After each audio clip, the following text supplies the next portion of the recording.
people come to St. Patrick's Cathedral to pray. One couple allegedly came to the New York City landmark to have sex. Good morning! Based on a dare from radio hosts here in New York. Hello. They fired these two guys for orchestrating an obscene stunt in New York's most famous Catholic cathedral.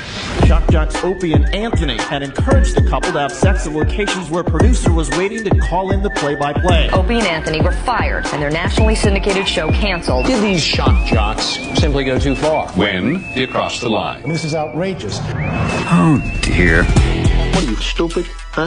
Just when everything was going good. Greg Opie Hughes. I like yam bags on the tool. And Anthony Cumia. I'm hoping for a big, fiery rear ender. Broadcast an outrageous live account of a couple allegedly having sex right in New York St. Patrick's Cathedral on a holy day of obligation. Presided over the slaughter of a wild pig.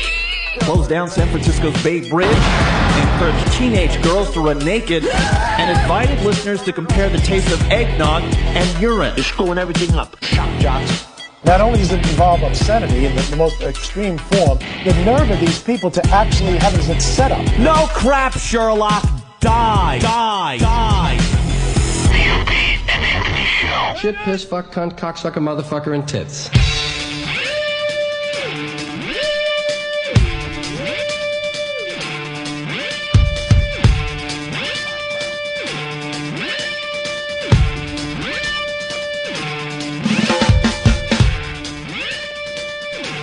And welcome to the Opie and Anthony Show. Hello. How's the mic levels today? Still figuring that one out? We're still trying to figure out this space age studio that we're broadcasting from. That's good. There we go. That sounds better, right? Better in my ears. Hi! Day 2 of the Opie and Anthony Show on XM Satellite Radio. Want to say hi to everyone that turned on their radios yesterday. Yes. That's the cool thing about XM Satellite Radio. Every single day, our audience grows bit by bit. More listeners, more gooder. As the virus slowly but surely spreads. Yeah. And someday, we will be on top again. Oh, it's going to take some time, and we know that. Oh, yeah. It's a slow build, a slow climb. You know, just getting used to this facility is a bit much, I must say. Because... Well, you know what? We got to start. I know where you're going to go. We got to start by just trying to get in the building. Oh, that's a good one. That's a toughie. We thought we had it hard at the last building we were at with Whitey. Remember that security guard, Whitey? Yeah. Guy with the white hair who wouldn't let us up? Saw us walking through there for 3 years straight and wouldn't let us up into the studios. Would you let us up anywhere? No. Okay. But we got this security guard downstairs that just will not let anyone in. I don't know what he is. Yeah, I knocked on the door, or I rang the bell. You have to ring the bell. Big dopey brass bell on the outside of the building. And then he comes up, and I show him my my XM radio ID, Opie. And he goes, no, you need a building ID.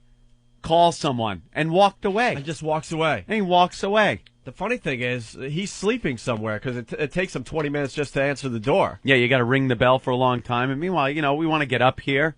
Maybe, prepare. Oh, stop. Prepare for an Opie and Anthony show? Are you nuts? Don't be silly. So Anthony and I got up here. Mm-hmm. It took a while. Yeah. And then we came into the Space Age studio, and we're just sitting here like two monkeys. Yeah. We don't know how to turn anything on. We couldn't turn anything on. I consider myself pretty savvy when it comes to electronics, Opie, and computer equipment and whatnot. But if you can't get past things like the passwords... Like all the computers were locked out, it said. No, you're locked out. All right, I'll try a password that, you know, I know works on other things. Nope, still locked out. Couldn't look at anything. Couldn't pull up a website. Nothing. All the latest equipment we have. And then couldn't use it. We couldn't turn on the TVs because then we're like, well, we could show prep by watching a little local news. Sure, see what's going on in the world, maybe? I have no idea how these TVs work. No, couldn't work that either. Couldn't even turn it. Well, we turned them on, but there was nothing on it. And then I'm like, all right, well, what time is it? There's a clock above Jim Norton's head. It's set for, I don't know, Berlin time or something. Yeah. We had like Berlin and Baghdad time. How about the time that's going on here, where we are? Can I ask why there's an arrow? There's a piece of paper on one clock with time and an arrow pointing towards the clock. What else would that be? Because that's the real time. Well, what's the other one? I don't know. Look at it. Can't you just block it with something?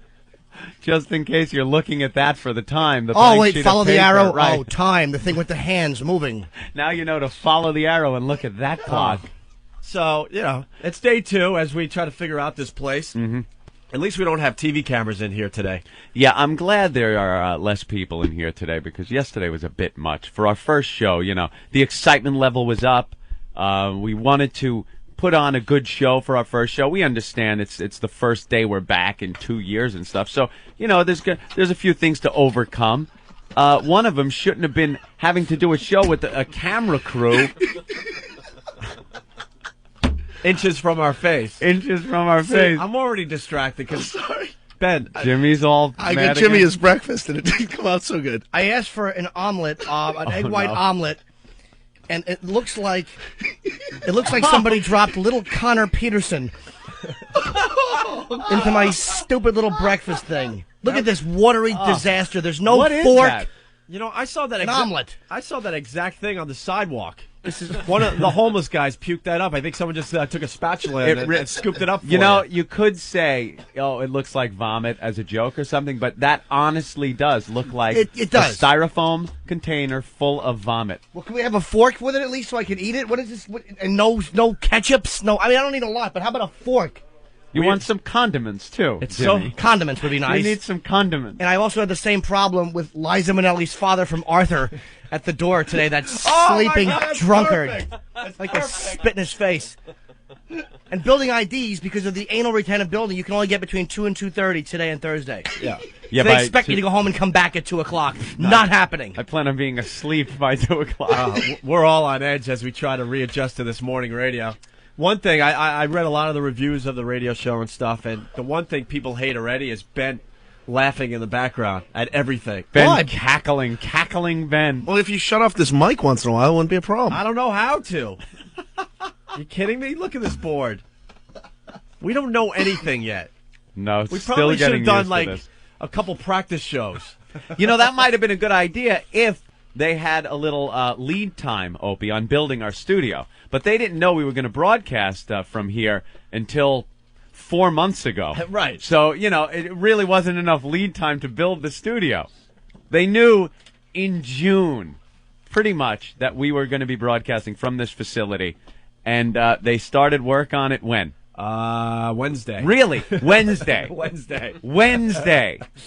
Perhaps we could have gotten in here a little sooner. So we just, I understand Frank's Place was broadcasting out of here. Perhaps they couldn't interrupt the energy level that was going on in the studio during all the Frank's dames Place. that were coming and going. The broads, baby. We had broads and dames in here. How can we do work with nice tender pins walking back and forth, baby? Yeah, so maybe that was the reason the studio wasn't worked on. So we decided to just throw ourselves out there and go, well, we'll make do with what we got so far. Sure. People are pissed off that we only had one sound effect yesterday. Got a few more today. We do have a few more. I wouldn't worry about it. All right. Also, Ben saw people effing on the way in today? Yeah, it was 4 o'clock in the morning, you know. I live downtown, so it's not a big surprise. Yeah, walked by a steamy SUV with 50 Cent playing, a guy banging a chick in the back seat. Yeah, you live in like a pretty partying yeah, I part live of downtown. Manhattan. Yeah, and then the crackhead in the diner picking up his hot chocolate, which you tried to run out on $2. It's great. I love coming to work at this time. New York City is a very strange place that early in the morning. It's when we come in, because I think I come in now at about midnight. I don't even know what time it is. It's much too early to even come in and prepare for the show. And during the day, Manhattan is pinnacle of the free world. But at that hour, it is the sleaziest place. There's people that might as well be dead laying on the sidewalk. They're homeless guys just laying down. They find a subway grate and go to sleep. People screwing in their vehicles after a night of partying. Crackheads in the deli. You go in and try to get a bottle of water or something like that. You're in fear for your life. You know, there's a guy in there. Give me a hot chocolate with some whipped cream. No, more whipped cream. What's the matter with you? Who are you?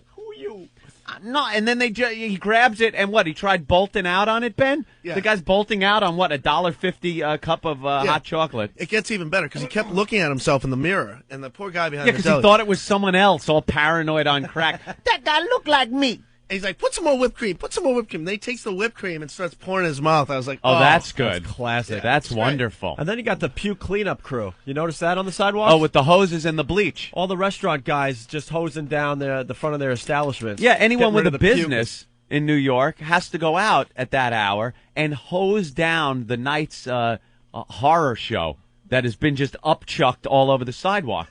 And the garbage that's put out from the restaurants and the rats that are eating it. So everything smells like either bleach or vomit or a little bit of both. And that's what you get. That's now our eye-opener in the morning.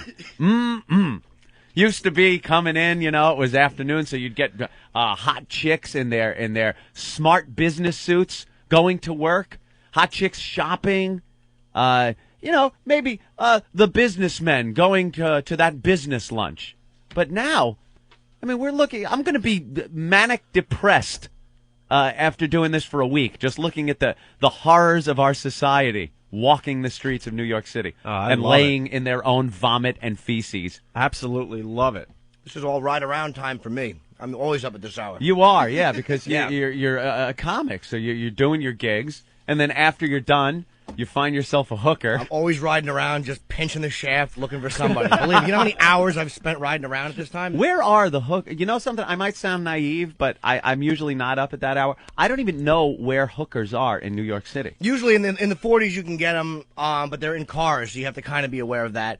Hookers in cars. No, that's the new thing. Well, for years they've been doing that. Yeah, for really? years. It's genius, actually, because it's harder for the cops to get them if they're riding around. In my neighborhood, they put their business cards on all the cars. Oh, I know a business card. That's pretty They put fancy. business cards. You're looking for a date, you call blah, blah, blah.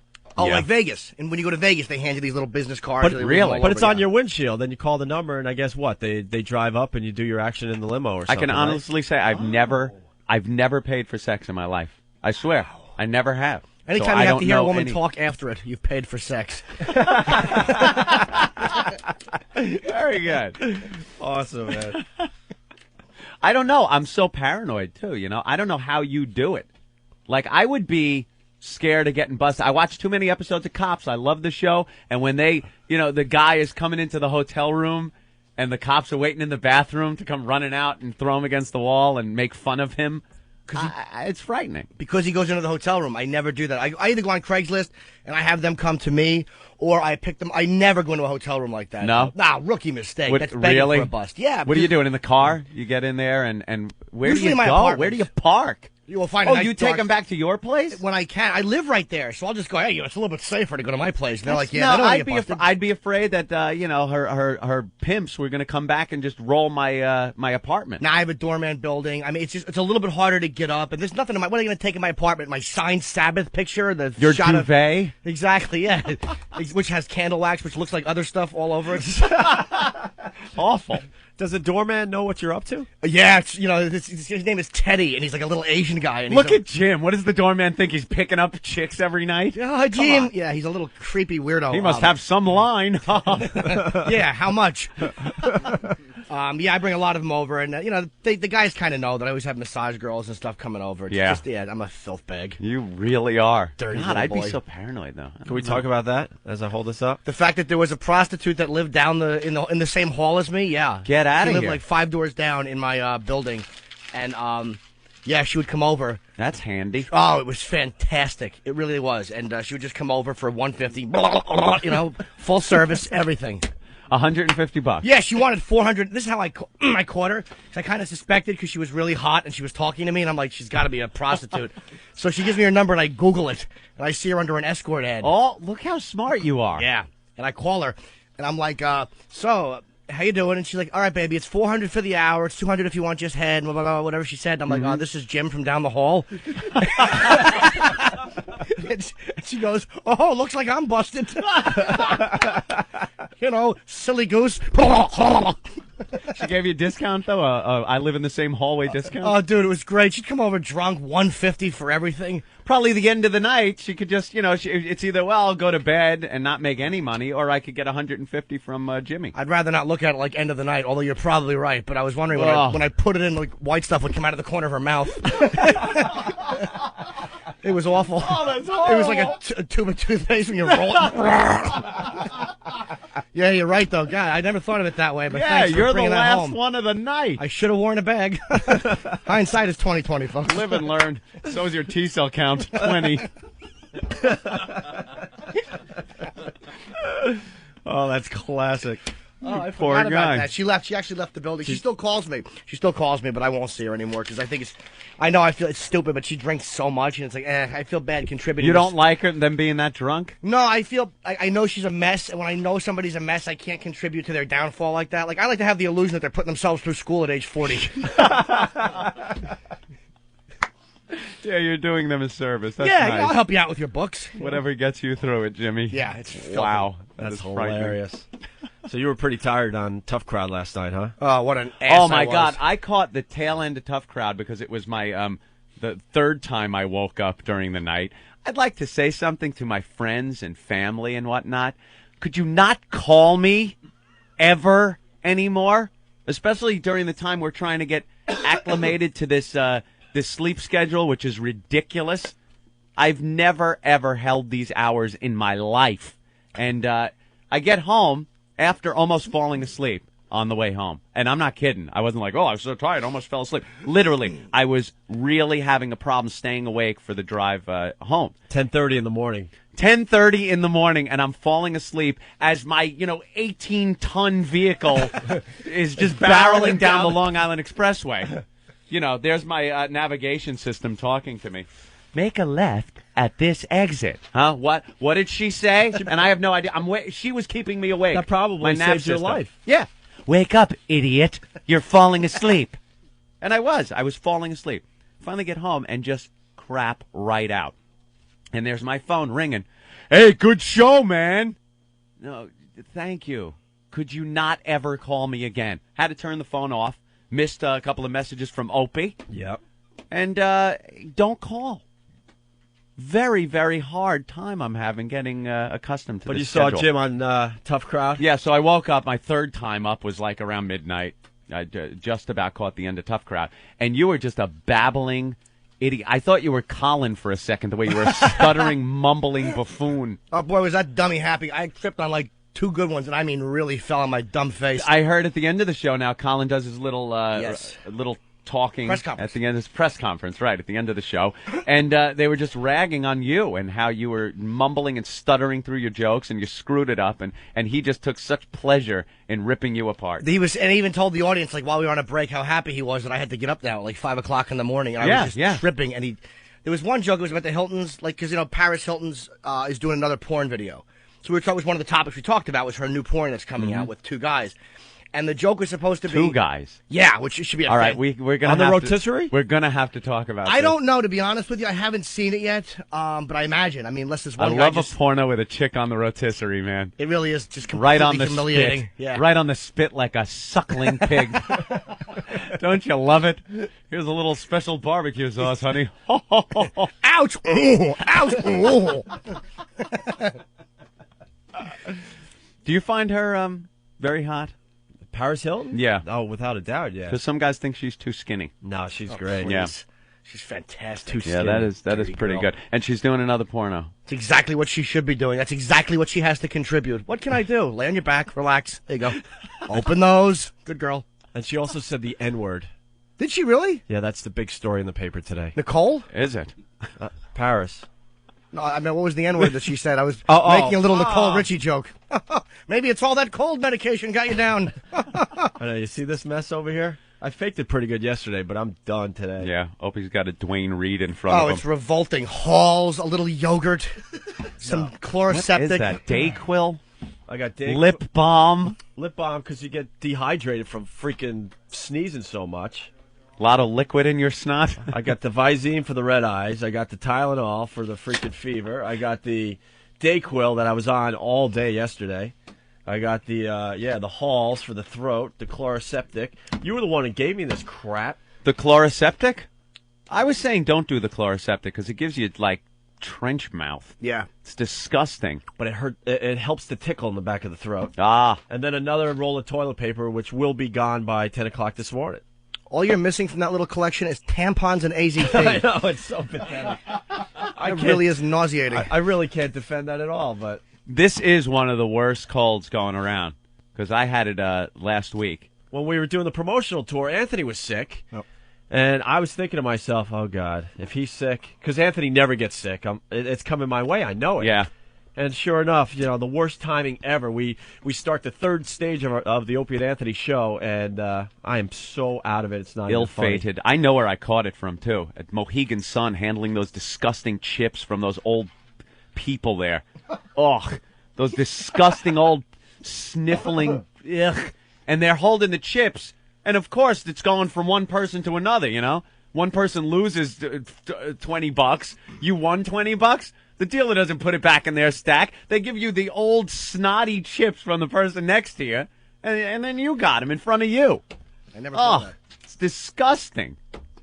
So it's not going to stop me from gambling. No. It's wonderful. Never. But ever. I'm sure that's where I got it, and I had a fever about a week ago. I had a fever that, and I never get fevers, man. And I wound up getting fever junk. You know what fever junk is? What? It's when your body is hot. I had a fever. It was over 101. which isn't that bad, but it's a fever. Your body tries to regulate the temperature, and if you know anything about the reproductive system, your testicles hang out of your body because the temperature has to be less than body temperature to make your sperm cells. Is that why they hang outside? Yes. I didn't realize. I thought that was just to humiliate a girl when you put them on her nose. All right, see, you learn something every day. My apologies. Yes. I believe they have to be somewhere around 96 degrees to produce sperm cells. I've had the fever junk for the last 2 days. So when you have a fever, your sack is hanging low, man. They're like click-clacks. It's like you take 2 click-clacks. Remember that old kid's toy? The click-clacks? Now take it and get a fruit roll-up. Put it in the microwave for 3 minutes. Now stick the click-clacks in the fruit roll-up and hang it between your legs. That's pretty much what my sack was like. Sticking to my thigh. And then your junk itself, you know, your schlong, kind of hangs down too. It looks very impressive when you go into the bathroom and look in the full-length mirror. You're like, wow, you got porn star junk. But it gets annoying when you roll over in bed and it's, you know, your sack is touching your ass. You know, how did that happen? It's fever junk. It's all hot and bothered and trying to get away from your body. You know, eventually we're going to have to do What Do We Learn on the Opie and Anthony Show? Fever junk. Fever junk. Half this stuff's still not set up. We don't know how to print out feedback yet. We got an FU line that still doesn't work. So it's a work in progress, you know? It's a work in progress. Like we said, they didn't have enough time, 4 months, to get our studio in order. And Ben and Steve are going to probably brawl with by Friday, I think. Oh, these two? Yeah, that's a match made in heaven, man. Steve could kick my ass. I'm not even gonna, try and fight him. Did you even have to say that? Yeah. It's like, hey, by the way, guys, Steve could kick my ass, in case you didn't know. I don't know if Steve has a listening problem or he's just deaf. No, I am partially deaf. So that's definitely I don't like that Steve could just talk from another room. No, it's just...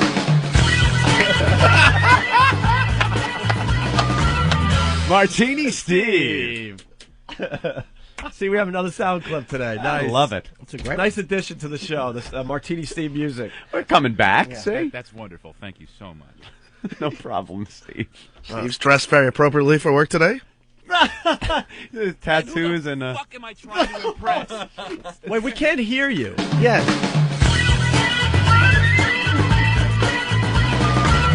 Your audio is low, sweetie. Is it really? Yeah, I'll say. It's real low. Really? Yeah. That's odd. How's that? Oh, there we go. Take those thick Lebanese fingers and turn the... So, Ben, how is Steve supposed to dress?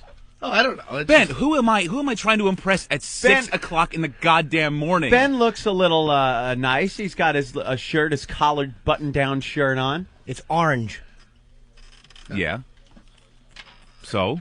And you have the cut-off sleeve skull and crossbones shirt. I'll just tell you a little story. The other day, me, Ope, and Steve went to lunch after we were here during the day, and we went to a restaurant over here in Midtown, and they did not want to seat Steve. They were mortified. They tried to put us in a corner because Steve was wearing that exact same shirt and sleeves cut off. At a nice restaurant, right? Yeah. In Midtown. Exactly. So I put a jacket on. Whatever. I was fine.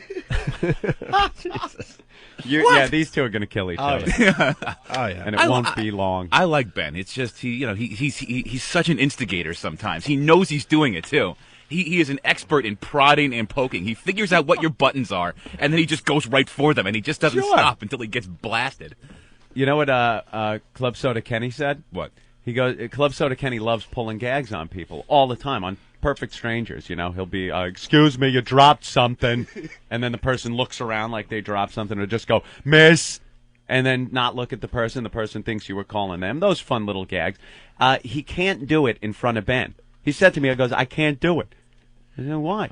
Because Ben will go right up to the person's face, point at them, and start laughing hysterically at the person. You're going to get killed someday. Kenny's too funny, though. We were in Boston on Newbury Street, and the Yankees were in town, and he's screaming, look, it's the fucking New York Yankees! Out in the middle of the street, people were just mortified. That was one of the funny ones that he pulled. They love him in Boston. Yeah.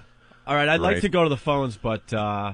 problem? That's today's problem, yeah. The phones? Yeah, I can't click on phone calls. So. Are you on the proper screen? Oh. No? Uh-oh. At least you can't throw this one through the wall. It's just a monitor. I know. All right, we'll have to work on that problem. Why don't we take our first break? Do we have any sponsors yet? I don't know. Day 2, no sponsors. Steve, no sponsors Do yet? you know what a party it's going to be when we get our all first sponsor? Do you understand the attention we are going to give the first sponsor? Can they even grasp how we are going to sell their product, whatever it is? I thought that guy wanted to sponsor the rape brick yesterday. What about Schwantz cream? Stuff that makes your junk grow without a fever. Ooh. You know? Where did they go? Where's the false pills that grow hair on your head? Or something. Where's the stuff that makes your man goo taste like fruit flavors? Where are all those fun products? Just think, if the first sponsor on this show will get such attention. A lot of attention. Stuff will be flying off the shelves if it's even sold in stores. Usually it's over the internet, isn't it? Usually it's illegal stuff. It's illegal. There was available from Canada. There was a time that I had pointed out to the WNEW staff that we had advertisements for a escort service. Oh, right, yeah. They had no idea. Didn't they pull that after like one day? Yeah, after we told hookers. them. Yeah. We were advertising for hookers on our show. Only the best for the Opie and Anthony show. Only the best. Remind me to tell you the story of when I was in Dallas and I got in trouble with one of the Pugs and Kelly whorehouse sponsors. Oh, they sponsored a whorehouse? Well, whorehouse was one of their advertisers, Ran ads? I don't know why I said remind me to tell you instead of just telling you like it's a big teaser. Don't get out of the car, folks. What a fucking dullard. Forget it. Just move on. I'm sorry. Yes, you are. A little radio tease. All right, we're gonna take a quick break here. I don't know what they play during the commercials. I think it's not commercials. I think they just play comedians and stuff. Hang in there, folks. On the way, Club Soda Kenny's checking in. Also, I think we got the wiffle ball bat today. Oh, if we could get a girl. It would be nice just to stop right there. It would be nice just to get a girl in the studio. To break in the new studio. That would be very, very nice. Yeah. One girl showed up with the inappropriate bells yesterday, but she was too scared to come in here. I didn't even see her.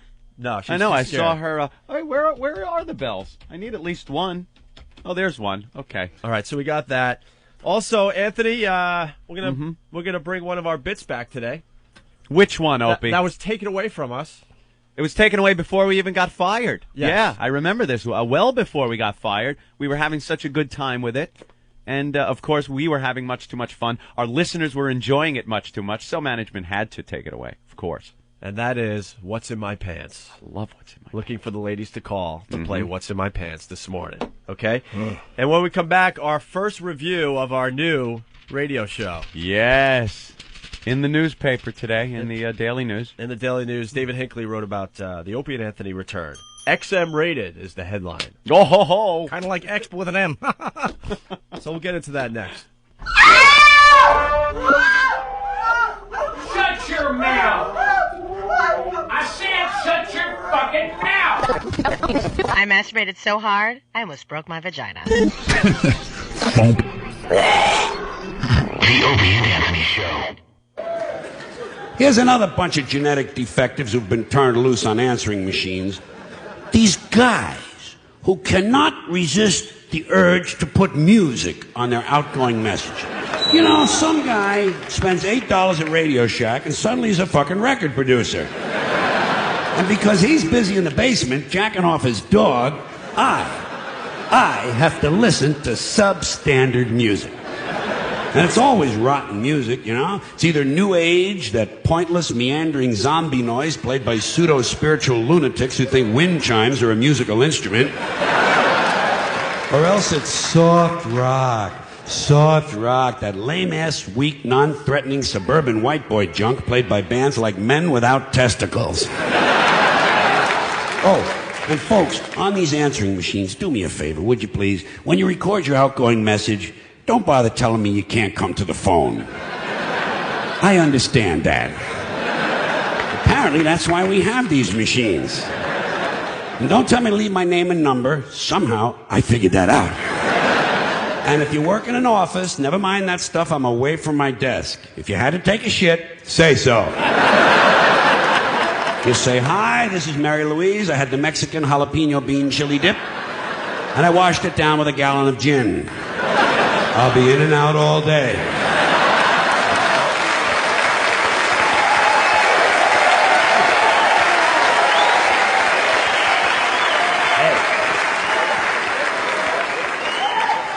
There are some more people who ought to be strapped into chairs and beaten with hammers. People who wear visors. Let me ask you something. What the fuck is the point in wearing half a hat? Either get a hat or don't.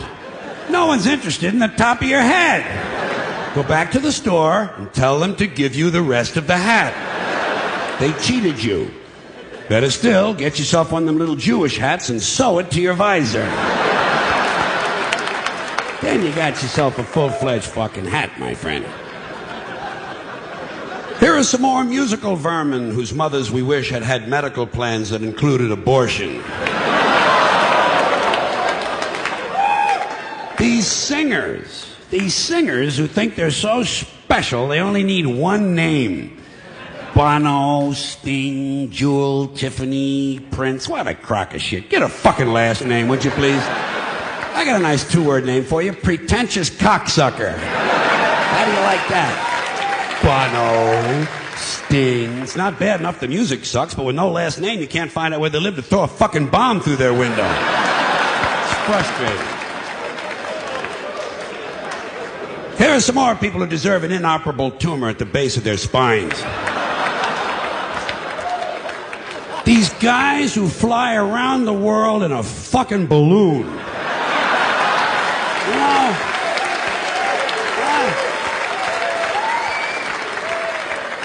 What is this, 1850? Get a fucking airline ticket, will you, please? When are the media going to realize no one's interested in some rich trouser stain who's so bored he's got to fly around the balloon all day? I hope the next guy gets hit by lightning. It flies around in little fart circles.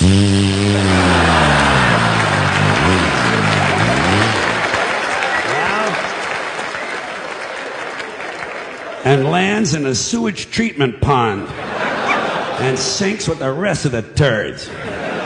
Mr. Lighter Than Air. Ooh. Staring at my shoes, trying to think of something. The Opie and Anthony Show. The Freak Show. The Opie and Anthony Show.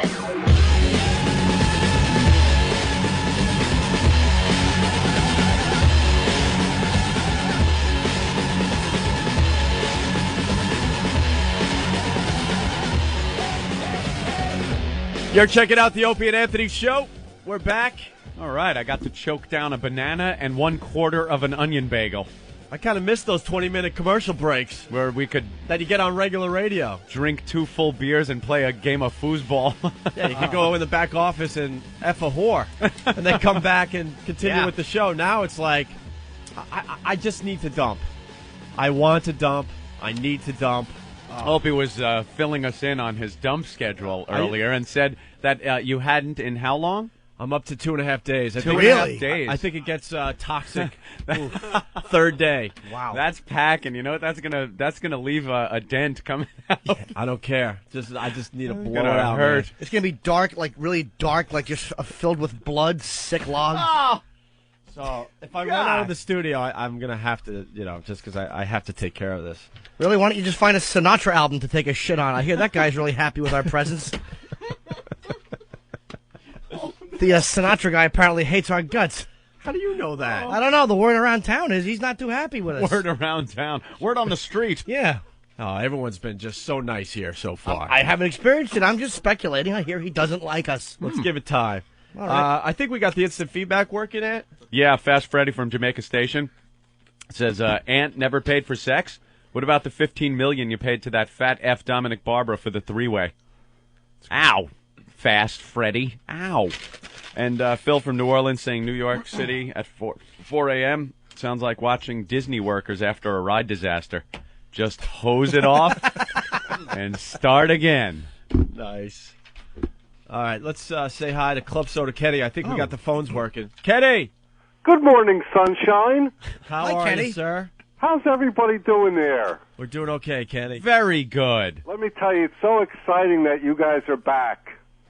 Well, thank you, Kenny. We're very excited to be back. And I don't want to get off the topic, but just a word of advice for Opie. Yeah. If you're a little constipated, yeah, you got to stick a finger in there and loosen things up. Oh, jeez. He's right, actually. No. What do we have, an intern? Have him do it. Yeah, you loosen things up a little bit. Get things going.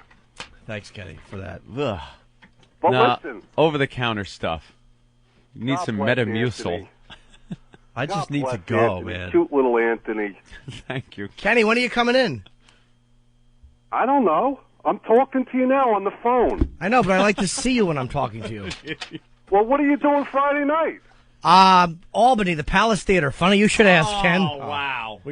That really has to stop. Plug whore. Kenny asked me. I answered. I'm friends. The plug whore. Well, Kenny, what do you got today?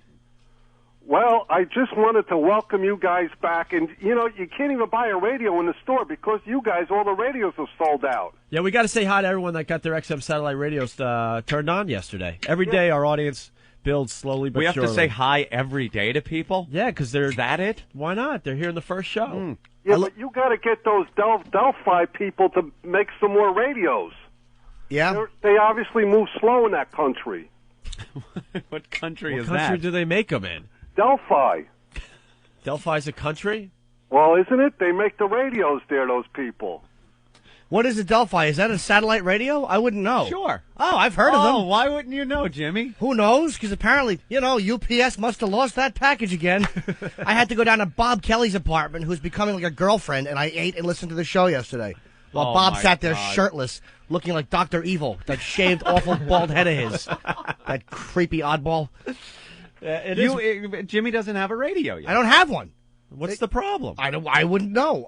They took my address. They're like, "What's your address?" I gave it to them. Figured my XM would be waiting for me as soon as I got home. No XM. You know what happened to me? What happened? I have a boombox unit with the little Delphi. The Delphi, right? And I got it home. I've had it for a while. Ooh. I activated it.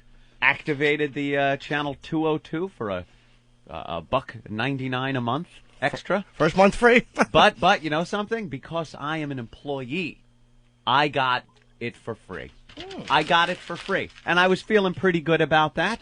You know, they treat their employees nice. I got it for free. Opie, right before showtime yesterday, my girlfriend goes to turn the radio on, and I have nothing. It's as if I was never subscribed to it or anything. And went through this whole long thing of getting it turned on for the past week, just trying to get it for free.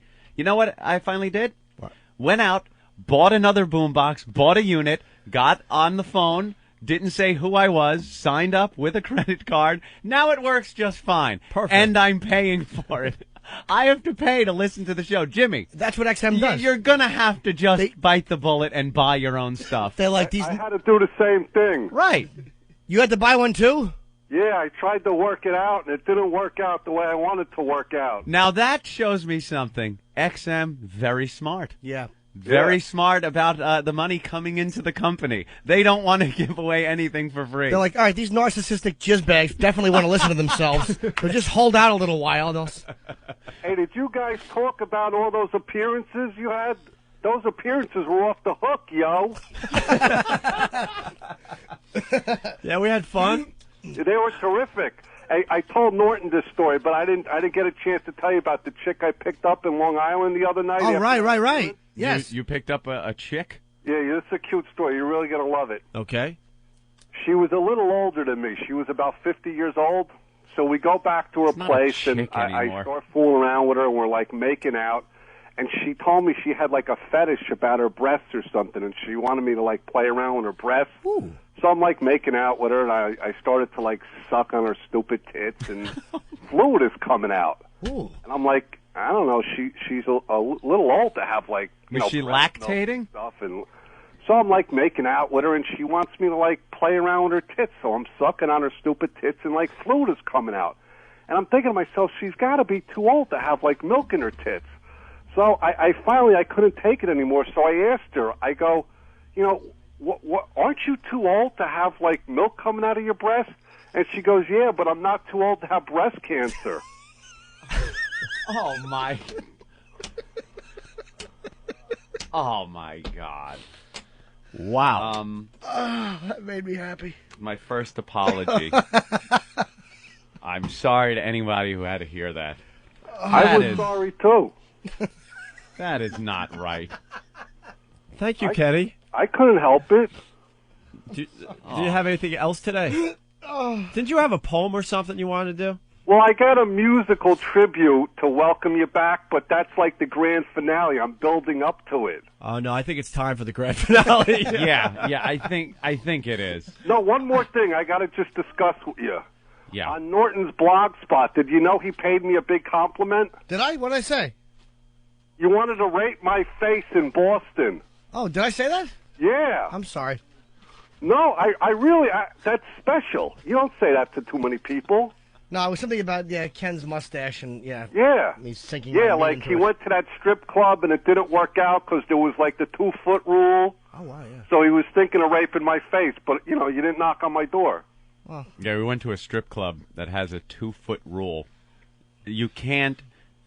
Boston is just screwy. There's some real screwy things going on, and I guess it's all in Massachusetts. They make up these ridiculous laws. You could go to a strip club. You could drink in the strip club. You could see completely nude girls as you drink in the strip club. Sounds pretty good. There's a 2-foot rule that is strictly enforced. You cannot get within 2 feet of the girls. What is that going to do? Like, how did they make that law up? You want to sit there. If you want to get a lap dance, you want the girl to be on your lap. You want her to be, moving and grooving in your lap, kind of brushing against your junk with her thigh and ass and stuff. But there's a 2-foot rule. It wastes. I was watching people get lap dances going, that is a complete waste of time. It's not even a lap dance. It's more of a vicinity dance. You just kind of sit there. Maybe that would have been funny if I said vicinity and not vicinity dance. Rotten stroke voice. But they needed the 2-foot rule because that's the size of Norton's mule. My mule is thick, nice. I mean, it's not quite Anthony's fever junk, which is hanging and smells of onions. But even if your junk is huge, it could only get within 2 feet. I don't like any lap dance where I have to get up to punch her in the face if it's not good. That's a little rule. Well, violence against women humor right away. Awful. All right, Kenny, the grand finale. Okay, you ready? I don't know, I guess. Welcome back. Your dreams were your ticket out. Welcome back to the same old place that you laughed about. Well, your names have all changed since you hung around, but those dreams have remained and they've turned around. Who'd have thought they'd lead you? Who'd have thought they'd lead you? Right here where they need you, right here where they need you. Oh, they tease you all out 'cause you got 'em on the spot. Welcome back. Welcome back. Welcome back. Welcome back. I'm a police officer. Nice. Yeah. Uh-huh. Or, we could do Emerson, Lake and Palmer. Club Soda Kenny, everyone. Thank you, Kenny. Phil from Boston went to Best Buy last night to get another XM home kit, and they were completely sold out of the 40 roadies and home kits. Now, after yesterday's horrendous show, I know it can't be because of you guys. Welcome back. Thank you. All right. Still no girls calling, Anthony. We want to do what's in... oh, right. Guess what's in my pants. Guess what's in my pants a little later on. Maybe some of the girls don't understand the concept of the little fun little feature. No, I think they understand. I just don't think they're listening to us. That's not true. That's not true. They love it. The girls love it. You're blonde and handsome. Remember we used to need an incentive to get girls involved with the program? Some kind of prize or a giveaway?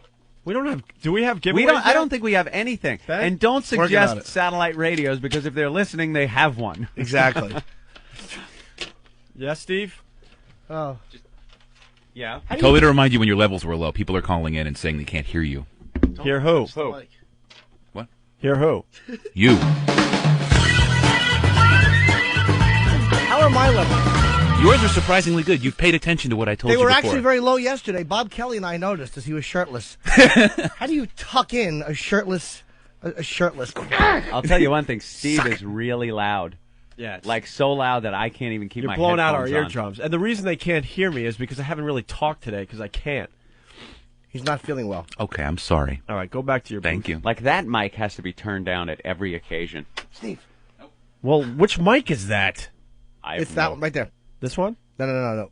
No, I think it is that one. All right. We have our first review, Anthony. Ah. See, we could just keep going with the radio show. I kind of like this. True. Right about now, we tease this and...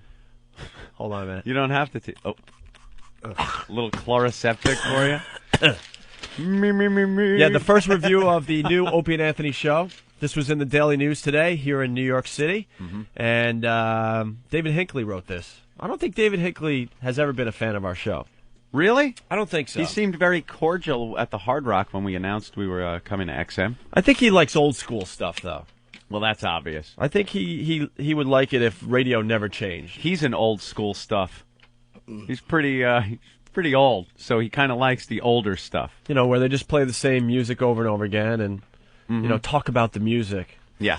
Those were the golden years of radio. He likes writing, you know, around Labor Day, who's doing the Firecracker 500 or something like that. That's like his cup of tea. Yeah. We're not his cup of tea. But with that said, he didn't blast us too bad in this.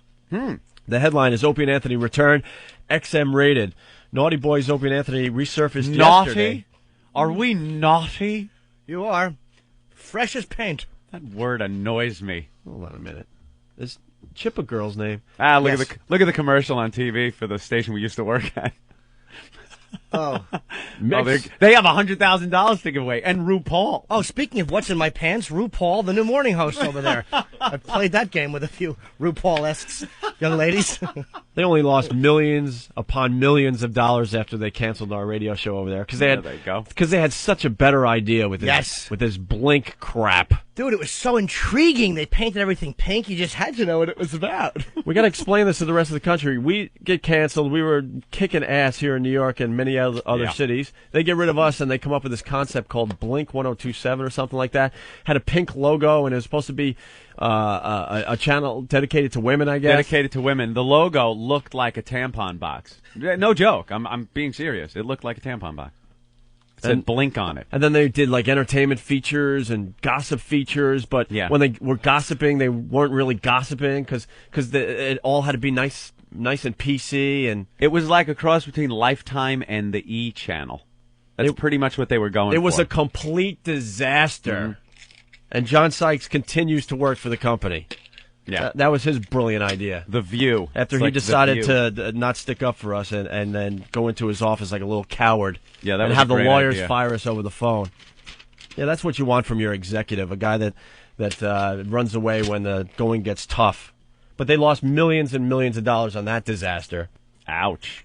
Anyway, Chip, what's up? Not much, man. What's going on? See.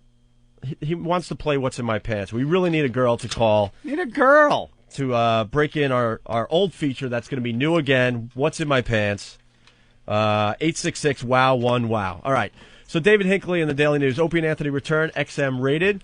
Naughty Boys, Opie and Anthony, resurfaced yesterday, this time in the no-rules world of satellite radio. No rules. And they likely astonished some critics by not immediately turning the airwaves blue. Anthony and you and I were under control yesterday for the debut of this new show. We didn't really curse. Everyone else completely out of control. Ben let the F word fly a million times. And pretty quickly. Frenchie let the C word fly a million times yesterday. I know. I wanted the FCC to step in and regulate Frenchie yesterday. That's how bad it was. And the callers completely out of control yesterday. Mm-hmm. Mother effer, you effing C. I don't think we've had A. one caller that hasn't cursed yet. Oh, they're so excited about cursing. They just, I know. Kenny didn't curse, did he? Yes. What did he say? Tits is, but you can say that on Comedy Central. That's not that bad. Considering the freedom, just to say tits, that's not bad. You can't say tits on Comedy Central radio. Quite frankly, given up on any kind of regulation. No, they haven't. Them and FX. Try writing an Act 4 for Tough Crowd and getting it through without standards traiping on you. Ugh. Really? Rough, yeah. Rough. Because they were playing like Chris Rock unedited. And South Park, I mean, they used the C word on South Park. In society, you can only curse if you're a cartoon. I mean, that's is that the rule? Well, as an official ruling as a country, yeah, we're a dumb country. Yeah, if you're a cartoon, you could get away with murder. It's not a real person, because the cartoon draws itself. All right, so we astonished some critics by not immediately turning the airwaves blue yesterday, Anthony. But the hot talk host tells how old he is right there. Oh, working blue. hell is it, the 30s? But the Hot Talk hosts off the air since they were kicked to the curb by NEW in August 2002 for saying that 2 of their listeners were having sex in St. Pat's Cathedral were not reluctant to flex the freedom they now have on XM satellite radio. Mm-hmm. 4-letter curses. Some of these words are tough to say when it's cold. Flowed freely in recorded bits and calls from listeners who far more than the host seem to love hearing dirty words. There you go. The listeners, they love the dirty words. The show started with a rapid-fire recorded recitation of George Carlin's famous 7 words you can't say on the radio. Mm-hmm. Opie, Greg Hughes, and Anthony Cumia said several times the show doesn't yet have its full rhythm. That's the truth. Mm-hmm. We're still working out the kinks here. But it still had the familiar, loose feeling their young guy audiences love. Loose. They talked a lot about sex, with Anthony expressing hope they could get a new wiffle bat to insert somewhere dark and deep into their guests. That was such a popular feature on our program, the Wiffle Ball Bat Challenge. Please. And Keith the Cop has brought the old bat. Ooh. Nice. Yeah, when we were giving everything away from the studio the last time, that was something that I grabbed, and I knew it would be a returning feature because it was such a big hit with the listeners. We couldn't just give this away to some random listener. I like how Keith had faith that the program would be back, and he took it and held on to the wiffle ball bat until we did return. I won't lie, I did put it on eBay, but it got up to about $175. That's it? Yeah, I put a high reserve on it. I just wanted to see what the actual value of it would be. Right, it's sort of like you were assessing its value, right? Right. There's a lot of stupid stuff on eBay with our names attached to it. Ridiculous They're things. selling the XM satellite radio keychains that we were giving out at the and those ridiculous, cheesy, cheap bottle openers. Those were terrific. Yeah, they were getting to about $12-15 I saw on eBay. I was upset I didn't grab a handful of them to throw up there. Look at that. Now, is there moss growing off this bat? I do. I have the original bat, and now I have a new one for the new program. All right, very good. All right, we'll have to bring that into the studio in a few minutes. The original should be hung in here, by the way. Yeah? I'm a firm believer it should be hung in here to make every other host look at it. No, I think this is our studio, though. I don't think anyone else broadcasts from here. Really? Oh, well, then hang it in someone else's studio then and make them leave it there. We really got to get stuff up on the walls here. Yeah, that reflects our personalities and Olsen Twins sexual posters. problems. Olsen Twins. No, you know something? I used to. I used to have the Olsen Twins. Remember, in our office, I had the poster hanging up when they were all hot before they turned 18, and something went horribly wrong, and they look like little hobbits now. They look awful now. I don't know what happened. The one kind of looked good, all skinny, but now she's all plumping up again. Lindsay Lohan. Yeah, she's my new favorite. All right, so David Hinckley writes, they talked a lot about sex, with Anthony expressing hope they could get a new wiffle bat to insert somewhere dark and deep into their guests. They blasted Howard Stern as a whining hypocrite.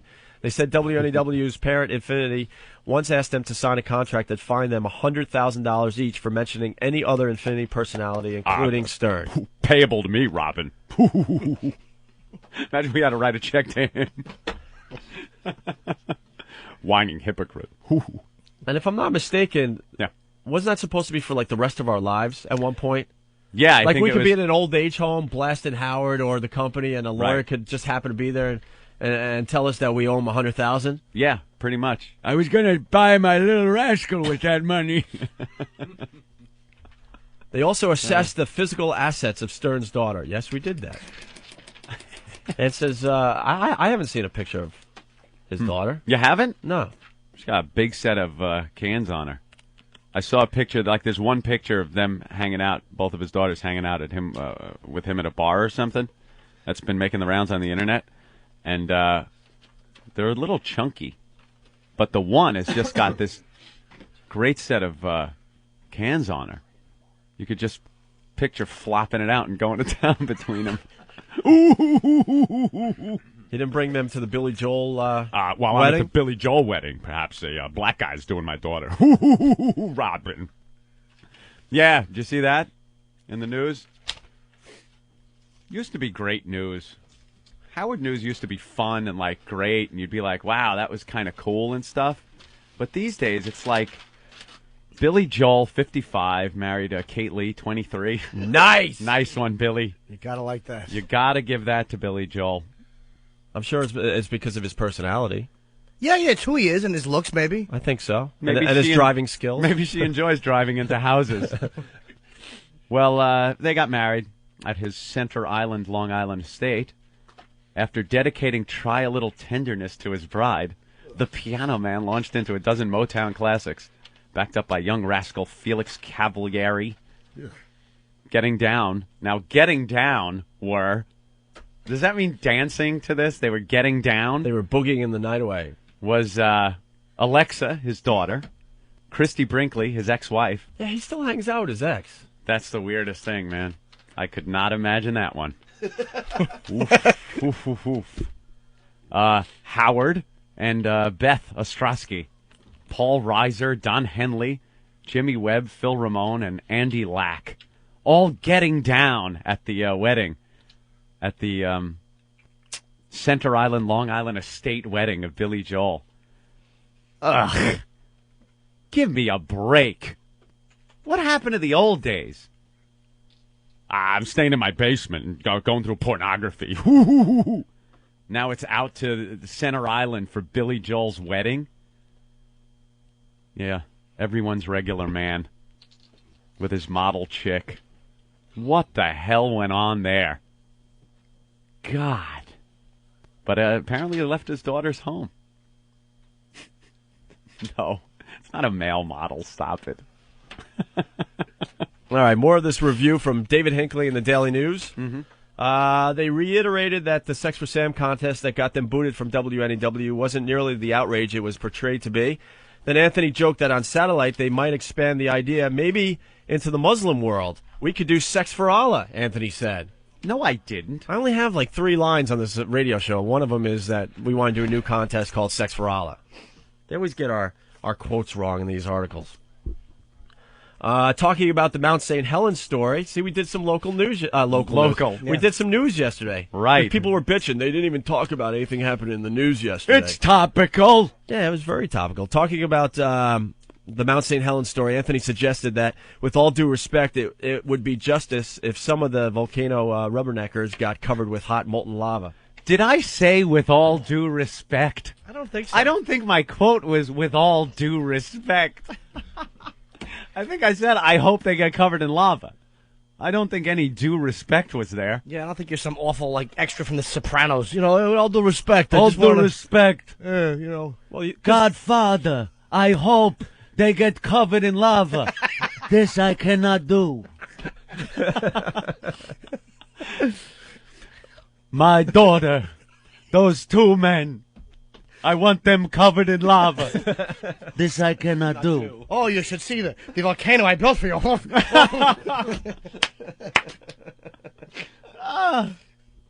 No. I do hope that happens, though, because... well, these stupid idiots, they rebuilt all their houses and stuff around the mountain. Yeah, and just they want to hang assuming that out. this thing wasn't going to erupt again. They want to hang out and look at it explode with their video cameras and whatnot. And I hope it does, and I hope we get some great video footage of them getting covered in lava. Running and screaming away on fire. Oh, on fire, looking like that little Vietnamese girl running down the street after the napalm. Maybe an ass quite that nice. All their stupid John Kerry posters being knocked down with hot lava over them. Yeah, blaming this on some environmental problem that factories are causing. Yeah. Or deforestation, of course. And just watch a bunch of tree huggers get covered over with molten lava. They were trying to protest and hope the lava would stop and go around. Damn Republican lava. All right, and David Hinckley finishes up by saying, launching what will doubtless be a string of complaints about their employer, Opie noted XM's main facility in Washington, D.C. is in a rough section he called Chocolate City. I'm a little offended by that myself. Well, the XM Satellite Nerve Center, we call it, is, in the middle of the ghetto down there in D.C. Yeah, little rough neighborhood. Huge fences around the joint. It's pretty much like a compound. Yeah, it's a little safety zone. Armed security guards. Mm-hmm. I think the DEA's building a new building like blocks away from... They are, like right across the street. The XM Satellite facility is. Yeah. Subscriber response to Opie and Anthony has been very, very positive, says XM spokesman Chance Patterson. Their channel costs $1.99 a month beyond the normal subscriber fee. And right now we have the audience of a college radio station, Opie said yesterday, but we'll be back on top, I guarantee it. Yeah, we don't have much of an audience yet. It's building every day, though. People are getting their XM satellite radios turned on every day. Every ding-dong day. As we spread the Opie and Anthony virus across America. Right. All right, we're going to step aside here. I'm going to try to take a dump. Are you really? No. You really don't have enough time with these short breaks that we do. You want me to walk in there with you? I'll push on your tummy a little. Might work. Push on your tummy. And we still Rub have your belly. We still have no girls calling for what's in my pants. See if we could get a prize. Blind Dave wants to say hi real fast. Blind Dave, what's up? Hey guys. Blind Dave, how have you been? All right, man. How Are you still blind? I'm blinder, believe it or not. You're blinder? Yeah. Yeah, you were like almost completely blind, but now you're even blinder. Are you totally blind? No, I still see like light and shadows and whatnot. That's it, huh? Hey, I could hook up the XM satellite anyways. You hooked it up yourself? You should have heard me on the phone with the guy when they're activating it, and he's going, "You want it to point in the south direction of which your home sits in." He's blind. What's he supposed to do? Look at a compass? I'm going, which way's south? What the... Which way is south? Did you have to stand all day and see which way the sun was hitting your face and then turn the right direction? Yeah. Sun rises in the east. I'll wait until I feel heat at 8 in the morning. Then I'll turn to my right. It wasn't 90 degrees. No? No. But you finally got it hooked up by yourself? Yeah. And what kind of scumbag friends do you have that not even going to help a blind guy hook up his radio? My girlfriend walked away from me because I was mother effing her. What? I was going, I'm like, which way is south? Come here. Oh, yeah, ask a girl which direction you're facing. Hey, Dave, what kind of girl did you get? I'm still with the same one. I don't know, like 3.5 years. You sure it's the same one still? She just, Sorry. Probably her fat friend who wears the same perfume. She just turned 27. So she's pushing 30, so she's getting time for a trade-in. Oh! I love this guy. This guy's blind. And she was with you when you had sight? Nah, she's been with me since, like 3.5 years ago. Is she blind too? Nah, she's like legally blind. She's like just can't drive a car blind. Oh, but she could still see you? Yeah, come on. You think a girl with good sight would be living with me? Come on. Well, you just can't see. You kind of. I always said you kind of look like Dave Mustaine, doesn't he? Well, you know what I hate? Everyone thinks if you're blind, you want to hang out with other blind people. Like, when I moved here, her mother's like works at a college, and she's like, "There's this guy at the college, and he's blind." So I figured he's blind, and you're blind, and he's not from around here. Oh, he's going to be a lawyer. It's not like you're the guy from Mask, where you need the blind chick. Yeah. No, because you look like the guy from Mask. Awful Rocky Dennis. Rocky Dennis. That's right, ugly. Pull those little pins off the map. You and Ben are going nowhere. You're not going to Europe, fat face. Stay home and suffocate in the pillow. Yeah, so she goes... While your whore, gypsies, tramps, and thieves' mother fucks another biker. No European trip for you, fathead. Oh, my God. Ben's not going. I love when the blind girl felt his face, and even that nice blind girl couldn't help but go, ugh. When she felt his awful scream mask face. When he's all disappointed pulling those pins out of the map. Yeah, little pinless map. This is where you were going to go, isn't it, all stupid? Those hopes and dreams in that big head. That's right. No hat wearing motherfucker. Pull those pins out. Well, I like to think I'm a little better than Rocky. Oh, Jesus. Oh, wow. All right, so you don't like hanging out with other blind guys? No, well, she gave this guy my number. She's like, I told him you guys go to Boston, so I figured you could show him around, so to speak. Show him around? How would you show him around? I said, you want to make me some friends, make them people with cars, because public transportation sucks. Well, I do want to know, how would you show him around? Would you just tell him what item it is you both just bumped into? I go into Boston a lot, and I get around with the cane. I go to the Comedy Connection a lot. Yeah, Dave is the coolest blind guy we've ever met. All your injuries heal from like 3 years ago? You mean my back surgery a month after the boxing incident? Yeah, we did blind boxing. Where are we going to do blind boxing in this new facility? A few of these. All those cubicles have got to go eventually. Yeah, eventually. By the way, give us time. Put them somewhere else. We just don't have enough room to do the show we need to do. We need a whole area that we could stage events like blind boxing again. Blind boxing was great. Put a spine protector on whoever you have boxing, because getting punched square in the spine can cause a ruptured disc. Yeah, well, wait, your injuries, if I remember correctly, you broke a couple ribs.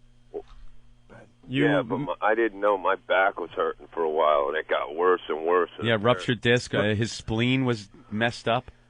I had him. I think it was a month and a half to 2 months after I wound up. It just got to where I couldn't walk, and I went in, and they said I had a ruptured disc that popped. I had to have emergency back surgery. That was a crazy day. Matt kicked your ass. Oh, Another blind guy that could pop his eyes out. So Yeah, it was friggin' pretty drunk, sick. man. I think that I haven't drank in almost 2 years now. Oh, cool, man. We got to get you back in here drinking. Yeah, we got to mess up your life a little bit more. Are you sober now? Well, no, I'm not going to go celebrating my sobriety. If you're from AA, you're not going to recruit me. We'll know? just I have don't want to you. recruit you. I was just curious if you totally give up drinking or if you drink a little bit more. Well, not for the right reasons. I got a bad stomach, so I just finally bagged it. What a mess you are. What happened to your stomach? You got Years of being not treating it right. Oh, okay. Jack Daniels was your poison, Yeah. if I remember. Oh, he used to get hammered when he came into our Remember, show. he was all belligerent. He'd get. You were a nasty drunk. Yeah, I know. Well, now I find the We'd best like you to way- hang out with our own Steve C. Yeah. Now the best way to not drink is to hang out with people who drink heavily. And Oh, you'll when you're find not out. drinking? How annoying is that, man? I know, hanging out with a bunch of drunk people when you're not drunk. It keeps you sober because you're like, oh man, was that me? Yes, it was. Yeah, I know. Who's the blind guy that had the large mule that was getting the lap dance? Was that Dave or was that another guy? Remember the strippers?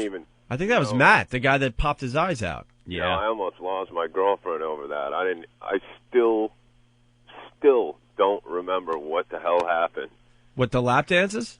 Yeah, it's like I don't even want to know. I took a bunch of Vicodin and drank, and I don't even remember, like, being at the studio. I don't remember getting home. I remember you being really tanked that day. Yeah, bad news with my girlfriend. You were stumbling all over the place. It's still brought up every once in a while. Oh, that one will be brought up if you have a girlfriend, of course.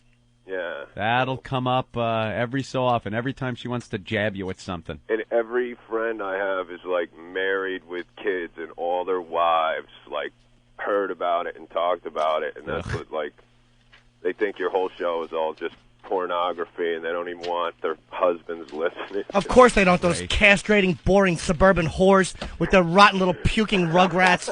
Oh, they make me sick. Those I like my husband to listen to some wholesome entertainment. You fat middle-class pigs.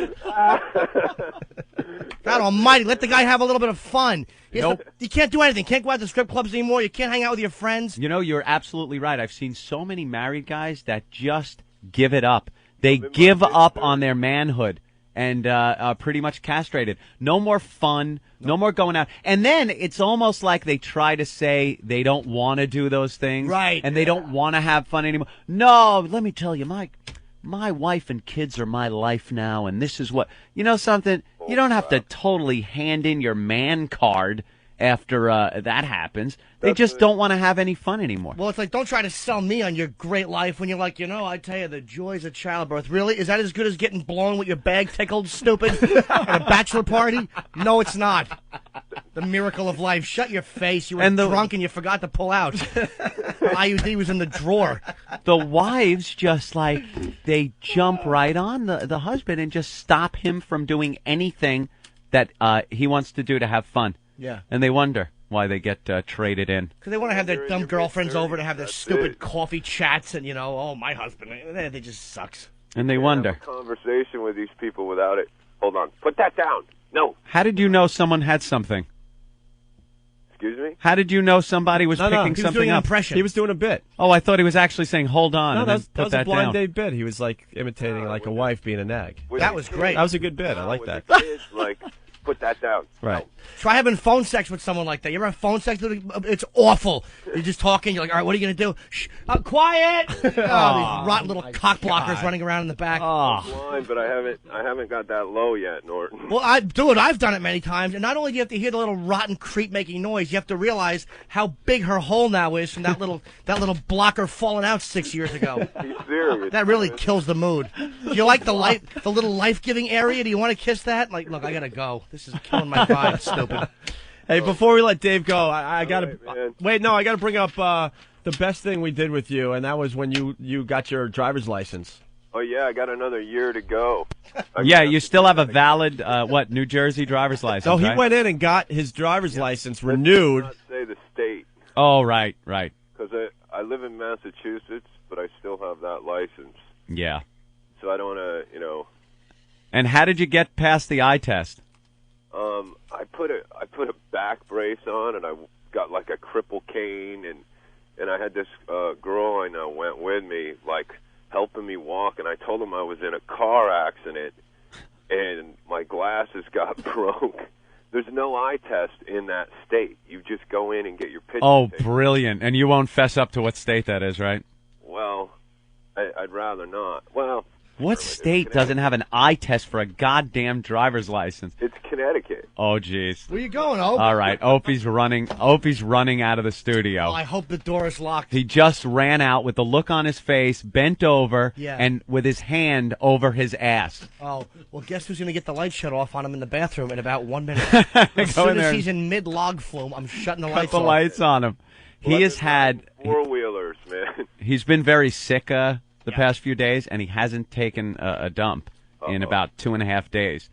So now he is in there relieving himself.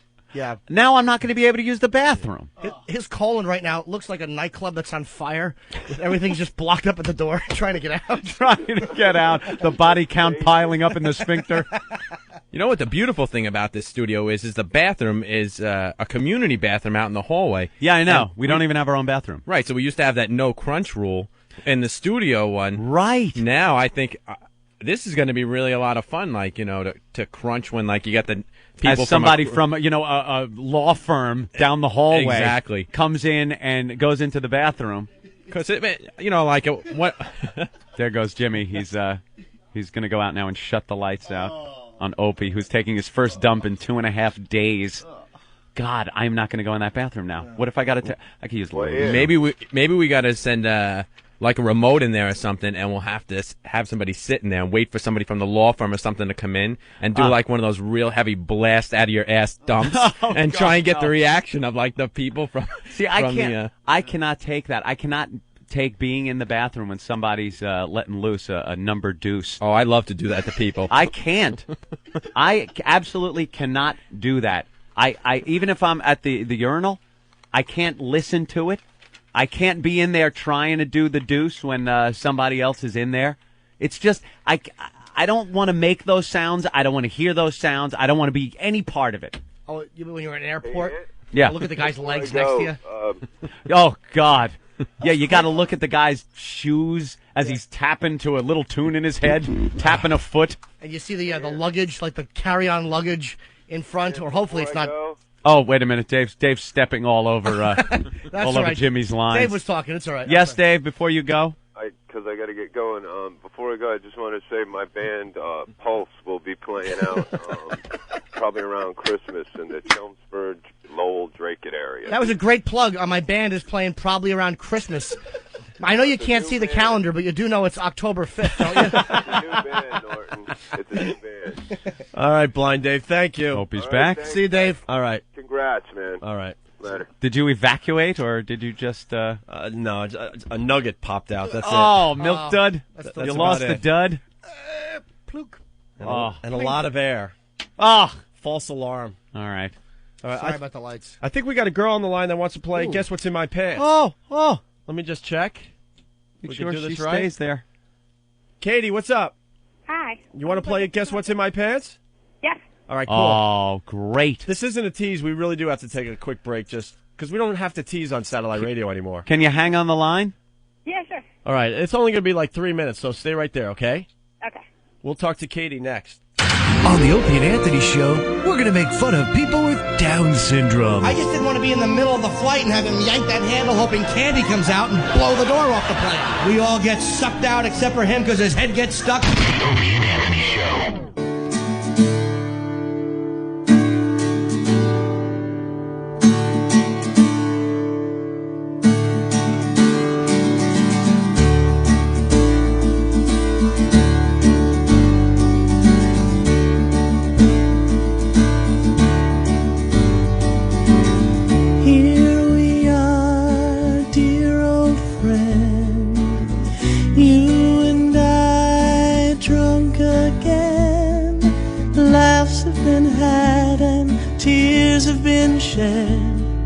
Maybe the whiskey's gone to my head, but if I were gay, I would give you my heart.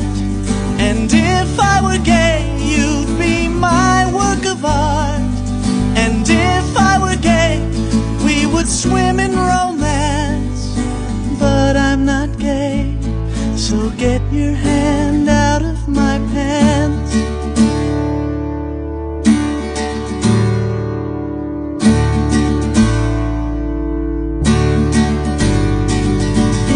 Not that I don't care, I do.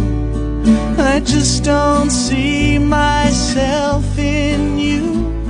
Another time, another scene, I'd be right behind you. If you know what I mean, 'cause if I were gay, I would give you my soul. And if I were gay, I would give you my whole being.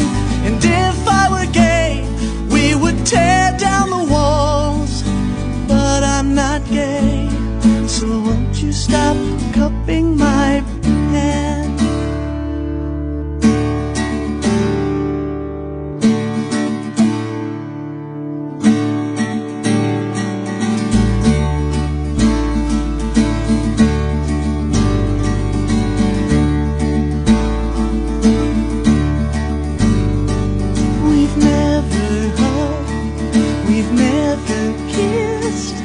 I've never been intimate with your fist, but you have opened brand new doors.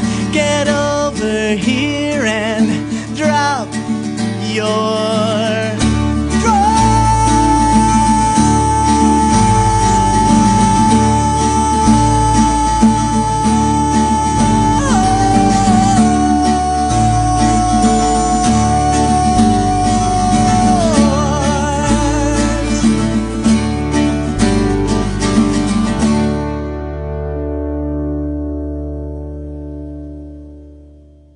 She won't tell you where you left your socks. She rolled up and down your fat brick.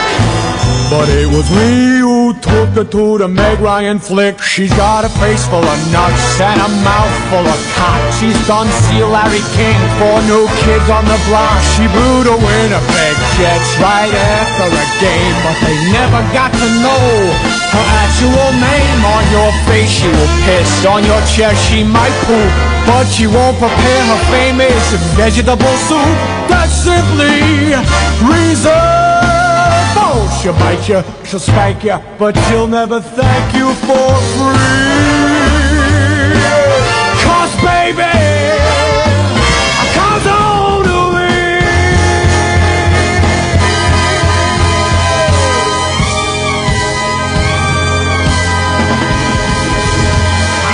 Coming on!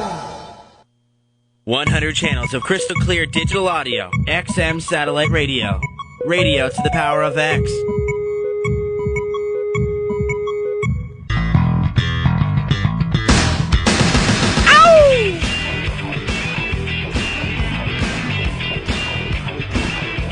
The virus is spreading. It's the Opie and Anthony Show on XM Satellite Radio. What's up, people? Hi, Opie. I want to say hi to everyone that got their units hooked up overnight. Every day the show grows little by little. We're talking to an audience the size of a college radio station. We used to talk to millions of people But slowly but surely, we'll get back up to that point, right, Anthony? We're working on it, Popeye. All right, a couple things. We're going to play What's in My Pants. Can it possibly be we could bring back one of our old bits? That would be the first.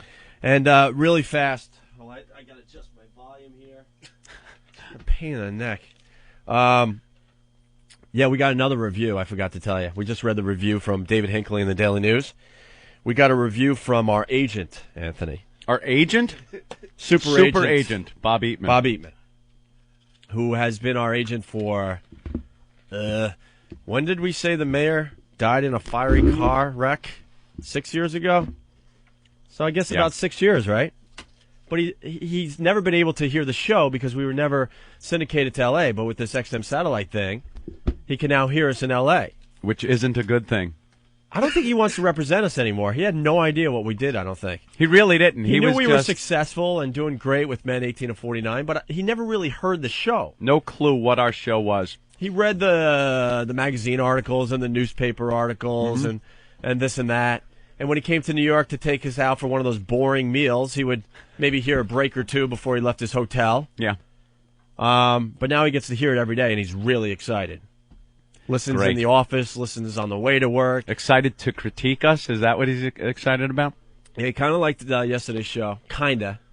He said, kinda. I kind of liked it. Why do you say boring meals, by the way? Huh? Why do you say boring meals? Oh, we talked about this yesterday. No, I was just curious. I don't know why you'd say they're... Bob is not a conversationalist at dinner. No. He sits there with his... he's a negotiating machine. That's what he's great at. Yeah. He sits there with his brother, and we kind of just chit-chat. Looking at the clock. Anthony, we got to tell the lobster story. Oh, when I ordered a 200 and... How much did it cost? I forgot now. It was like $250 lobster? Yeah. I think it was closer to $300, actually. Yeah, it was. We were at almost one of these $300. Fancy restaurants around here, I don't know, on 56 or something, and we were really pissed at our agent because, you know, we were sitting out of radio for 2 years, so we had to blame someone. We're like, Bob, get us out of this stupid contract.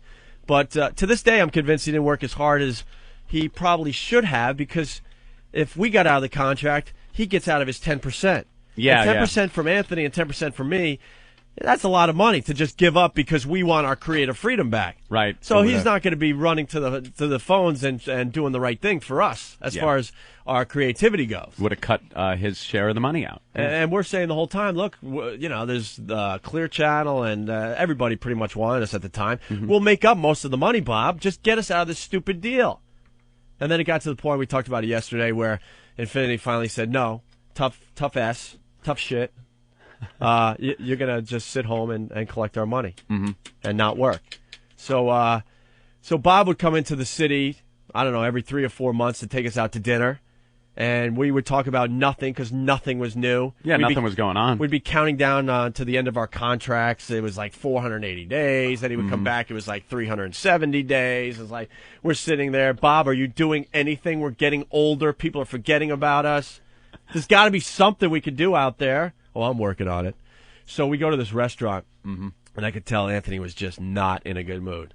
No. And usually it's me that is pretty pissy, but Anthony was like, he's going to show Bob. I'm convinced he did it on purpose.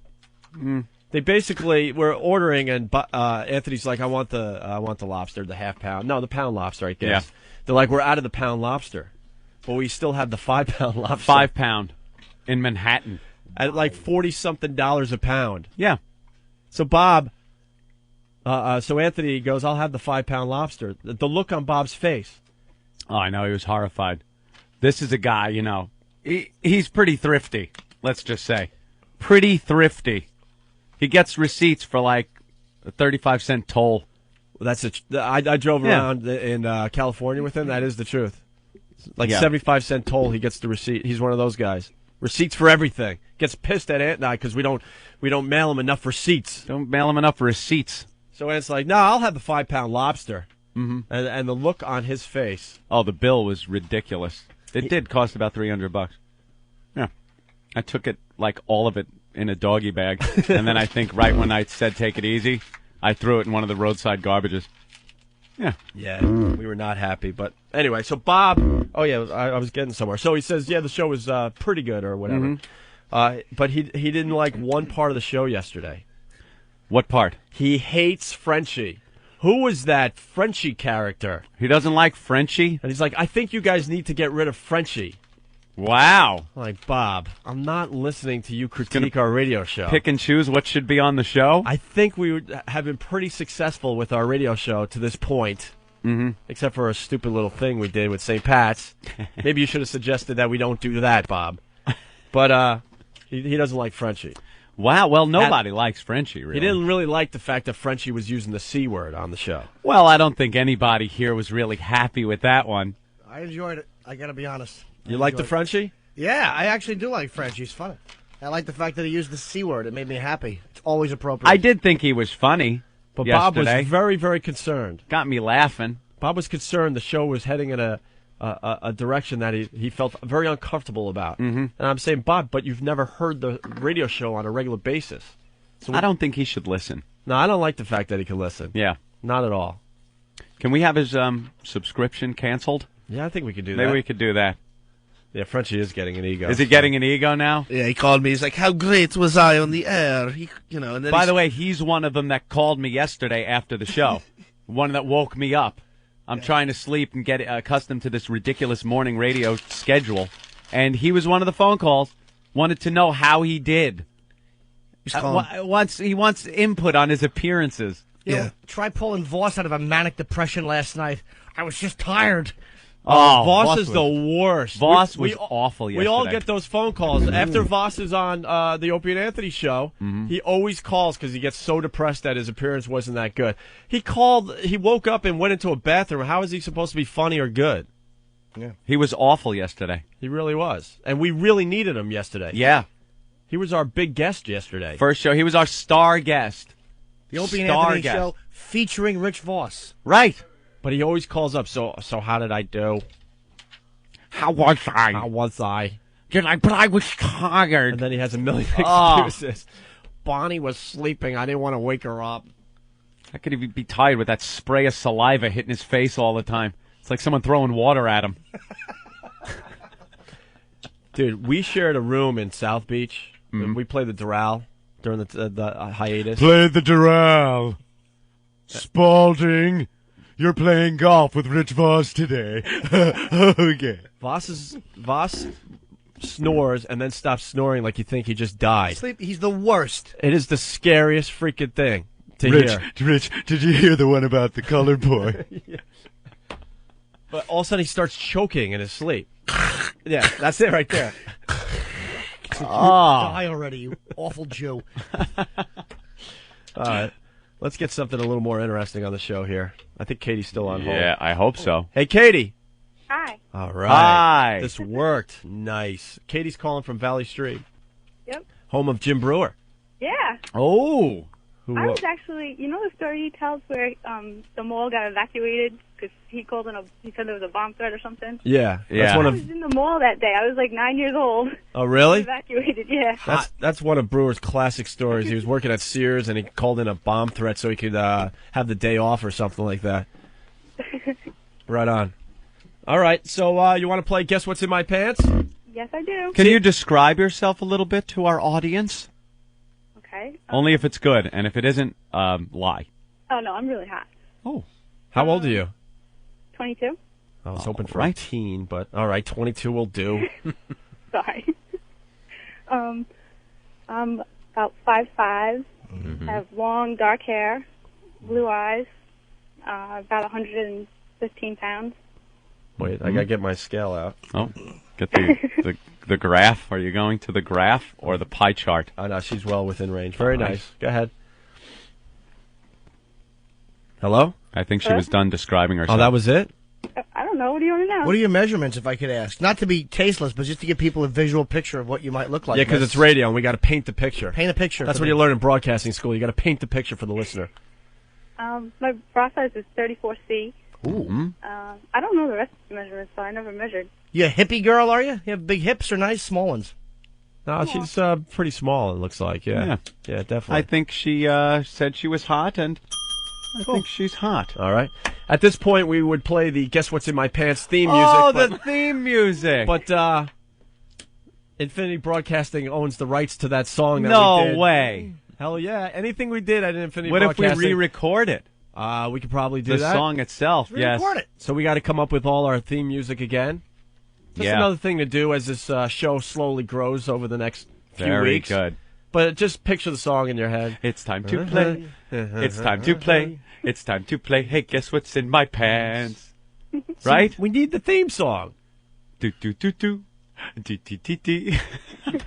All right, Katie, you know how to play Guess What's in My Pants?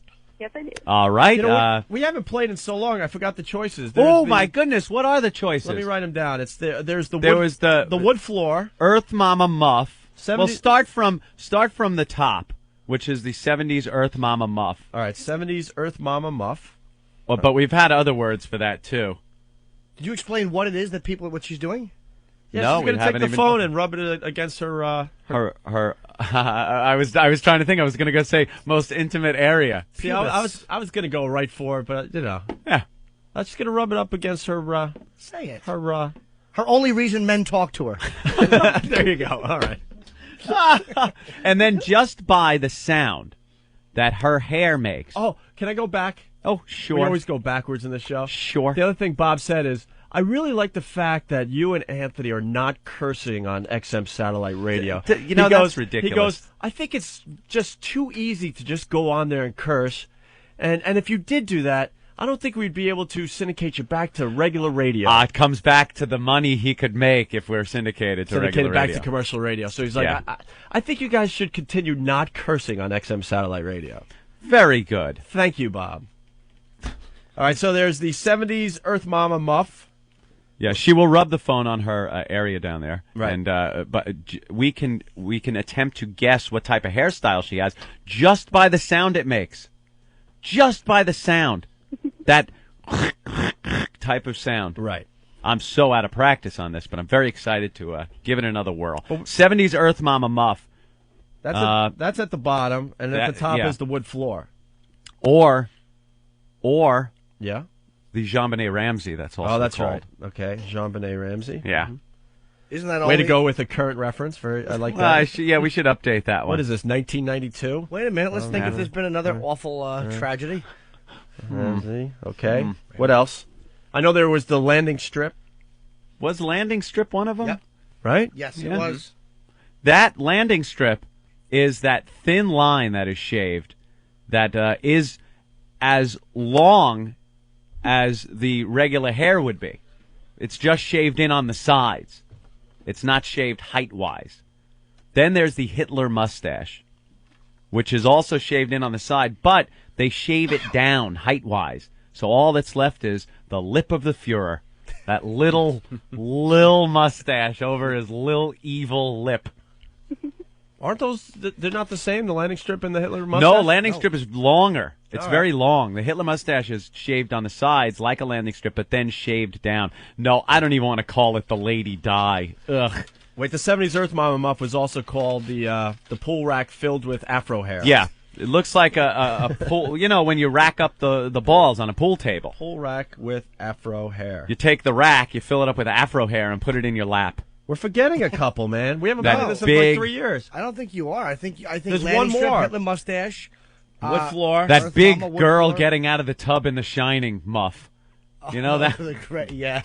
Did she have that big before she turned into the old bag and got hot? Spread sores on her awful arms and legs. Just nice. All right, is that it then? I think that's it. I do think so. All right. Our faithful listeners will remind us if there was another one. All right, Katie, are you ready? Yep. Are you Okay. like nude right now?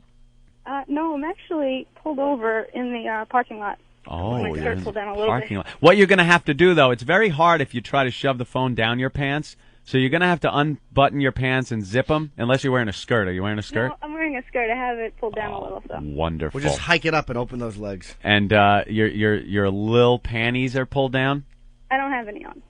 Very Okay. nice. Okay, just let that sit for a moment. Just let it sit. Skirt, no panties. Okay. Very good. Now, what we're going to want you to do is rub the phone in an up and down fashion. First. We go both and then side to side. Yeah. Okay. Up and down first. Let's hear up and down. Okay, you ready? Yeah. Yes. Let's listen. All right, hold on.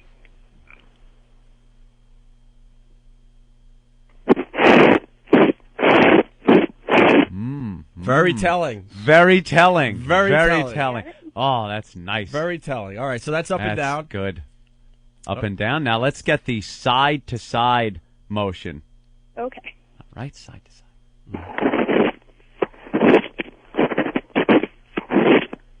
I love how when they do the side to side, you could feel the contours. Isn't that great? You could hear the pothole. Yeah. You hear the phone holding its nose. All right. I think we need the up and down again. Up and down, and then we do the circular. Remember that's the right. circular motion. That's right. Let's go with the up and down. Okay.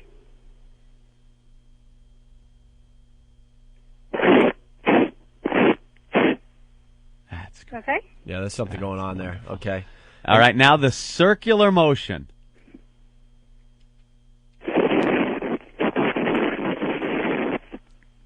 Okay. Oh, it's a mess down there. It's very deceiving, but Now remember, don't tell us. We're gonna all guess, and don't tell us until we ask you to reveal it. Okay. No matter what we guess, because we don't want to blow it right from the beginning. Can I ask a question?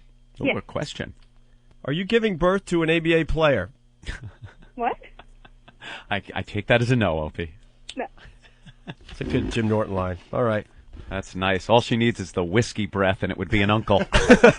Those sharp whiskers. All right, are you guys turning ready? that nice peachy soft skin all red. Are you guys ready, or you want to hear another? I'm ready. If you guys need something else, but I really think I got this one. All right, Anthony, it's to you. Okay, believe it or not. And Katie, don't say if he's right or wrong. Yeah. Okay. Believe it or not, Opie, it made a lot of noise, and that was very telling for me. It's very deceiving when it makes a lot of noise. I am going to go with my experience on this one and say that she has the JonBenet Ramsey. Wow. Or the wood floor. You would think, being loud like that, you would think it would be a lot of big, hairy hedgehog down there, but I'm going to say wood floor. All right. Norton? All right, Norton. I'm actually, the first one for me was a little telling, because I thought I heard an inconsistency in the noise up and down. So Get a little closer to the mic there, Jimmy. Oh, sometimes my audio's a little off. Yes, a little low. I heard a little inconsistency on the first one, up and down. So I'm actually going to say Hitler mustache. Oh, Hitler mustache. Right. Okay. Hitler mustache. Gotta write all this Jimmy. down Yeah, here? write it down. All right. Keith the Cop, you want to play today? Absolutely. Okay. I'm going to go, and this is going to be a little different today, but I'm going to go with the Frank's Way comb over because, and that's a private joke for probably the five of us sitting here, but a comb over? The Frank's Way comb over. Frank's Way? I think he's Frank's Place. Listening. Frank's Place. And it's called Frank's Place. Oh, Frank's Place. You got to get Frank's your XM Way. satellite radio hooked up, you idiot. Leave Billy Joel with Down syndrome alone. Well, that's my guess. Katie. Yeah? Can I ask you your favorite band? Primus. Huh? Primus. Primus. All right, you definitely have a 70s Earth Mama muff. Oh, you think she's got the big brown beaver? Yes. Being a Primus fan? I believe it's a mess down there. No. Big Kev is saying no. Kev, what do you think? What's your guess there, Kev? Landing strip. Landing strip? You're going with the landing strip. Well, we're getting quite a variety. This is good. This is good. All right. Does Gentle Ben want to guess? Ben, you want in? Come on, Ben. Are you still awake? I'm awake. All right, I'm just asking. Wood floor. Wood floor. He's going with wood floor, too. Ben and his Adrian from Rocky Glasses says a wood floor. Thanks, Dick. All right, Katie. Katie? What's in your pants? It's a landing strip, but it's trimmed down. Oh, so that would be the Hitler mustache. Wow. Unbelievable. Little Jimmy Norton had that one. The landing strip trimmed down is indeed a Hitler mustache. Oh, Big Kev was going to claim victory. How far is it trimmed down? It's pretty short. Wow. How about that? How about that is right. I never liked those, really. I don't either. I prefer it totally bare. I either like it totally bare, or I've always said I like the natural shape of it all. I don't like it like exploding like the Jiffy Pop in the panties thing. But the natural shape, just tamed down a little bit so it's not unruly, is very good. Now, I have to disagree, Aunt. I like nothing. I like, really, just because I like the lips. You know, I'm nothing a freak. like that. it's been shaved or just nothing's been there yet. Awful, degenerate you are. I don't want it to be a new stadium that no one's played on yet. I like it to be totally shaved. I like that. All right, Katie, thanks for playing Guess What's in My Pants, the first one on the new Opie and Anthony Show on XM Satellite Radio. Right about now, we'd hit the outro music, and this bit would sound so great as we go to commercial. Lasers and stuff, and there's music playing, so just picture all that until we get a brand new Guess What's in My Pants theme song, okay? Right. Okay. All right, Katie, thank you. Yeah. Katie. She's out, and we're out. Steve. Yeah, I fucked him. The Opie and Anthony Show. And here, as long as we're talking about theme restaurants, I got a proposition for you. I think if white people are going to burn down black churches, then black people ought to burn down the House of Blues. Huh? What a fucking disgrace that place is. The House of Blues. They ought to call it the House of Lame White Motherfuckers. Inauthentic, low-frequency, single-digit, lame white motherfuckers. Especially these male movie stars who think they're blues artists. You ever see these guys? Don't you just want to puke in your soup when one of these fat, balding, overweight, overaged, out-of-shape, middle-aged male movie stars with sunglasses jumps on stage and starts blowing into a harmonica? It's a fucking sacrilege. In the first place, white people got no business playing the blues ever, at all, under any circumstances. Ever, ever, ever. What the fuck do white people have to be blue about? Banana Republic ran out of khakis? Huh? The espresso machine is jammed? Hootie and the Blowfish are breaking up? Shit, white people ought to understand their job is to give people the blues, not to get them. And certainly not to sing or play them. Tell you a little secret about the blues. It's not enough to know which notes to play. You got to know why they need to be played. And another thing, I don't think white people should be trying to dance like blacks. Stop that! Stick to your faggoty polkas and waltzes. And that repulsive country line dancing shit that you do. And be yourself, be proud, be white, be lame, and get the fuck off the dance floor. Now, I thank you. Where the surfers go. Next is SpamSlicer.com presents Megabyte Minute. Thanks for tuning in. I'm David Radin on XM Satellite Radio.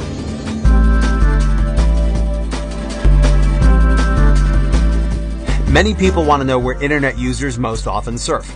CEOs, marketing and advertising companies, as well as parents could use this information to their benefit. It might help when deciding where to place ads, or what might be seen by children while using the web. In a study performed by Hitwise, a web tracking firm, numbers show that the category with the most traffic is adult-oriented websites. With over 18% of the pie, adult entertainment even beat out the search engine category for the #1 slot, besting Google, Yahoo, and MSN Search all together. I'm David Radin. More at megabyteminute.com. If you love an intelligent, well-observed song, join us at XM50, The Loft. It's an eclectic mix of tunes by both up-and-coming singer-songwriters and classic artists, from songwriting legends like Joni Mitchell and Jackson Browne, to newcomers defining the future of mellow rock, like Norah Jones and Ryan Adams. It's The Loft, where guitar-toting modern-day troubadours sing the stories that chronicle our lives and times. Hear it at XM50, The Loft. Ask not what your country can do for you. What are we fighting for? Don't ask me. Do I think America belongs in Vietnam? I don't know. I belong in Vietnam. I'll tell you that. Can I quote LBJ? Nam Jam. I will not 24/7, 60s on 6. Radio to the power of X. XM Satellite Radio. Can never really find a good sound effect of a guy getting hit in the head with a shovel. Good evening, sir. May I interest you in our soup de jour? Shut the fuck up, you goddamn fuckhole! You piece of shit! The Opie and Anthony Show.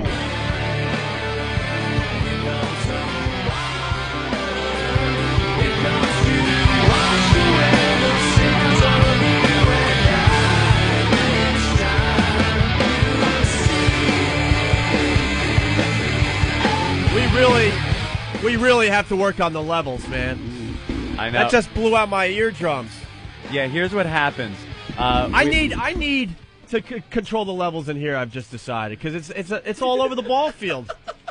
I'm going to go deaf before the end of the week. And here's my what ears happens stink now. To begin with. We our levels when we're talking throughout the break, everything's fine. Perfect. When we go to our commercial break without commercials in it, I have to rip these headphones off so fast, or else like 1,000 decibels goes right into my brain. This is the stupidest radio show, I'm telling you.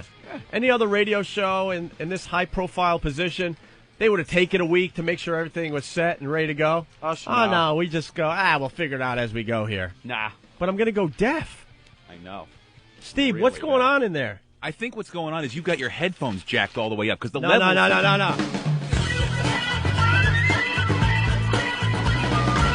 Martini Steve from the other room. Looking like he's landing planes. I really don't like this setup. All right, fine. Steve's in the booth. Time to do the news. No, what I was going to say is it's happening to Anthony, too. Yeah, but you've got his volume in. You're controlling his volume as well. Why are we controlling each other's volume? That's the way it's set up, I guess. But the levels don't look bad here. The levels really don't look that bad here. So you're telling me you're going deaf. They look okay here. So I got to immediately yank it down. You know, I think he would be a better worker if he was drinking tumblers of martinis in the morning. Yeah, for about 10 minutes. Yeah. I think he would be a lot more focused. Then you hit that. Well, what if the drinking curve is so short-lived. Like, really? You could do things so much better after you're drinking a couple of drinks. You know, it used to happen. I used to be on a dart league, and if you drank a little, you'd shoot darts great for about a 10-minute window. And then you keep drinking, and everything falls apart. And that's how I believe Steve is. Very good for 10 minutes, and then he'd be like, go after yourself. Yeah, that's about it. I really don't have much of a capacity. That's a kind of a awkward tightrope with me and the booze. Not anymore. I got the capacity for it. Lasts about 5 minutes, and then I'm enraged. Yeah, and you just get all pissed off. Well, what's the size of your stomach these days? About a couple ping pong balls. Jesus. Yeah. You got the staple job. So what do you do? Have dinner and then for dessert have maybe a Velament? No, there's no dessert. Velament? I can't eat sugar. What year is this? I can't eat sugar. All right, Steve, come on in the studio because I heard something else as we went to break. Mm-hmm. Okay. The big XM satellite announcer was basically saying how he's effed all of us here in the studio. We haven't heard that sweeper yet. No, some of these sweepers are downright filthy. I think they're naughty. Yeah, we're trying to keep the show between the lines here, and the production is just... Here he comes. Just outrageous. Yeah. Martini Steve in the studio now. Olive in his big martini glass as he comes walking through the door with his swizzle stick. Holding his Frank's album cover in the other hand. All right, wait. I have to turn this on over here, right? There it is. All right. Play some more of these. Hello. You got it? Oh, yeah. There it is. There we are. There it is. Thank you. Wait, no, No, really, dead air is really good for a radio. Chubby gals need love, too. That's quite possibly the filthiest vagina I have ever seen. The Opie and Anthony Show. That was too loud. Yeah, why is that level so loud? That has nothing to do with me. And by the way, people, I was listening to this yesterday. You can hear it when it comes back. It's really loud, and then you can hear the volume drop immediately. Like when you're in your apartment or Bob Kelly's apartment listening, you can hear, because you don't have your own XM radio. But when you only work for the company. Why should you get one for free? But Bob Kelly, who paid for his XM radio and is enjoying the Opie and Anthony show, you can hear it coming through loud and then going low. All right, well, do you have it up too high on the board, Opie? No, not really. You sure? We could try it like a little lower. Yeah, maybe that's it. I don't have any meters, so I don't know what's loud and not loud. Isn't that odd? All right, let's try another one. On the Opie and Anthony Show, we're going to make fun of people with Down syndrome. I just didn't want to be in the middle of the flight and have him yank that handle hoping candy comes out and blow the door off the plane. We all get sucked out except for him because his head gets stuck. The Opie and Anthony Show. I like it. See, we like these. We're talking about the gay ones. How about that one? Opie and Anthony. Hey, boy. You ever titty fucked a man? The Opie and Anthony Show. Okay, now what was that? Is that Foxworthy's closing bit? What was that all about? All right. Final one. people thinking I'm titty fucking a man? Yeah. Here's a weird one. Opie, Anthony. They have a deer stand, but it's not for hunting. The Opie and Anthony Show. Wow, Steve, do you have short-term memory? We played that one yesterday. We're trying to find the ones that we haven't played yet. Opie and Anthony. I bought their asses for a half a pack of cools. The Opie and Anthony Show. The prison one. That's the prison one, yes. You played the sit down to people. Wow, this bit's going to work just as good as it did yesterday. Thanks, Steve. Opie and Anthony. Yeah, I fucked them. The Opie and Anthony Show. Yeah, that's the one. That's the one we played going into break. Okay. What was He effed all of us? What was the theme there? Hot. What's the point we're trying to get across with that one? Mm-hmm. These guys are sure creative. All right. Opie and Anthony. Oh, yes. Oh, that's right, King Friday. Work the taints.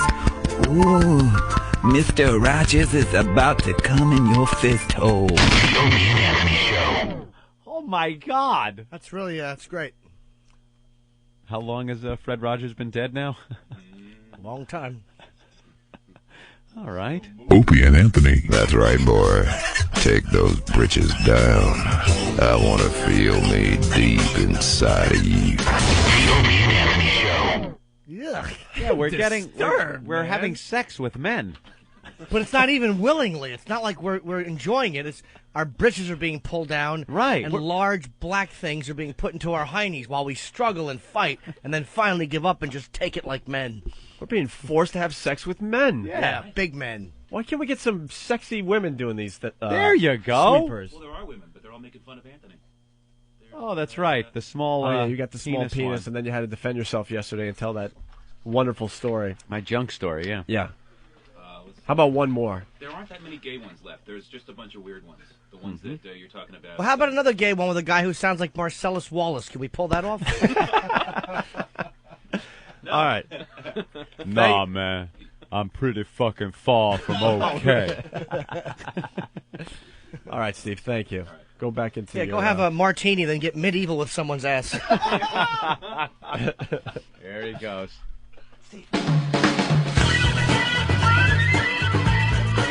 Da, da, da, da. Oh, he almost spilled. Did you see that? What? The martini almost came right out of the top of his glass when the door hit him on the ass on the way out. Okay, let's go to the phones here. Talk to Danny in Tennessee. What's up, Danny? Hey, how you doing? All right, buddy. Sit down, Danny. Man, I just wanted to call and say congratulations, guys. Well, thank you. How about a Fresca? Awful soda. It was an awful soda. I got my XM radio about 2 months ago, and I'd never heard of the show before until they asked me, when I was subscribing for service and everything, if I wanted to get y'all show, Yeah. I was like, why not, Did you have to pay the $1.99 for the month? Oh, yeah. I thought you got the month for free. The whole month. The whole month for free? So you didn't have to pay the $1.99? Well, all I got was like... That's an outrageous savings. Yeah, really. Well, on the channel, it just kind of reran it, the same thing for 2 months. And it drove me nuts, man. I was just... That was the goal. That was drive people nuts. They call it the Barker channel. Yeah. Woof! Where it's like a 60-second commercial over and over and over again until you get hooked up. It was like counting down, All right. Thank you, Danny. Hey, man, no problem, man. Hey, All right. Let's go to Tim. What's up, Tim? He's in the Hey, middle of Nuzma, what's going on, guys? Do you really talk like this? Yeah. Where's he from? I'm from Daytona Beach, Florida. Oh, there you go. Hurricane Alley? Uh-huh. Ho-ho. Surviving all those hurricanes? Oh, yeah, we've survived, and I'm getting sick and tired of them, too. I betcha. I'm a first-time listener, and I just heard you guys for the first time yesterday. Really? Yeah, you guys were hilarious. I mean, I had to pull off. Were you listening to this program yesterday, sir? What's that? This is the part of the program where we go to the phone calls that say how great we are, so Yes. we make ourselves feel better about I never ourselves. Heard you guys before, but you're awesome. You're awesome. Thank you. Yesterday I thought we sounded like the Warren Report. Oh, I tell you, man, that Katie girl, man, get her my number. You like that, don't you? Christ, man, now that she we were sounded hot. now that we were able to bring back one of our bits, we got to do it one more time before the end of the show. Another Guess What's in My Pants. Sure, later on. All right, thank you, Tim. Hey, no problem. Hey, Take Tim. care. Tim. Yeah. Oh, that was too easy. You nailed them so bad. Oh, that was too easy. Hey, speaking of the hurricanes, there's a story on CNN about a guy that lost his house during one of the tornadoes. This is awful. Poor guy. This is the news portion of the show. One of the tornadoes that damaged a lot of property during the hurricanes, they spawned tornadoes, Opie. This guy got arrested. Yeah. Now, you might ask, why would you get arrested after your house gets destroyed by a tornado? And the guys are fixing it up. Well, they found 24 boxes full of child pornography. Wow. Another one where these guys, they can't figure it out. They can't figure out that you can't have this stuff. And you can't have it on your computer. And you can't have it in 24 boxes around your house. And if you do, never invite anyone over. Ever. How many times do you hear this happening? My question is, why didn't he take these little lovely jewels with him when the storm hit?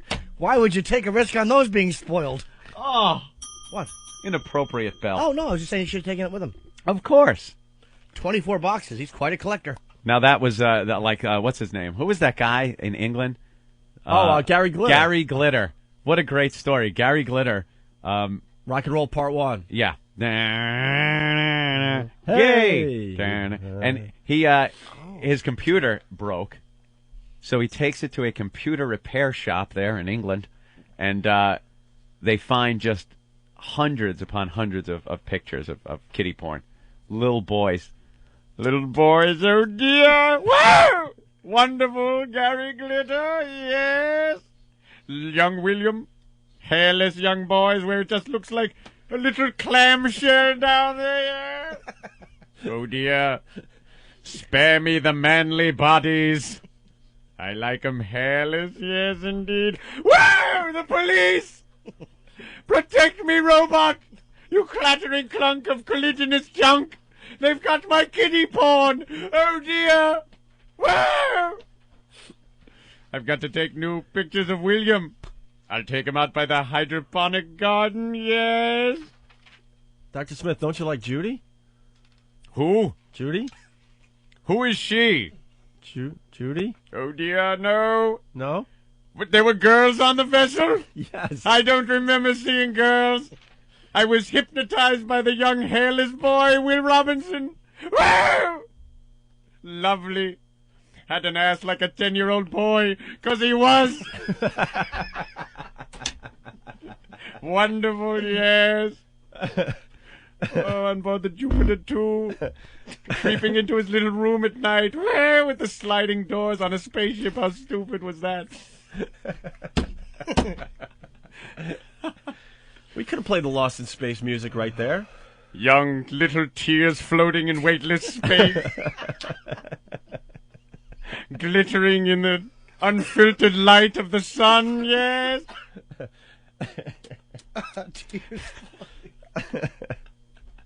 Little weightless tears hitting his bedroom wall and rolling up. Wonderful, yes. Oh, dear. Dr. Zachary Smith. Steve's on the ball today. Thanks, Steve. Welcome. I'd wait till Major West was screwing Judy and hide poor Will's tears and moans and screams by her moans and screams, yes. Lost in space.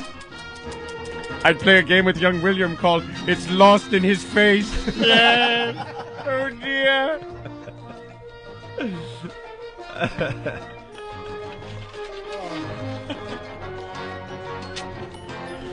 Wonderful.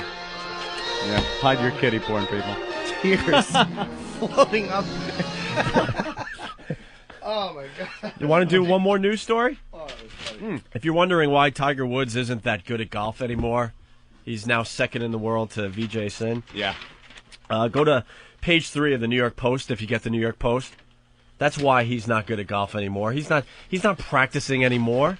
He's got the hottest freaking fiancé on the earth. That picture is just ridiculous. She's in a tiny little bikini. I guess they're going to get married soon. Let me take a look. But that's the reason why his golf game is suffering. Would you go out and hit, a couple hundred golf balls every day when you could be with that all day long? Hitting your balls off her chin. That's about it. Look at her with a little polka-dotted bikini. Huge cans. She's beautiful. She's she looks very tall, very German. What is she? Oh. She's... soiled. Yeah. Yes. Damaged goods. Yeah, she's, what's her last name? Nordgren? Nordgren. Yeah, that's Swedish. Okay, she's Swedish. She used to be a nanny for one of the other golfers. What a bittersweet guy to bring home to your father. Yeah. I don't care how much he makes, he's still a golfer. I don't want no golfers in this neighborhood. That's a father's worst fear, that his beautiful white daughter is going to bring home a dirty golfer. A golfer. That's awful. She's a golfer lover.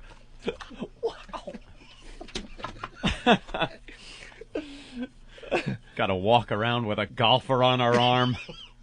Oh, embarrassing the whole family. Oh, man. Has to drink out of the water fountain, golfers only. We're getting back into shape real fast here. Yeah, that's definitely the reason his game is just not where it was. Yeah, they're trying to analyze his swing, this and that. The problem is he's getting too much poo-ha. She is solid. And this one, interesting. More news there? Yeah, a little bit. Michael Jackson's family, once again, his only supporters are his goofy family. Ooh. Yeah. This is a Steve selection, Anthony, from the other room. Yeah. Yeah. By baby, he means young boy. Literally, baby.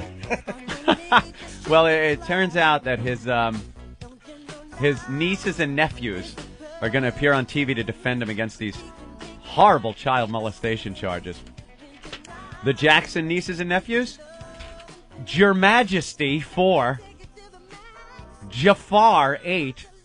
12-year-old twins Randy and Dante, and 14-year-old Genevieve. You forgot Jumanji. Jumanji.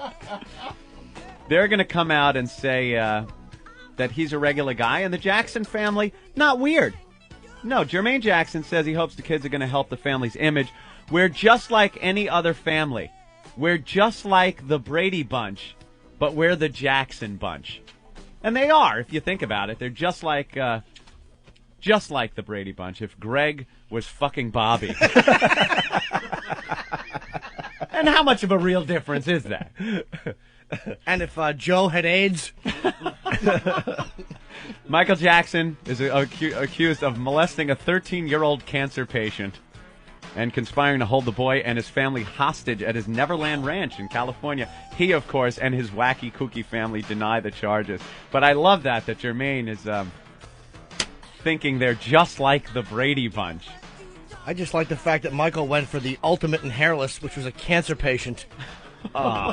Hey, he called the Make-A-Wish Foundation. You guys got anyone under 14 with washboard abs who coughs a lot? Smooth, perfect abs. They're so worked out from leaning over the toilet, throwing up for hours. Bob's not going to like this in L.A., Jim. Bob's not going to like this in L.A. He'll like it. Bob will like it. All right, let's go to Andy. What's up, Andy? Bob. Or is it Pat? Pat, what's up? Hey, guys, how are you? Just wanted to welcome you back. Where you from, Pat? Get back on the air. Where you from, Pat? Tallahassee, Florida. Hey, a lot of Florida. A lot of Floridians. Originally from Jersey, we moved down here, and I had nothing. And then nothing else to do while you're shoveling mud out of your kitchen. That's right.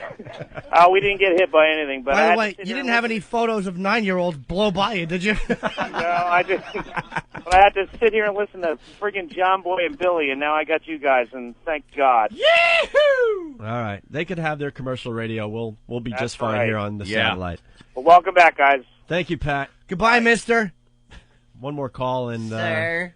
then we'll do something. Andy, what's up, buddy? Hey, what's going on, guys? Hey. Hey, it's great to have you guys back. Cool. Great to be back. Yeah, I was just wondering if you guys are going to bring back the Stoner Spelling Bee anytime soon. Stoner Spelling Bee. That's another one. Write it down. Another bit we got to bring back. Do people smoke their weed in the morning? Well, I've think always we can find a wanted to few. listen to your show. Wake and bake, Opie. Wake and bake. You know You what? guys are killing me. Like yesterday, I was burnt the rest of the day. Why don't we try to do Stoner Spelling Bee tomorrow? You want to try to do it tomorrow? Yeah, we gotta get into this thing finally. Dive right in. Head first, we did the as they Guess say. What's in My Pants today. Actually, speaking of which, there's a young lady that says she's really hot, and she's 20 from Michigan, and she wants to play Guess What's in My Pants. She left her phone number, Jim. Hot girl from Michigan. Really? Yeah, we'll call her in a little bit, and we'll do Stoner Spelling Bee tomorrow. All right, awesome. And you got to get rid of those gay promos. I tried to get my friends to come and listen in, and some of your promos played yesterday. Our promos stopped us from getting new listeners, sir? My friends, well, I mean, they liked the show once we got into it a little bit, but the promos, everyone was like, what the fuck? Like, everyone just looked at each other. I think we should call them homos instead of promos. Yeah. Yeah, get rid of those. Yeah, the butt effing is turning off some potential listeners. Figure that one out. They really don't want the butt effing. I thought that would draw in people. It would, a certain demographic. Men 18 who will never make it to 35. You're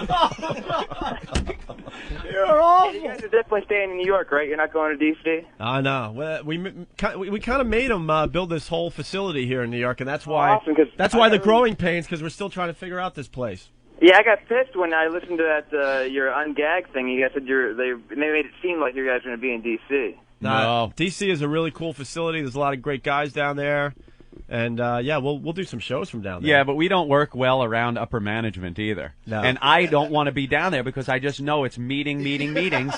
They love their meetings at XM. Drag them. I've seen more conference rooms down there than anything else. I think it's only second to the number of studios they have or the number of conference and little meeting rooms. You know what I noticed? Just people walking around with clipboards, going from one room to another. And you don't know what they're doing. They're just going to meetings. Over and over again. Hashing things out, Opie. Thank you, Andy. Letting you do whatever you want. I know what's great about being up here. Show's over at 10. We're out the door by 10:05. No one knows. No one knows. They call us on our cell phones. No, I'm at the office, and we're preparing for tomorrow's show. I'm already dozing at the wheel at 80 miles an hour on the expressway at 10:30. Right, the Opie and Harry Chapin show.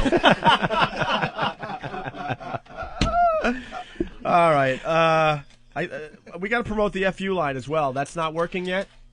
We have some. Is that working? No, it's a number where you could leave your FUs, and then when we're really slow on the show, we could play some of those, and that'll eat up some time. There's a promo for it, but the line's not working yet. So. All right, well, we'll get that up and running hopefully by tomorrow. Get people calling the line that isn't working yet. That's good. So I won't even give out the number until we get that working. Are all these numbers up on opieandanthony.com? They are all up on all the sites, yes. All right, thank you, Steve, with that fine, silky voice. Martini Steve. By the way, you know one of the worst parts, if I could just jump in about when we got the boot, was I got 1,000 emails in my account for Tinkle Drinker at AOL, which was my old email address, and then they dumped me. They made me change. They have a term of service violation, so now it's Yellow Treats. Who would think Tinkle Drinker couldn't be on absolutely. Wholesome AOL. You're still with AOL, by the way? Yeah, it's just a little bit easier. My God. I know. Take the training wheels off your internet connection, my friend. You're right. Plus, there's always the FBI people in those little chat rooms. Hi, Lolita 45. How are you? Well, in the olden days, when the internet first really started taking off, early mid-'90s, you would go into the little chat rooms and whatnot on AOL and trade GIFs, trade GIFs. Remember that, Hope? We'd sit after the show in Boston. That was when we were at AAF. And just get bestiality pictures and just the most disgusting pornography possible. And it would take a good minute for each picture to download. You'd get the scrolling. You didn't know what you were going to get. Down. It was kind of like opening up a Christmas gift. Yeah. You had no idea until it the older revealed days. itself. You would describe the internet in the early days perfectly. It was like the Wild Wild West. Yep. Anything like the went. Wild West. Anything went. And it was just trash. And I loved it. Now it's all... Yeah, you could get so much free stuff back then, too. Now everything's pay. It's so hard to get good pornography for free. Huh? All those places like Kazaa. Yeah, but I don't do peer-to-peer stuff anymore. My computer is pristine, virus protected. Anytime I download any program for peer-to-peer to get some smut or movies, illegal movies and whatnot, I want to download feature films before they come out. I want to do all that fun stuff. But I download the program, and all of a sudden I'm getting pop-ups and all kinds of crap. So no, I don't do that anymore. I search it out still. I could find some stuff. Anthony, they're freaking out in the big booth over there because we got to take a break so they can play another George Carlin bit. Steve. It's the Opie, Anthony, and George Carlin show. We'll go to Cindy really fast before we take a break, okay, Steve? Thank you. Cindy. Hey, guys. I'm a long-time listener from New Jersey, and I just want to say I totally agree with the guy before. You have to stop the gay promos. It makes you sound horrible, and no one's going to listen if you keep doing the gay thing. Yeah, we're really not into the butt Cindy. effing. It does? It makes it sound horrible? No, it makes it sound gay. Like we're fairies. Message. Not that there's anything wrong with Summer Tuesdays and all that. Oh, wow, today's Tuesday, right? Mm-hmm. Yeah. The Tuesday Night Hummer Club. We'll have to start that next week. Oh, we got to build. We can some only confidence. do so much. Got to build some confidence in the people. Yeah, So- today we're focusing on Guess What's in My Pants. We'll do the Hummer thing next week. It's hard enough to get a girl to call in, much less get one to drink out of a Cindy? mule. Yes. Are you enjoying the program aside from the mad gay promos? Oh, yeah, I love you guys. I've listened to you almost since you started back on NEW, and I've been waiting forever for you to come back. So have we. Oh, tell us more. Thank you so much. Oh, you're welcome. Have you ever been part of our program as far as, like, Guess What's in My Pants or anything fun like that? No guess what's in my pants, and I'm driving, so it's hard to do that sitting in traffic or crawling along in traffic. That's okay, because we got a hot 20-year-old from Michigan that's going to play with us in a little while. Yeah, that's good. All Good right. for you guys. And it's good to see that the instant feed. Oh, can't say instant feedback. The feedback is working today, and we can print them up so we can read some of them. How about immediate feedback? Immediate? Because it's immediate. It sure is. Kind of like instant, but with different letters. Why don't we get a thesaurus and rename it? I like that. Look up instant in the thesaurus. Immediate feedback. Steve, hit the button. Let's listen in on a show prep meeting in the Opie and Anthony laboratory.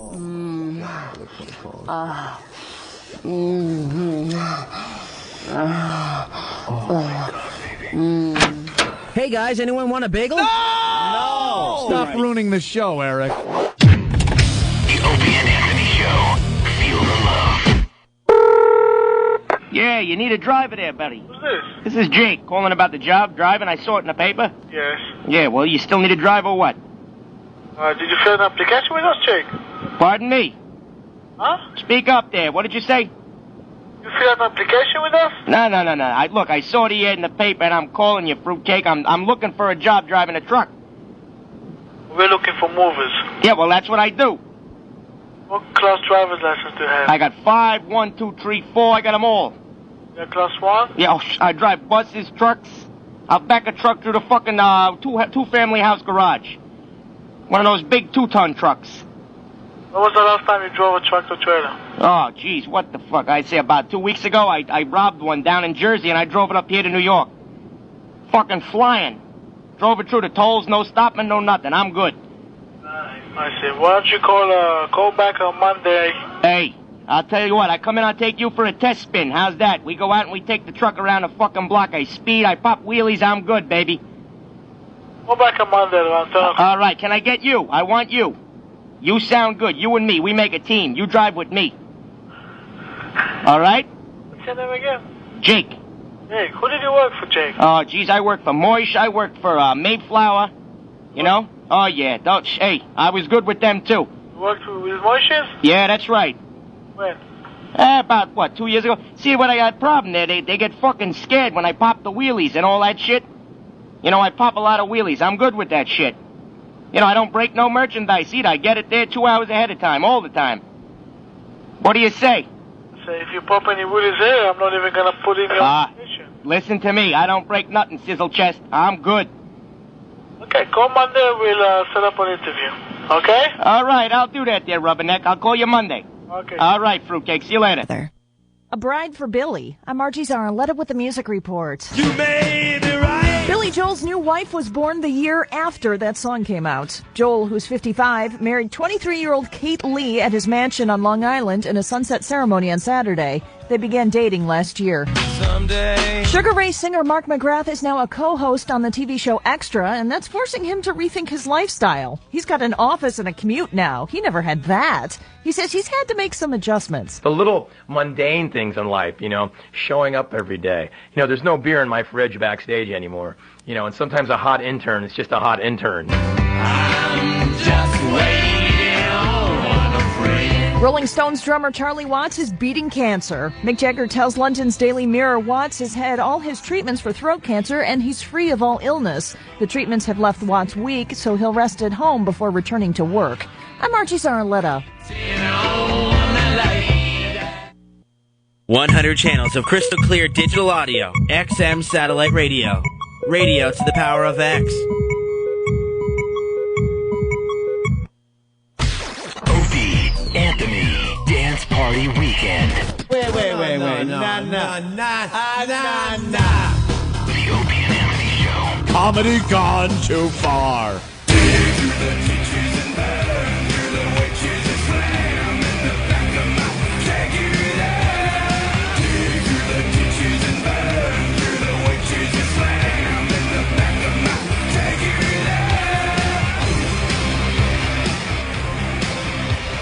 The Opie and Anthony virus is spreading across America.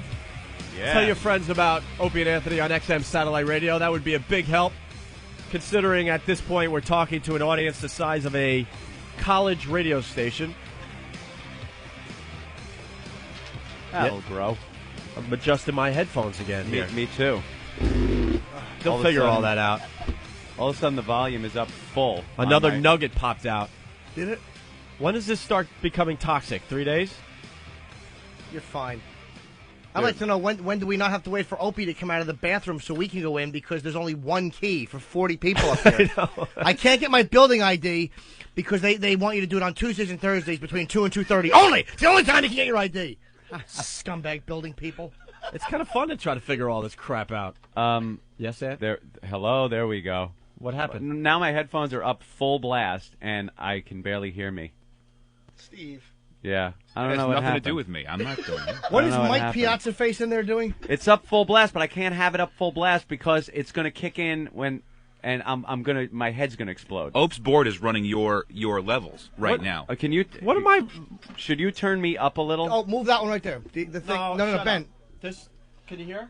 What? That's not doing anything to mine. All right. See, Mine's Steve, fine. you're such an idiot. No, I'm not. It doesn't control his volume. No, I think the volume. No, that doesn't do it either. All I've got is the one overall signal that you're sending to me, and then Yeah, but you're that's supposed it. to make his headphones a little bit lower. I don't have any control over his headphones. I'll just say something. Something changed from before we went to break to now. This is not what I'm used to. Something changed in between that time I didn't because touch now anything. I can't. This thing, I Dude, can't I'm leave it not- up full blast. I It's can't. gonna kill I me. can't control your headphones. That's not. He's got it. He's got your mic volume.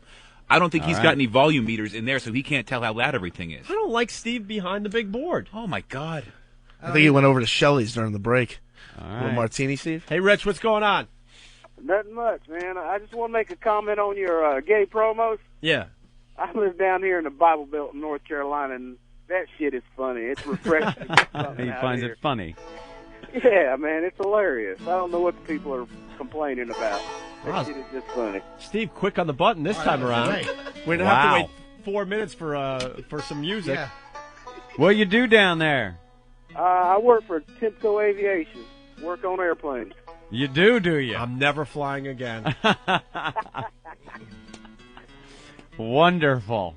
You live out in the sticks? No, actually I don't. Greensboro, Winston-Salem, North Carolina. Yeah. Okay. That's I know exactly where that is on a map. all right. Well, thank you. And he likes the gay promos, Opie. Are you into the gay? No, man. It's just funny, man. You know what? I like bashing him on the head with a big wrench I used to fix the airplanes with. We got a few of them out there that might enjoy that, though. I hear you. We need the Norm Macdonald gay bit. Yeah. See, that's another thing we got to find from You the play old that show. one. You find that, Steve, I'll be amazed. Oh, here comes Eric, Sex Bagel, who I think's still working for the show. I haven't seen him all day. Little blonde lad. Where is he? He's answered 4 phone calls, and he sits next to Steve. That's his job so far. All right, thank you, Rich. right-hand man. That's right. Y'all keep up the good work now. You Thanks, hear? buddy. All right. Sitting at the right hand of Steve. Yes, blonde Eric. You want to call up this girl from Michigan for the second version of Guess What's in My Pants? I would love to play that again. Yeah. All right. Also, I want to thank the guy. Maybe he'll call the show. He was on Fox and Friends yesterday morning when we debuted this mess that we call the Opie and Anthony Show on XM Satellite Radio. Right. And he was yelling and screaming in the background, holding up the signs and stuff. So it has begun. Yes, the invasion on the media. The guerrilla campaign. We love it. people that get in front of live shots on the news or through the window of a lot of the news shows now, especially the morning ones. They have that fun little window out into the public, and people wave and go, hi, hold up, happy birthday, Mary. You know, things like that. And we love when people just abuse that whole thing and put our names up there. It got so out of control back in the day that all the news crews had their reporters up on the news vans. Yeah, they knew what we were doing and put them all when so they were did doing remotes. their live shots from on top of the vans because they didn't know when the next Gumby was going to run out with the sign. Or the guy in the gorilla suit ran out. That was during the nuclear plant leakage. Yeah, there was story. a nuke plant leak, and the news guy is trying to do a serious report on the danger. And some guy with an Opie and Anthony sign dressed in a complete gorilla suit starts jumping up and down behind him. It's hysterical. You sure he was in a gorilla suit and wasn't a golfer? we all got the golfer thing already. Just asking. I want to make sure.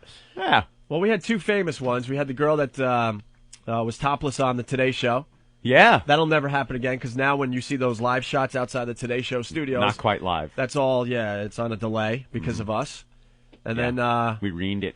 And then the one that was a story that was pretty embarrassing to my mom was when we got the C word on TV. Oh, that was a good one. Yeah. Yeah, that was some fun reading at the Hughes household. The C word. It was on page 3 of the Post. What? My headphones just got louder out of nowhere. That? Out of nowhere. They just out of nowhere. I didn't see anyone touching anything, and they're back to where they were before the break. My hands weren't anywhere but I near saw the you board. fiddling with that thing. That was my What volume were you in fiddling the studio. with? I was touching my volume in the studio so I could hear you louder, but that was it. I didn't touch anything. Maybe yours and answer the same volume. It might be the ghost of Scott Muni. Oh, it could be. Affecting us here in New York. Oh, my God, mine just got louder, too. What are you doing in there? I'm not touching a damn thing. Now it's too low. Mine is low, too, to be honest with you. What are you doing? Dude, I'm going to blow. Hey, could you keep those filthy Lebanese dick beaters off the volume? Could you? And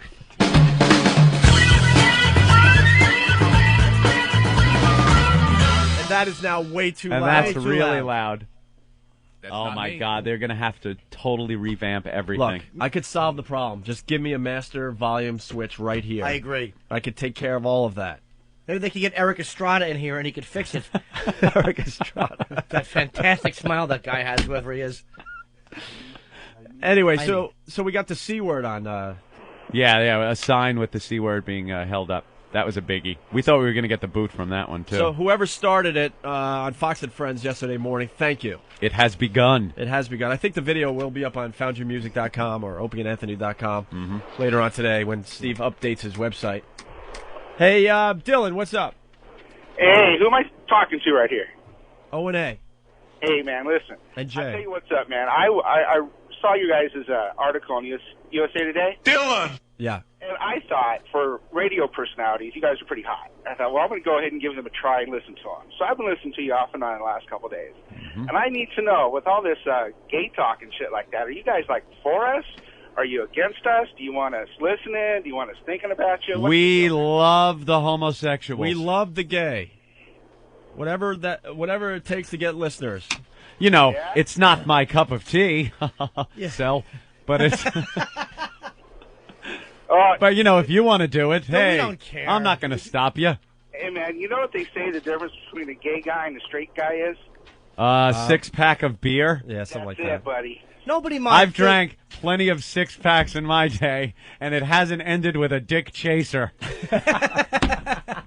So I don't know how true that rumor is, my friend. I even had the story of the treehouse, and I was drinking beer that evening. Man, living my circuit, man, sometimes it doesn't even take a 6-pack. I had a best friend that turned gay right in the middle of me being a friend with him over the years because we were kids, we were pretty young when we first met each other.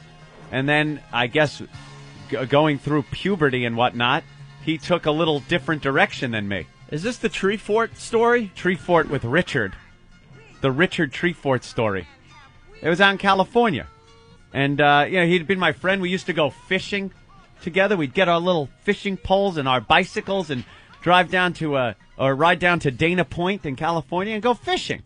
Sure. Just two young boys going fishing. And then we'd go horseback riding because we all had horses and whatnot. And we built tree forts. Just things boys do at that age. The tender ages of 12, 13, 14. And then 15 or 14 into 15 happens. And he took a little different direction, Opie. And I found this out. One night when we decided we were going to camp out at the treehouse at the ranch where we kept our horses. We were going to camp out, me and Richard. Oh God! So we get up in the treehouse and as usual we're just hanging out, talking about things and I drift off to sleep. Actually, I'm trying to go to sleep. Richard, I guess, is ready to go to sleep I think everyone's ready to go to sleep. Oh no. The night's just beginning for him, though. Right. Okay. Because he leans over. And whispers, "Can I suck your cock? Can I give you a blowjob?" I've never heard the story told this way before. And I'm like...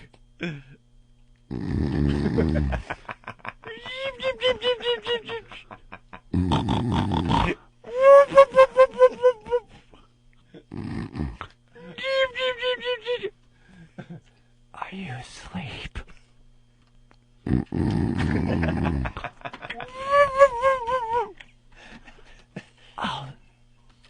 I'll suck your...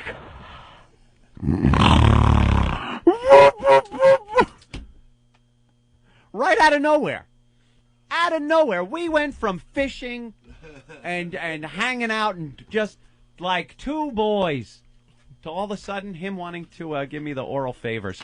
It's kind of like fishing. You wanted to put your trouser worm in his mouth.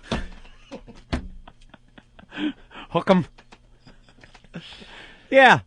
So I understand, that whole thing. That guy's talking about the gay thing. It's not my cup of tea, though. Hey, Dylan, you're in Tennessee? Yeah. You find a lot of action in Tennessee being gay? Well, there's a lot of action everywhere being gay. Oh, yeah? Yeah. So, it's, right now I'm in Tennessee. I'm just traveling through. But I'm wondering if your buddy Richard there would come up with a different ending to that story. Oh, what? That I yanked it out and he sucked it? You never know, man. You just don't turn gay, What, you're saying I turned my friend gay? Well, I don't think you laying there next to him turned him gay. I think it's always been, obviously. No, he was pretty gay, believe me. But he was finally... In hindsight. He was finally letting Anthony know that he was gay. That's the point of the story. Yeah, but, the straight community, you just don't go down to Dana Point and just go fishing, buddy. I know that area quite well. You go to Laguna Beach and go fishing if you're gay. Wait, how would you know?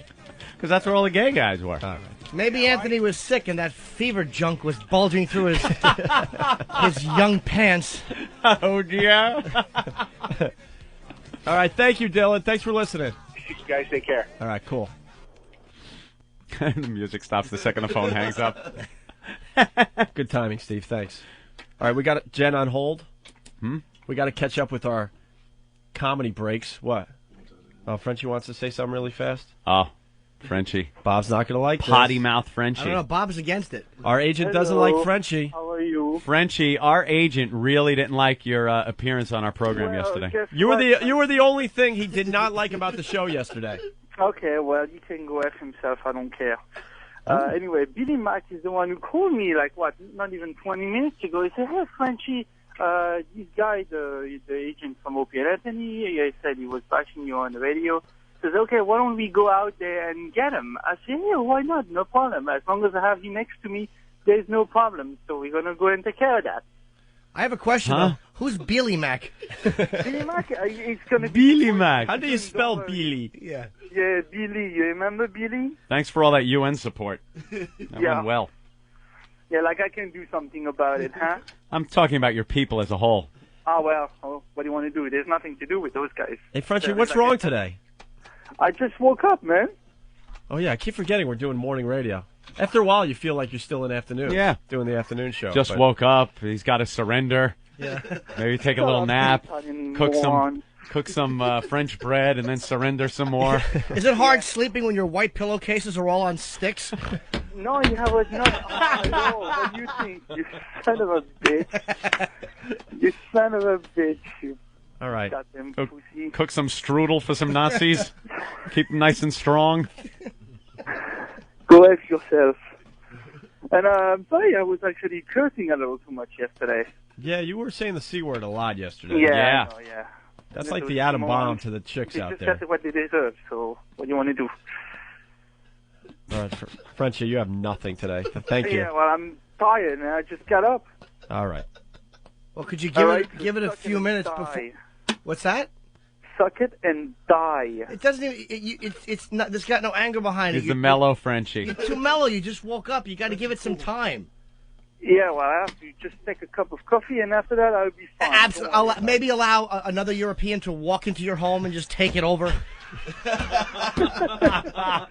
Over my dead body, you faggot. Yeah, apparently not. All right, Frenchie. Yeah, well, this could be the end of your character. No, I don't think so. You were really strong yesterday. And don't today... get him sad. I don't want to see him crying like that poor French guy as they were goose-stepping down the major highways. Not. Would you be a little more awake maybe if you were riding a bike with a little boy on the back and a giant piece of French bread hanging off? Hanging out of the basket wearing a beret. Yeah. Cute, isn't it? What's that? Isn't that cute? With that stupid little mustache that they all have. Yes, exactly. All right. Don't you like that, huh, you morons? Go give some chocolate to the Nazis. There he goes, Frenchie. Let's make sure Jen's going to hold on. Jen. Yeah. Calling from Michigan. You going to play Guess What's in My Pants? I guess I am. All right, we're going to do that next if Steve is paying attention. Steve, I need to hit buttons here. Yeah, you really do. I think it was a mistake not having the full board right in front of you. It's got to be for Opie. You're the boss. You're the guy. It's got to be you. They're gonna get angry because I think we suggested to them, Opie, that you get the half board. Well, I thought the guy that would be in the booth over there would be awake. Sorry, somebody was actually what? Tapping me on the shoulder, trying to tell me how to fix this volume issue. That's all. Oh, is that it? All right. Don't play the martini music. But I thought that there was no way to fix it from out there. I'm still not convinced there is. Sounds like a lot of lies coming from that little booth. I know, that little liar booth. That's right. Liar, liar, alcoholic beverage on fire. Guess What's in My Pants with Jen from Michigan next. Next. Staring at my shoes, trying to think of something. The Opie and Anthony Show. The Freak Show. The Opie and Anthony Show. Hello, placement agency. Hi. Hi. Oh, I need a job, I guess. Great. What field? Accounting, clerical, data processing? I don't know. Maybe something in the glamour industry. The glamour industry? Yeah, you know, glamour. Like looking really, really movie star hot. Yeah, I know. But what area of the glamour industry? Oh, no, I don't really want a job in industry. Okay, wait. Let's start over. Did you graduate? There's a school for glamour? Hold on. I'm going to connect you to our glamour specialist. Oh, great. Okay. High school dropouts earn an average of 42% less than graduates. Hello? Glamour department? Some earn even less. Stay in school. Give yourself a chance. For more info, go to OperationGraduation.com. Brought to you by the U.S. Army and Ad Council. I'm here for the tour of your health club. Great. Right this way. Okay. This is our weight room. Wow, impressive. Nice. Our salsa class, very popular. What's that? Called a bird. That's a stork. Yeah. What's it doing here? I don't know. The merengue, possibly? No, come on. Really, what's it doing here? I don't know. Maybe somebody's pregnant. Sometimes a pregnancy can surprise you. So the March of Dimes recommends you take a multivitamin with folic acid every day as part of a healthy diet. It's not only good for you, it's good for the baby you may have someday. Folic acid is a B vitamin that may help reduce the risk of certain serious birth defects if you start taking it before you're pregnant. Some studies suggest it may help prevent heart disease and colon and cervical cancer in women. That stork's coming right at us. Correction. That stork's coming right at you. Are you sure? Oh, yeah. I'm pretty sure. Oh. Yeah. Oh. There you go. For more information, call us at 1-888-MO-DIMES or visit our website at MODIMES.org. March of Dimes. Saving babies together. Parents, did you know that you can help keep your kids in school simply by encouraging them? It's easy. Listen. Honey, I read your English paper. It was great. Wow, thanks, Dad. If that's not enough to motivate you, think about this. High school dropouts earn 42% less than graduates. Someone will have to make up that difference. And chances are, that will be you. That means paying 42% of their rent. Or I could just live with you. 42% of their groceries. Ooh, more candy. 42% of their trips to the dentist. No more candy.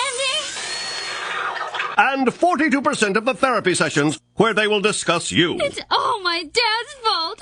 Of course, you could save all that money by calling 877-4AKID and learning how you can encourage your kids to stay in school. That's 877-FORAKID. Who knows? They might even think you're doing it because you love them. A message brought to you by the U.S. Army and the Ad Council. Parents, did you know that you can help keep your kids in school simply by encouraging them? It's easy. Listen. Honey, I read your English paper. It was great. Wow, thanks, Dad.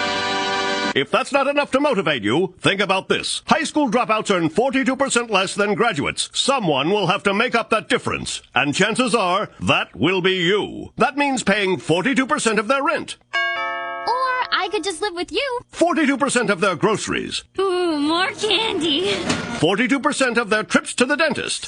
No more candy. And 42% of the therapy sessions where they will discuss you. It's all my dad's fault. Of course, you could save all that money by calling 877-4AKID and learning how you can encourage your kids to stay in school. That's 877-FORAKID. Who knows? They might even think you're doing it because you love them. A message brought to you by the U.S. Army and the Ad Council.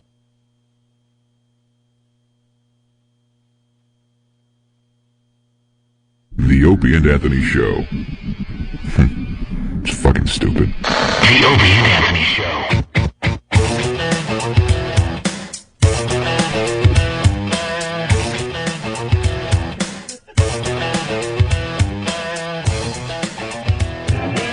Steve runs a tight board, doesn't he? As tight as Courtney loves twat. Yeah, this is the Opie and Anthony Show. We're trying to figure out the volumes on everything. It's driving the listeners crazy as well. Yeah, people are going crazy. Guys, your sound levels are screwed. Whenever O and A are talking, I have to jack up my XM radio because I can barely hear them. When you play the bit or go to a commercial, the sound's normal. All other times, you can't even be heard. Great. Getting a bunch of those. Can't hear. Too loud. All right, well, hopefully we'll be able to hear this. It's Jen from Michigan. Hey, Jen. Hey. Are you a fan of the show, or did you just get turned on to this mess, or what? I actually just heard about you guys. Really? I used to live back in New York, yeah. And what, they said you got to check us out?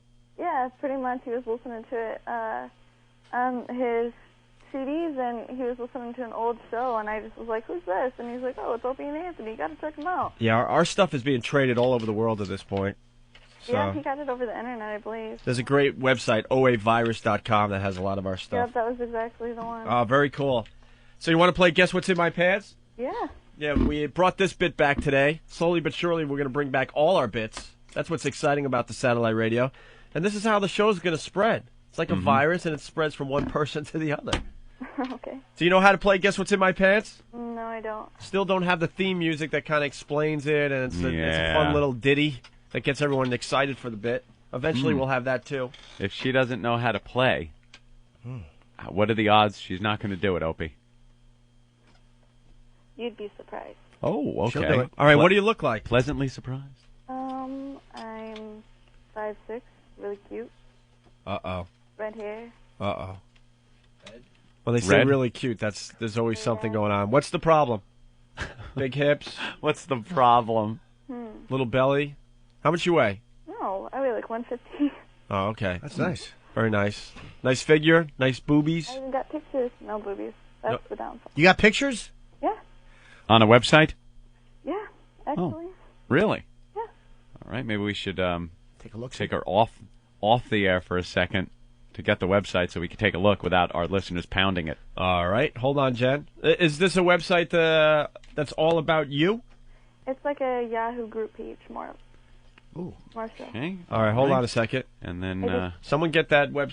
Oh my God! We just hung up on her. Oh my God! You're kidding. I knew that was going to happen, and you know something? I was going to say, make sure we don't hang up on her. Oh my God! That was my fault. Call her back. Let's just get her back on the phone. Shouldn't be a problem. That was my fault. Not. It happens. John, what's going on? We'll get back to what was her name again? Jen. Jen. Thank Michigan. you. And yeah. John, what's up? Hey, what's going on? You guys are running some tight show over there. It's absolutely awful. I need more buttons in front of me. Yeah, this is bad for me to come in on this segment. Listen, I'm a Republican, and I heard you guys on Hannity. It was a big-time listener when you guys were on NEW. And, Anthony, I wanted to know, what do you think about Mr. over at K-Rock and him talking out against the president 4 hours a day, every single day? Yeah, it's his prerogative. Whatever. I'm not a big... You know something? My philosophies lean a little more Republican and a little more right than they do left or liberal, that's for sure. But I'm no big fan of George Bush. That's right, for you're sure. Vote for him, right? You know something? Come on, we need a counteroffensive against that guy. You know, no counteroffensive. Believe me, Bush is going to win the election. But let's not be silly here. Yeah, if Kerry had anything going for him, I might consider it.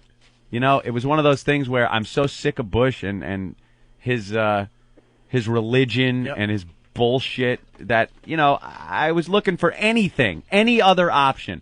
And then the Democrats put this Kerry idiot in there, and it pretty much, you know, if they could have gotten one guy that could have had something that you look at and go, wow, that guy kind of believes in this, or he's passionate about that or the other. Nothing. You would have voted for Howard Dean? Well, I don't know. I didn't know enough about him. You know, you don't really learn about these guys until you're a couple of months away from the actual election. So, you know, but I mean, I was hoping you guys would get a Bush for Bush thing going or something. No, I'm no fan of his. He's, you know, the guy. If he would fess up more to his mistakes or what, the guy's he's full of crap. He doesn't know how to fess up to his errors and mistakes. He passes the buck too much. So screw it. Do I like his tax cuts and stuff like that? Sure. Right. Do I like the idea that the money goes to defending the country instead of the welfare programs that the liberals and Democrats go to? Yeah, I like that too. I don't like when money goes to programs, social programs. Ugh. So that kind of stuff I like Bush for. But he's an idiot, and he's a liar, and he doesn't know how to fess up to his own mistakes.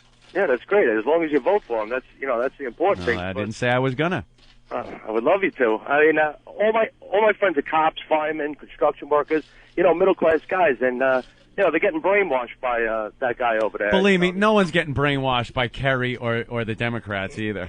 The far right and the far left are both equal idiots, and they're the ones trying to do the brainwashing, and it ain't working. You got to make up your own mind. All right, listen, I don't want to bore your audience to death. Yeah, really. Doing a good job of that already. Too late. All right, thanks, John. All right, that was called filler. We got Jen back. It's our political break. Jen calling from Michigan. Sorry about that, Jen. Did we get the website out of? Oh no, we didn't. No, we got to get the website from her. But holy ass, dude, she was on hold for 2 minutes. You could have got the website address. No. Eric just clarified that she doesn't have a website. I was getting pictures.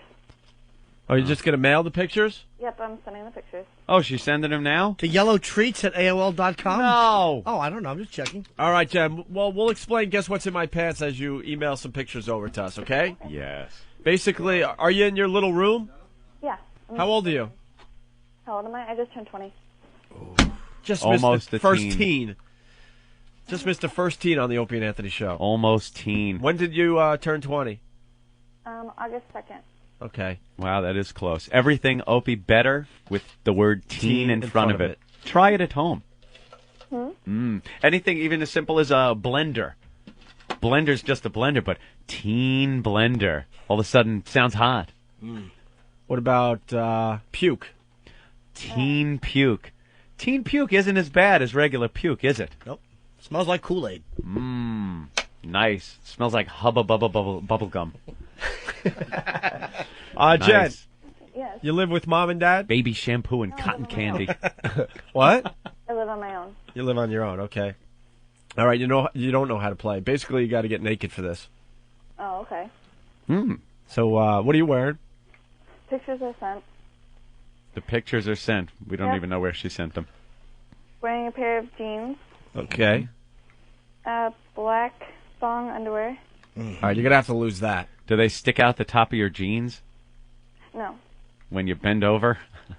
What? It's always a good look. When girls sit down on chairs or something and you see the thong come up out of the back of the jeans. Nice.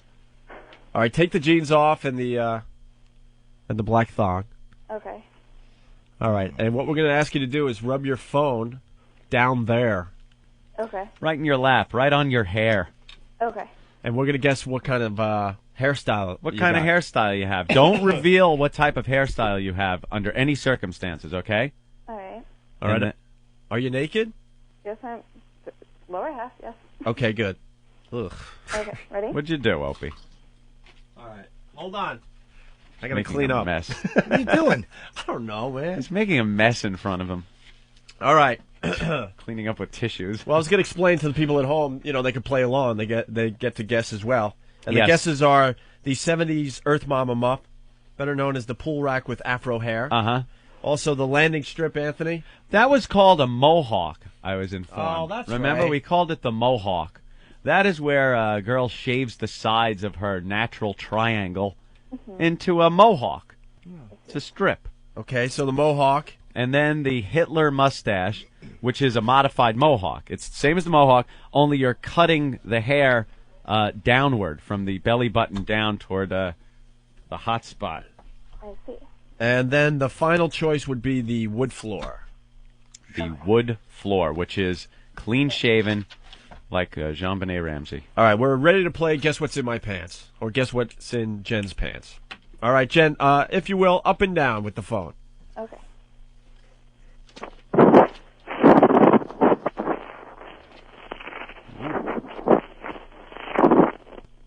Very interesting. Very interesting. You get that, Anthony? Telling, yes. Okay, now we need you to do it side to side. Side to side? Okay.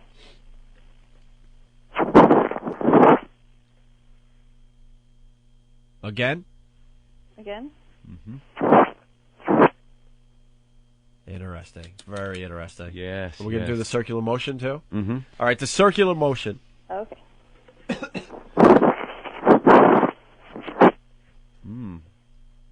All right. All right. Okay, I'm looking at a picture. You're looking at a picture of it? Yes, I am. What Take is a my look, internet Opie. connection going to be hooked up? Wow-wee. Yeah. Very nice. You're very attractive, Jen. Is that the black thong you're wearing in the picture? Similar. Ooh. Very nice. All right, do you need to hear any of the rubbing again? You were distracted. I think just you need a side to side. the side to side? Yeah. All right, let's do the side to side again, Jen. Okay. Got it? Yeah. I know. Yeah. That was very telling. Anybody want to ask a question to help you along? Are you single? Yeah. Ooh. And you want to ask a question? You're single, but when was the last time you had sex with somebody? A week ago. A week ago, okay. And That's what's your kinda telling? What's your favorite band? Hey, they just gave me a picture of your hiney. Can I Very see it? nice. Look at that. What's your favorite band? Nin, 9 Inch Nails. Wow, 9 Inch Nails. That's telling as well. Yeah. You have a nice hiney, by the way. Thanks. Now, people want to play. They want to guess with us here, but I don't know how to do that yet. How do we conference two people? Wow, way. Yeah, we got the pictures are being printed out, and they're running them into the studio right now. Very nice. Yeah, you got small boobs, but that's okay. Yep. What a body. I got clear stuff coming out. All right, are we ready to play Guess What's in Jen's Pants? That's not her, is it? Well, you do webcam stuff? Yeah. Wow, these pictures are even hotter.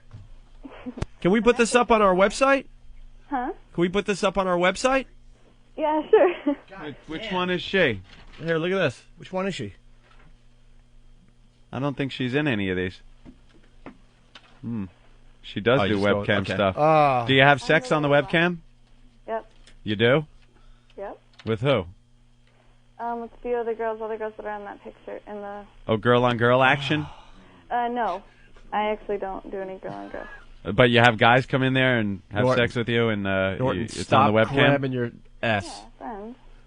Can't help it. That's hot. She's a dirty You're girl. wrecking it, though, man. No one wants to see you grabbing your mule. I'm not. In the old studio, the counter was high, so we didn't know what you were doing. I like this. It's perfect height to rub against the counter. How old were you when your father left your mother? 15. How old? I'd say 15. 15? No, younger. 12. Definitely younger. 13? I'd say 8. Maybe. It's so obvious what she's got. But why don't we do the circular motion one more time? All right. Go ahead, Jen. Okay. Oh, yeah. I know it. I'm saying my guess. Now, don't reveal it until we've all guessed and we ask you for the answer, okay? Okay. I'm saying slip and slide, definitely wood floor, jambonnet, clean as a whistle. I disagree. I'm saying wood floor as well. I say mohawk. All right. Jimmy says mohawk. I'm on board with wood floor. Wood floor. Don't you have to work? Yeah, I have to go back to the dig. Aren't there some bodies being dug up in your area? Don't you have to go shovel in a field somewhere? There are a bunch of FBI agents on some tractors. Get one crackhead says a bunch of bodies buried, and they start digging up the whole side of Brooklyn. Are they going to find bodies today? That's what they say they're going to find. I have no idea. Nice. Take pictures. 25 years old bodies. But let's get back to the 20-year-old body. Oh, nice. And that's happening in Jersey? No, it's in Brooklyn. Oh, Brooklyn, okay. Yeah. All right, so what did you say, Keith? I'm on board with the wood floor. A lot of wood floors. Yeah. What did you say, Jim? I said mohawk. Kev? I'm going with Jimmy on the mohawk. All right, we got 2 mohawks and 3 wood floors. Jen, what's in your pants? Jen? Hello? It's mohawk. It's a mohawk. How do you know, Jim? I could tell because of the inconsistency when she went left to right. There was a slight break in the sound. It was like sound, different sound, sound. I didn't hear that. Yeah, that's why you guys can say what you want about me pushing my big, delicious member against things, but I listen. She certainly did listen. Very nice, Jen. Wow. Well, we're going to put your pictures up on our website, okay? Hey, how can we see you on a webcam? How can we see you on a webcam? My screen name, Dirty Alyssa. Dirty Alyssa? Uh-huh. Oh, I like that. Stop. Jim, Jesus. Look at her hiding. How grabbing nice himself. is that? I bet you should drop a log the size of Howie Long's forearm right out of that thing. All right, Jen, thank you so much. No problem. All right, we can hang up on everyone else because I didn't know how to conference anyone to guess. So. Oh, she was sexy, man. That was good. She was dirty. Oh, dirty Real girl. dirty girl. Little mohawk. Turn the cameras on. All right, Keith, we're going to get the wiffle ball bat. I want to see what that thing looks like. Oh, yeah. And we'll do that next here on the Opie and Anthony show. Wonder how long it would take to get a taker for that, Ope. Those are usually reserved for girls that come down here live and have participated in some type of pornographic movie. We haven't had a live girl yet. No. Plenty of guys stopping by to say hi to the old boys. Great. Remember the one that stuck the asparagus? Madison? Remember her? The stripper. Yeah. Madison. Boy, you never see strippers named Madison, do you? No, it's rare. I saw one named Tiffany and one named Amber, but those are also anomalies. Yeah, you never see that. Yeah, she took asparagus and put it in her back door. It's great. Oh, really? That was a funny one, yeah. Yeah, but that was easy. It's still funny, though. It is funny. There's absolutely no reason to do that. No, yeah, just take this, whore. All right, take it out. All right, let's do what we have to do. Dumpster diving for ham scraps, you 6-piece chicken McNobody.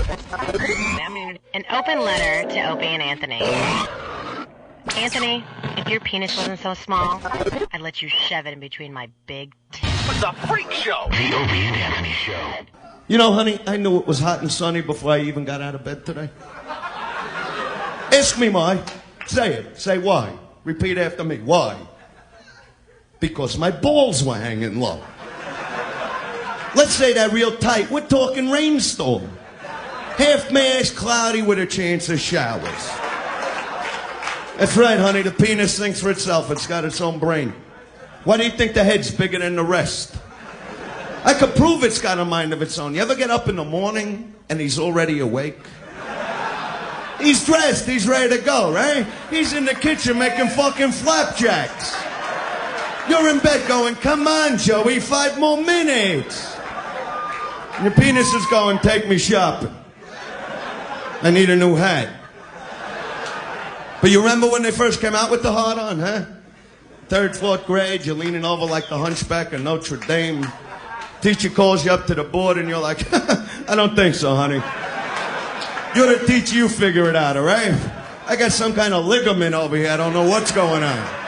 This thing is like alien, it's drilling into the desk next to me. Call a cop. Maybe we'll throw a donut around. But you grow up, you learn to accept the hard-on, to deal with it. Accept the pee hard-on, you know? That's God's joke. You get up, you're late for work, you gotta take a squirt, and Joey's admiring the chandelier. You gotta stand there like a moron and talk him down. Come on, Joey, I dig you. We'll dot I's and cross T's later. Work with me.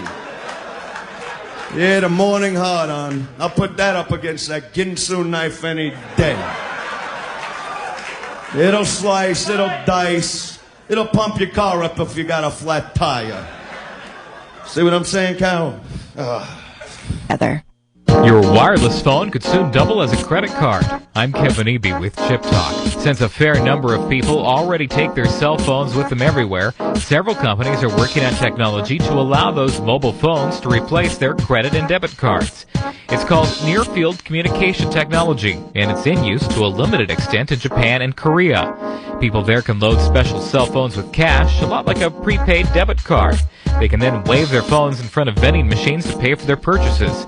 Sony, Philips, and Samsung say you don't really need to be all that worried about security. You would be able to set up your phone with a personal identification number, and you would not be able to make any purchases without entering that number correctly. And they say it is safer than credit cards. When you dine in a restaurant, for example, the server goes off with your credit card and could easily make a copy. With this technology, you would just wave your phone at a portable reader. There are no numbers to copy. You can read more about it through a link at chiptalk.com. I'm Kevin Eby. 100 channels of crystal clear digital audio, XM satellite radio. Radio to the power of X. In the groove. Opie and Anthony. Do some push-ups, fatty. This is the best show ever. The Opie and Anthony Show. Are you breathing? Sore? Are you breathing? Now, wake up. Are you alive? Will you listen to me? I'm gonna talk about some freakish. Now, someone is gonna die. Will you listen to me? Let the living die. Let the living die. Say, wake up. Are you alive? Will you listen to me? I'm gonna talk about some freakish. Now, someone is gonna die. Will you listen to me? Let the living die. Let the living die. Say, are you breathing? Sore? We're back with the Opie and Anthony Show. A lot of people bitching, Opie. About what? They couldn't hear the girl, the levels. Are you serious? Yeah. The sound goes up and down. Oh. We got some bugs to figure out here. No one heard the barely girl make rubbing out the what phone? the girl's saying. Seriously? The people Well, you are should saying. be grateful for that. Anytime you can't understand a woman, just thank God. God forbid this was taken care of before you hit the air. Hey, Ralph, what's up? Hey, are y'all taking guesses on what kind of area she's got down there? Yes. We did that already. Oh, man, I got hung up on before. I tried. All What right. were you gonna guess? What were you gonna guess, Ralph? I was going to say shaved myself, but Now, were you able to hear her rubbing? yeah, a little bit. A little bit. Oh, my God. Yeah, we got it like... This has to be taken care of before tomorrow's show. I know it, man. It's bad. It really does. Anyhow, about 5 years ago, I had a friend in Florida that had me looking at your guys' website. I never heard you before up until yesterday. Okay. I was wondering who was going to be the first guys to come to XM. Somebody had to come sooner or later. Well, we really didn't have a choice. Well, somebody would have eventually came. We like being here, but... Yeah, right on. Good. Well, we're going to spread the virus across the country now, the O&A virus. That's right. You're going to have a lot of listeners now, though. Thanks, Ralph. If you keep Frenchie off the phone, you might do okay. Yeah, he didn't have a good appearance today. He had nothing. So he's That going didn't look very good. He stunk. Thanks, Ralph. Hey, guys. Thanks. Bye. Our buddy Andrew Gore's on the phone. Oh. From SatanSideshow.com. Andrew. Right. Hey, what's up, guys? Long time no talk. Yeah, how y'all been? Hi, Andrew. Pretty good. You got to explain to people who you are because there's a lot of new listeners out there. I'm kind of an underground schlock artist and collector of freak, sideshow, serial killer memorabilia, and big fan of the show. Yes, and explain some of the stuff you have in that apartment of yours that we checked out that day. Some of the highlights. I have everything from full-term human Siamese twin baby boys. With the diapers on in the fish tank. With the diapers on in a 20-gallon fish tank of formaldehyde. That is the creepiest thing I've ever seen in my life, by the way. Where do you get something like that? Where did you acquire that? It all came out of an old carnival collection. Yeah, these jars and the chains around the jars, because they used to steal these things. Yeah. They're so old. Yeah, I mean, they're antiques. They're pretty much antique jars and stuff. How did the little babies die, or you don't know, the twins? I have no idea. Okay. The consumption. They But got this the is- consumption. This is very rare stuff these days because they don't show this stuff on during sideshows anymore. No. Oh, yeah, I mean, all the sideshows now are just mostly working acts, fire eaters and sword swallowers and stuff. Boring crap. Guy that puts the nail Yeah, in but I his want to nose. see the real stuff. Yeah, the freak show stuff. Yeah, I mean, I want to see the human torso and the half boys and So what else you have in that apartment? the serial killer stuff. I got a ton of that stuff. I got the drainage grate where Abigail Folger got killed by the Manson family up at the Sharon Tate house. And I have pictures of the crime scene photo. The shroud or the terry cloth cover they covered Ted Bundy with when he was electrocuted. Wow. With pictures, and I got that from the funeral home that had the contract with the prison. You got the whole thing or just a piece of that? I got the whole thing. Very cool. Ugh. What else? Creepy. I know you have like hair and stuff. Oh yeah, I mean I got Charles Manson's hair. I have a few skeletons, human skeletons. And you got a couple serial killer pen pals, right? If I Yeah, remember, I the was one think- guy in Europe, I think. Yeah, Nico Klaus. What's the Nico's vampire problem? of Paris. Yeah, what's his problem? His problem was he would suck it. Yeah, exactly. He would just drink blood for nourishment. I think he worked at like a blood bank or a hospital or something, and he would steal the blood Clever. and actually drink it. Hey, you ever talk to, my personal favorite is Edmund Kemper. You ever talk to Edmund? Never. But you know who he is, right? Yeah, I'd never have. What did he do? He was I believe, the California co-ed killer. He's about 6'6", 350 pounds. He's a monstrosity. And, he did a little strangling and raping, I think. I mean, pretty run-of-the-mill, but he turned himself in. What a guy. He's a good boy. Very bright. Yeah, I've been really getting into, I like Ramirez a lot. He had bad teeth. Me and him were pen pals for a while. Yeah, what does he tell you from the joint? I mean, for being the devil and all, he's a nice guy. He just, pretty much, he was really into horror movies, and I was making all this merchandise and stuff with his image on it, and prison got all bent out of shape about it. Who's buying merchandise with his image on it? Yes, I was doing the, Rich People Ramirez actually doll. buy this? Now, we have a problem, I guess. Opie more than I, has a problem that you might be able to take care of. Sure. Well, on the old show, I bragged how I was a huge fan of the pickled punk. Yes. And you finally gave me one as a birthday gift. Mm-hmm. I really want to return it to you. Well, okay. I think it has brought me bad luck. This is what I've been hearing. And it's hidden in my closet, and I need to get rid of this thing. The O&AB, I call it. So how do I dispose of this pickled punk? Opie believes, though, that to get rid of the bad luck, that if he returns it to you, it might get rid of the bad luck. Using the Mr. Hanalei Tiki from the Brady Bunch theory, where you have to bring it back to the cave where it originated. Well, I will gladly accept it back.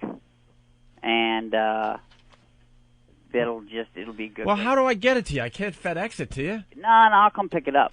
But you don't like leaving your apartment. Yeah, but a lot of changes are going on with me these days. I'm moving out of where I live now. How are you going to move all that stuff? Oh my God! I just got to get out of this city. All right, where are you going to move to? I'm looking to get like a warehouse in Pennsylvania somewhere. What's the hardest part to move? The coffin full of dirt that you're going to sleep in? Yeah, probably. Or all the body parts. Well, the next time you're up here in New York, I got to hand this back to you. Yeah, I'll be up in New York probably this weekend. Oh, really? You doing a show? Well, as well as all the weird serial killer and freak show stuff, I also have a huge collection of music and punk rock memorabilia. Right. You got some Ramones stuff, I think, if I remember correctly. Yeah, Johnny just died, and they're having a benefit concert for prostate cancer in the city. I think it's on Friday. Do you have his prostate? Nah. Figured he might. And I gave him a bunch of my Ramones collection to put on display. What a guy. All right. Sabbath or Ozzy stuff? No, nothing, huh? All right, well, come by Friday, and I'll do the handoff, all right? Okay, yeah, if I can't make it up there for some reason, I'll get in touch. Can I leave it on the stoop? Yeah. We should just leave it on the sidewalk. Nah. But you know what? That'll be a huge story in New York. Someone will take it, and your bad luck won't go away because it won't be returned. So, how was it bringing you bad luck? Just not ready to get into it. I got you, sir. A lot of crazy stuff has happened. Yeah, I will gladly take it back, and it'll be a good story. All right. I'll frame a whole show around it. All right. Thank you, Andrew. All right, thanks. Nice talking to you guys. Welcome back. I appreciate that. Okay. All right. Keith the Cop? No? Yeah, real quick. I just wanted to check with you. Is there a way to get in touch with you? Because when we take down the Norton apartment, I'm looking to sell maybe some prostitutes or something to you. Maybe I can get a couple bucks. Severed bosoms. Hey, where's the wiffle ball bat? Yes, Ben? Can I just add something about Jim's apartment? I recently went to Jim's apartment, and how funny it is that you have pictures of yourself with celebrities all the way into the bedroom. And it's like he's got them at different eye levels. I can tell, like he's got him with Kiss. He can explain this, though. The more famous the person, the closer you have to get to his bedroom. Well, it's also, I have a lot of good ones up there. I didn't know what to do in that little wall. Bought a little bookcase and some candles on the floor, but I decided to put some celebrity pictures up. He's quite the decorator for being the mess that he is, yeah. I'm not bad. And one main reason, to be very honest with you, this is going to sound very shallow, but I'm a nobody who poses for pictures with somebody. So when a girl comes over, you know, you don't have to say, look, I'm a nobody and I annoyed them. Right. She just sees the picture, and she's much more likely to come into your room and be willing to take some seeds in the face. You think that builds you up a little? Yeah, I know it builds me up. I've actually had hookers stop and look at it, and I know they're not going to rip me off and play games. They think I have money, and they're going to be a regular with me. I'm telling you, it helps. I was actually shocked at how nice Jim's apartment was. Yeah, clean, nice clean. view. Little Asian people clean it. You know. Oh, wow, there it is. Oh, wow, look at that. The famous wiffle ball bat. When we There left WNEW, that was a yellow wiffle ball bat. I see that it has a tint of green on it now. Ugh. Look, compare it to the brand new wiffle ball bat. There's a definite color change. It's in a glass case. This is the famous wiffle ball bat from many wiffle ball bat challenges. Look at all the lines on the thing. Yeah, the marks are still on it. Why are you putting on the gloves? I believe he's You're going to handle the bat? He's going to yeah, take it out of its I did case. bring the proper protective. You know, gloves Andrew and Gore everything. would love this bat.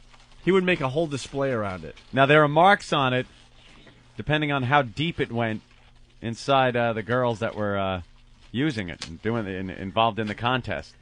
And I remember a couple of girls actually did backdoor with it. Yeah. With the hitting end, too. Yeah, with the hitting end, which is the fat end. Look at that line. Look at where this one is. And it's, wow. And it's marked A. Wow. As in A's. And they were screaming. Remember when Stinky went to administer it to one of the girls, and she was like, ow! And he's turning it. He was turning the bat, trying to get it to go deeper. What a trooper. So what are we going to do with the old bat? You got to display it in here somewhere. Yeah? Everyone Yeah. has to look at that. All right, and Put it up on the window, one of the window things. I agree. Maybe up above Steve. Yeah, it could go there. Yeah, let's put it over there. That is true. So when he comes in, maybe when the guy comes in, he's spinning shooby dooby doo. He has to look up at that and fight the urge to vomit. Well, the wiffle ball bat is in the house. Oh, that's great. I think it's going to take a while to get a girl to Why you just break hold the the thing? ice. I would hold it. What's the problem? You'd hold it with your mouth, you disgusting mess. Oh, there's Jimmy's kissing the fat end that was used. That's right. That just skeeved me out. I can't wait till we pull it out and it's got corn on it. John, what's up? Hey, how are you? Hey, buddy. Listen, before you guys give that back, you got the pickled punk. I think you guys should do. You should take it out of the jar and throw it at some hot chips. No way. It would probably fall apart. Yeah, I'm not touching Yeah, that thing. little arm would fall off and land on the console and fuck the volume up even more. You guys aren't curious on what it smells like or anything? No, not at all. I have no curiosity about that stuff. I just want it gone. It probably smells like formaldehyde. It doesn't have any odor to it, I guess. Just a medical smell. It's deeply disturbing. Artie from Yonkers wants to know, are you guys going to talk about GTA 4 before GTA 5 comes out? Did you see the trailer for the new Grand Theft Auto game? Thugs. It's like a Compton-based, L.A.-based game. Unbelievable. It's L.A., Vegas, and San Francisco, right?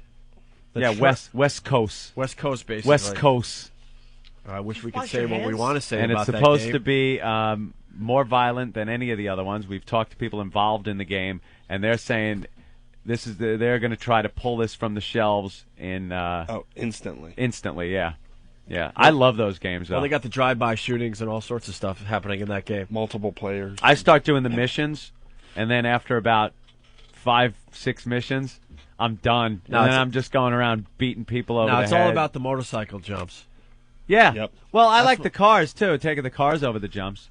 And I try to get as much money as I can by running people over and then taking their money. That's fun. But I like the single shot. There's a little bit of skill. Single shot weapon, like a pistol or something. Direct hits to the head, so the head pops off and the blood comes out of the neck. You can't beat that in a game. Love the headshot. That comes out October 26th, I think. Yeah, later this month. I've been waiting for good games to come out, and in the meantime, I've gotten tied up in this goddamn online poker. Oh, my God. Oh, that's right. You're not gaming as much these days. I can't get off the poker. I'm kind of, addicted to it. Traitor. I play that online, and, no, because it's real money. You play for real money. How do you know you're not being ripped off like a slot machine? That's what I I asked. am getting ripped off. Oh. It's not like anybody. I figured out, because as I'm playing, I'm going, now, how do they rip you off? Because I got my little account, and it's got money in it, and I play my poker, and if I win, more money goes into this little account and whatnot. But then I'm like, I understand how you never take money out. You don't go, oh, I won. Can you now send me a check for this money? You just keep playing, and you will keep playing until you lose your money. So it's not like you're winning anything. I'm saying you're playing against a computer poker. You're not playing like... No, you're playing against other people. But the computer is still distributing that. Right. So how do you know they're real people and not a couple of computer-generated people that is actually the company? I have no idea. They're ripping you off. That's what I would do. I have no idea. I assume they're regular people. They chat back. Are you up or down? Oh, okay. At this point? Down now. Way down? Not way down. About, I guess, 150. Smarter to play online poker or the stock market? Online poker now, I would think. Yeah, I'm down about 150. I took my $50 when I first did it, and I brought it up to almost 500, playing, the Texas Hold'em. And then, again, you don't call up and say, hi, I'd like my money now. You don't. Can you? I guess you could. I don't know if they'd give it to you. I don't think anyone's ever done that, because then you would stop playing. You don't stop playing. You keep playing. I don't know. I play one or two hands, and I'm done. Really? I love to go sit down. Oh, you don't have an addictive personality. Oh, dude, I'm a psychopath. I know you I are. just like to hurt the other gamblers by getting up and leaving. Hey, did you give me a chance to... Nope. I'm not. Yeah, you got to give them a chance to get their money back. No, you don't. That's the thing that Martini said in Cuckoo's Nest. How are we going to get our money back? You're not. Mr. McMurphy has been running a small gambling casino in the tub room. Well, these things have taken off because of the TV shows now. Every other channel now has the poker on it. The Texas Hold'em. Yeah, Texas Hold'em poker. And now everybody runs to the websites and thinks they're going to be, the next big poker player. And it doesn't work that way. I've seen people lose a lot of money in those rooms. You get online and you see people start out with like a few $100, $500. In 15 minutes, Gone. they have nothing left. They're off the table. It's got to be a huge scam. You think we it gotta is? We got to get to the. You're onto something, but he didn't know.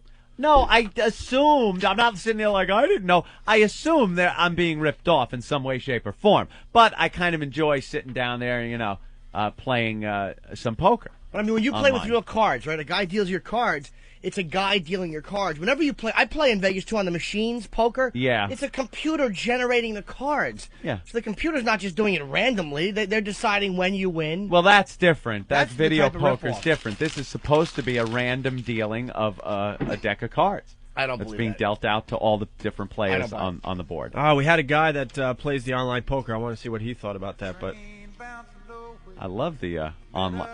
Is Steve drunk? He's drunk. You're drunk, Steve. He's playing and it's too low, Kenny so no one Rogers. can really enjoy it. Out the window at the That was right on time. This is wacky. boredom overtook us, and he began to speak. I need all my buttons. You are back. gonna. You tried to get out of it, Opie. I need all my buttons back. You Gotta have tried your buttons. best. You said, "I don't want to be." Now he's making decisions. Yeah. He needed Kenny Rogers in the middle of that break. Right. No, it's going to have to go back to Opie controlling everything. You said you didn't want to control anything, but you really my need problem. to. I understand. Now you understand why you have to. You're the guy. You're the guy you're very good at it. Hey, Chris, what's going on? Hey. You play the online poker? Yeah, I play online poker, all kinds of different online casinos, and you actually do get paid. Last year I took about $10,000 off an online casino, and this year I've probably done about $5,000. Wow. What do? Play, you make some money, and then withdraw it and keep playing? Yeah, you withdraw it. They've got all these different sites that you can use to pay for your online gaming, and then sometimes they'll withdraw, Oh, I know how to put money in. I just don't know how to get money out. Sure, but you're addicted. You win a couple $100, you withdraw it, and then 2 days later you're putting more money back on there. So you're playing just as much as you're winning. I just don't take the money out. I just keep playing with it. Oh, sure. When Kinda fun. you win like $5,000, you think you're something. You 5,000. What rooms are you going in? What limits do you play? Oh, I play all kinds of different things. Anything from blackjack, poker. He's playing blackjack online they got too. on there.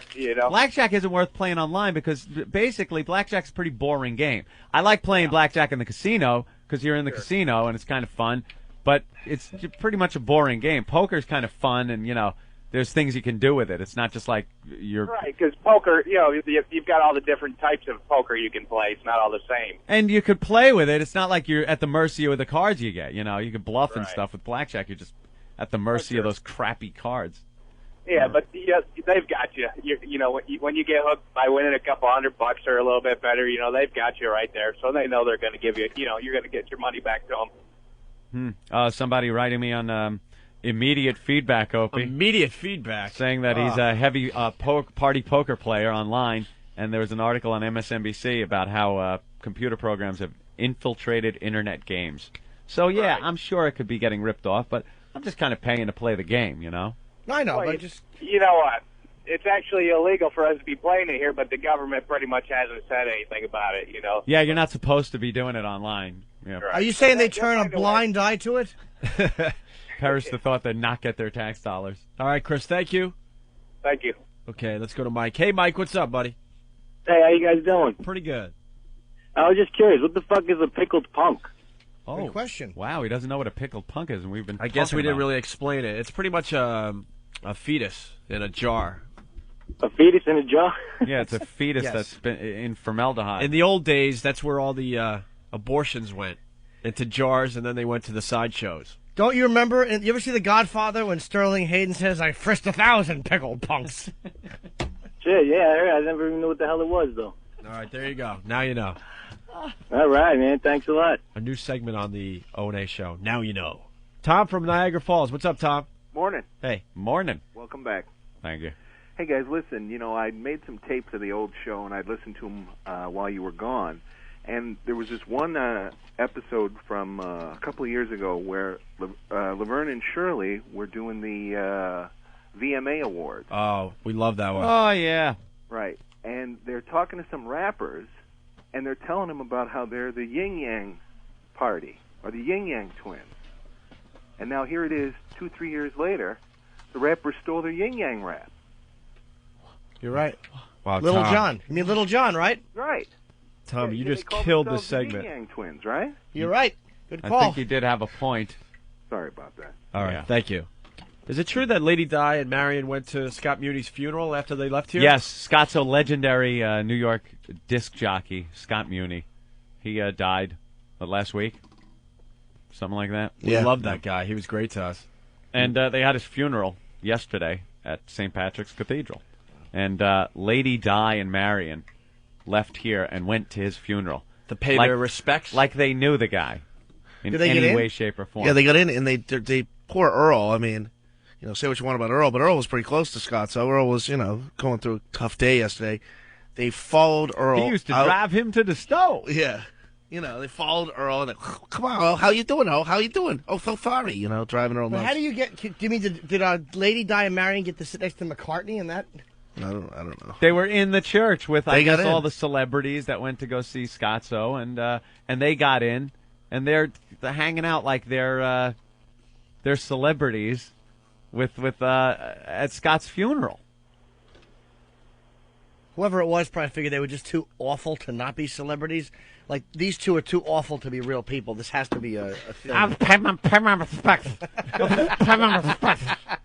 Oh, Bob liked the retarded Laverne and Shirley yesterday, though. Oh, He thought that was a really good segment Then on we our should radio never show. have them on the show. Our agent now critiquing Yeah. our radio program. Now Putting that he his can hear little us in LA. ideas. His little ideas in Liked, on the show. Liked the retarded Laverne and Shirley, hated Frenchie. He's my agent, too, now. I know. So right. between all of us, he pretty much figures he has a 30% say on the show? Pretty much. Is that what he's doing now? Not really, because that would imply that your 220 and my 10 were somehow equal. And financially, I don't think it works out that way. But Bob, also known as Melatonin, has been doing a good job for all of us. Hey, Josh, what's up? Hey guys, how you doing? Welcome back. Calling from Miami. What's going on? Not much. Just calling about the party poker. Yeah. And save your money. I can't tell you how many times I've been on with a 4 of a kind, 4 tens, 4 jacks. Person always has one better. I don't know. I've won some pretty good hands. The one with the one better, but never happened to me. So the one better, you think maybe a computer thing generated by somebody who works for the company? Yeah, without a doubt. They're suckering in a couple of people because I think they get paid on the losses, a percentage of the losses per hand. Yeah, because I couldn't figure out how they make their money. If everybody sitting at the table is a real person subscribed somewhere, and they all have their own money, all you're doing is pretty much trade money back and forth with different people. So how does the company itself, the website, get its money? Is there a sign-up fee? No, I don't No. think there was. But I think every time that you lose, I believe they get a percentage of that loss. A very, very small percentage. But Where does the money come from? the money comes from you, from your loss. But my bet, if I lost $20 in a bet, a percentage is supposed to go to the website, but that $20 is going to somebody that just won the $20. But that person that just won might have just won $19.99. Now, I'm not 100% sure on that, but I'm most positive that's Not how it worked on the one I was playing on. No, you're obviously playing against a computer game. Believe me, I won some pretty good hands and, won the money and I've everything. won too, but I've lost more so than not by 2 people. Me and another guy going in battling each other. I have 4 tens. He has 4 queens. It happens. So are you saying that you think there's a bit of chicanery going on? Chicanery? Are you being hoodwinked? But I know what you're saying. You don't think the whole thing's on the up and up? you know what? I haven't played in about a year because of that, so maybe it's getting better. I think you're just a sore loser. Nah, I think it's a scam. You think so? Oh, yeah. Sounds to me sort of like you might want to use your head for something other than a hat rack. Yeah, I definitely think it's a scam, and just want to say welcome back, guys. It's about time, and you can curse now. You're stopping yourselves every time. Don't worry about it. We only want to use the curse when it's appropriate. Right. That's true, but you know that you keep saying instead of shit, go for it. You'll feel better about yourself. Occasionally, yeah. Okay, thank you. Ladies and gentlemen, making his first appearance on the Opie and Anthony Show on XM Satellite Radio, Ooh. it's Black Earl. Oh. Earl. Hello, guys. It's Earl. What's up, Earl? Oh, man. Are you allowed to be on our radio show? You still work for, what is it called now, Mix? Yes, I still work for Mix. Welcome back, guys. Thank you, Earl. It's been too long. I hear he works for them in a limited capacity, though, not in the way he worked for them when we were there. right? How many hours do you work there a day? What, 10? I don't know. But you're there 10 a day? No, 10 a week, but he's still there 40 to 50 hours a week. Oh, okay. Right, Earl? I don't know. Guys, you literally just woke me up. You go into work even though you don't have to go to work, right? I don't know. I don't know. I'm not even thinking straight at this point. I'm sorry, guys. You're a lonely man, Earl. Earl, did you get any summer shoes yet? You want to watch this? Watch this. Ben, go ahead. All right, Ben wants to do this. I don't want to do it. You do it, Ope. Well, Ben and I went to a beach house over the summer, and he hung up. Did he hang up? Earl. Uh-oh. Oh, no. Look, he's angry. It took him not even a minute to get angry enough to hang up. Why did he hang up the phone? Oh, he doesn't like the story. He doesn't like the summer beach story that Ben and I have on him. He just showed up at a beach house with black socks and black dress shoes to go on a boat. Yeah, we went out on a boat. He didn't bring a bathing suit. And he didn't have a bathing suit, so he had black, khaki pants on and a black. That's why we call him Black Earl. Right, he always wears black. Why did he want to go? Did he want to dress comfortably on the boat because he thought that he was going to be forced into the bottom of it? Well, it's like you say beach house, you would think he would bring a bathing suit. And then he got mad because I didn't have a black bathing suit for him to wear. So he's like, "You don't have a black one?" I'm like, "Sorry, Earl, I didn't think about you." So we're tooling around there in Massachusetts on Ben's boat, and Earl's on the boat with his dress shoes and his black socks, and he's getting mad at us because we're making fun of him. Of course you are. Black dress shoes? Oh, he looked ridiculous. On a boat? And even better yet, as soon as we got out in the ocean, I turned around and looked it up. We went flying at about 40 miles an hour right at a lobster boat's wake, and all you hear is, Ben, slow down. Was he leaving scuff marks on the boat? Well, he brought a bag for his shoes. Oh, because I was going to say, you're supposed to have... Scuff marks is nothing compared to the boat slamming into a pole because... This is one of the funniest things. Because Earl didn't know how to push off. Now, they were telling Earl to push off because they're going between two, I guess, stanchions. But yeah, we're going under a bridge. Yeah, that are pretty close together. It's a tight squeeze. Tight squeeze. What you want to do is get a couple of guys up on each side of the boat by the front, and when you're going through, if you get a little closer, you're going to knock one of the stanchions, push off, right? So they tell Earl to push off because the boat's heading toward one of these stanchions. Earl grabs the edge of the boat while he's in right, and starts pulling, trying to pull the boat away from the... Imagine, if you will, standing in the boat, grabbing the edge of the boat and pulling on it and thinking it's going to move the boat. That's like the cartoons where you put the sail on your back and go and think it's going to move you forward. It's cartoon logic. He was using physics. Cartoon logic. Wow. Unbelievable. He had no clue that wouldn't pull the boat over. So he doesn't want anything to do with us. Why would he be mad at that story? That's not a bad story. Oh, that's Steve. Steve asked him about it a couple days later. Yeah, that wasn't fun. Earl likes to. Earl didn't want to be reminded of it, so Ben told me about it. I brought it up very casually, and Earl flew off the handle in classic Earl fashion, throwing things around the room. He is so angry. Yeah, he is constantly angry.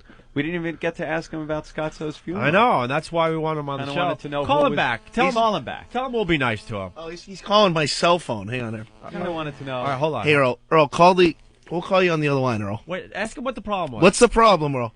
Oh, he got cut off. Yeah. You didn't get cut off. He always says that when he hangs up. Yeah. When he hangs up, he always goes, "Oh no, I was cut off." I was cut off. Who's this? Who's this? Hello, it's Earl. No, that's not Earl. All right, he's calling back. Someone on delay. Yeah, remember, turn down your... But, what else was funny is Ope and I got about a mile offshore, and we just cut the engine and just both jumped off the boat. Earl's like, what am I supposed to do? I don't know how to swim. And the boat's just, just going along. Really busting apart those stereotypes, not knowing how to swim. Even better, Ope ordered oysters at lunch in fabulous Situate Harbor there in Massachusetts, and Earl was afraid of the oysters. He's never seen seafood before. What? Yeah. He was like, what the hell are those things? What kind of a homoerotic time did you and Ope have together, going on the boat and ordering seafood in Massachusetts? Did you take a little flight to the Cape, you fucking Marys? What, to P-Town? Yeah, we picked up Parento. Earl, what happened to your phone? I have no idea. Did you hang up on us? Be honest. No, Opie, you woke me up. I'm just sitting here.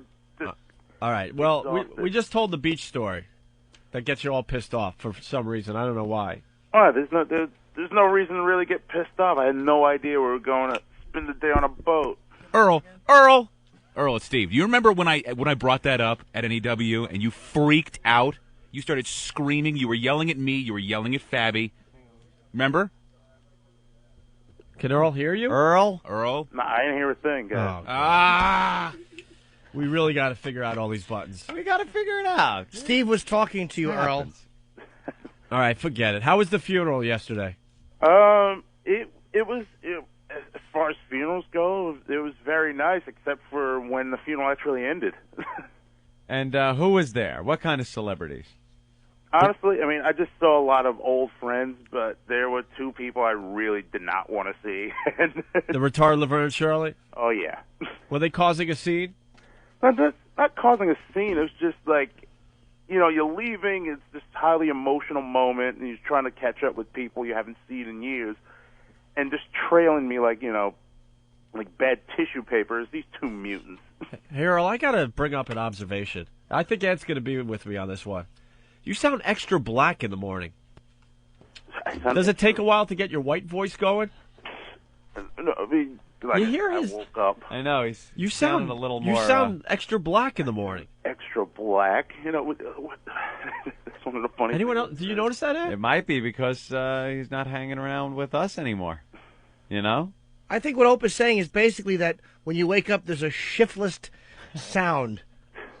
Oh, my God. That's what Ope is saying. I'm not saying that. I think That it's is horrible. horrible. Hey, Earl, we're trying to get you a job at XM Satellite Radio. Well, that would be nice, guys. What would you like to do here?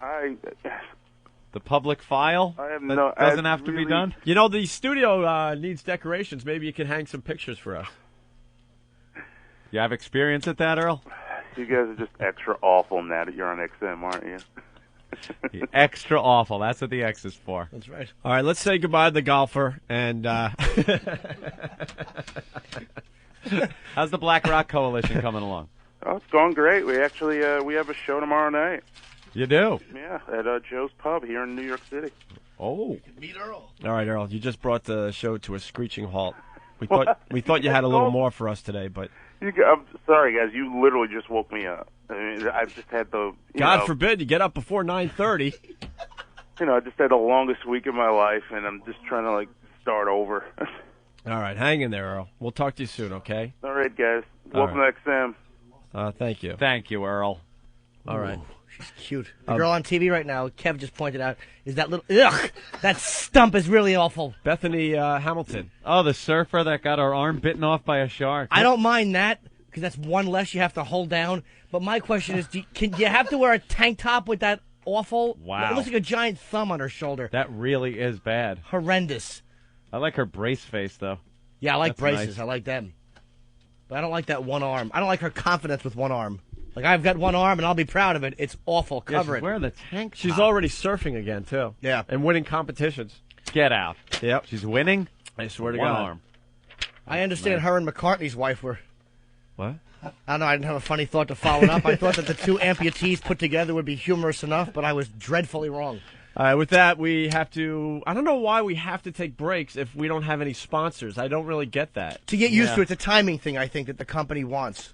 Oh, really? I have no idea. I just wanted to All right, add something. we got this feedback thing. You can get to it through opieandanthony.com, and I think we're ready to play What Did We Learn on the Opie and Anthony Show. Oh, it was an educational show today. So we'll read some of those next. Dude. 6 monkeys at a turd throwing party. The Opie and Anthony Show. Because we used to have empires. Oh, yeah, we used to. Everyone had an empire. France and Spain and Britain and Turkey, the Ottoman Empire, full of furniture for some reason. and the Austro-Hungarian Empire, famous for fuck all. All they did was slowly collapse like a flan in a cupboard. And the German Empire, very Prussian, very organized, always building an empire. Build an empire, Einstein, build an empire. And then they'd celebrate with the World War and then lose the whole fucking empire by the end of the war. Then the 30s, Hitler, Czechoslovakia, Poland, France. Second World War, Russian front, not a good idea. Hitler never played Risk when he was a kid.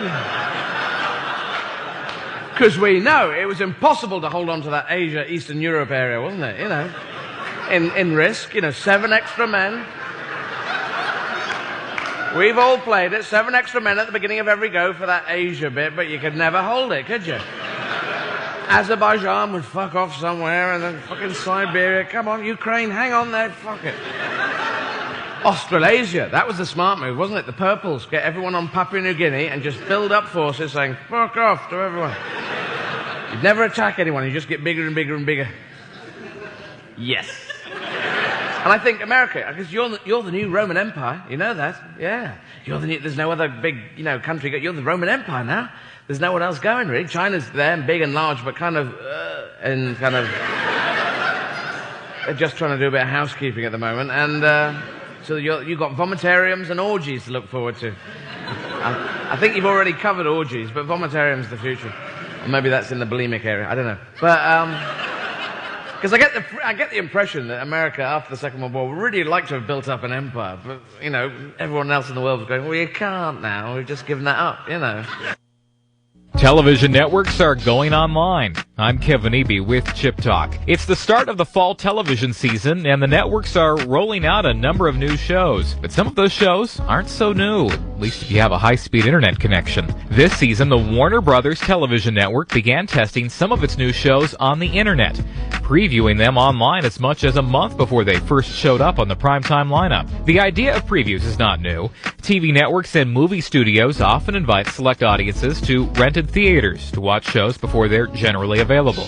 It gives them some early feedback and helps generate publicity. But people are busy, and it's hard to round up a huge group, especially for lesser-known shows. The WB figured a good portion of its target audience, younger viewers, are online and have high-speed connections and would be willing to download some preview shows. In fact, it says a good number of people checked out the previews. I won't say how many, though, watched the whole show. I'm Kevin Eby.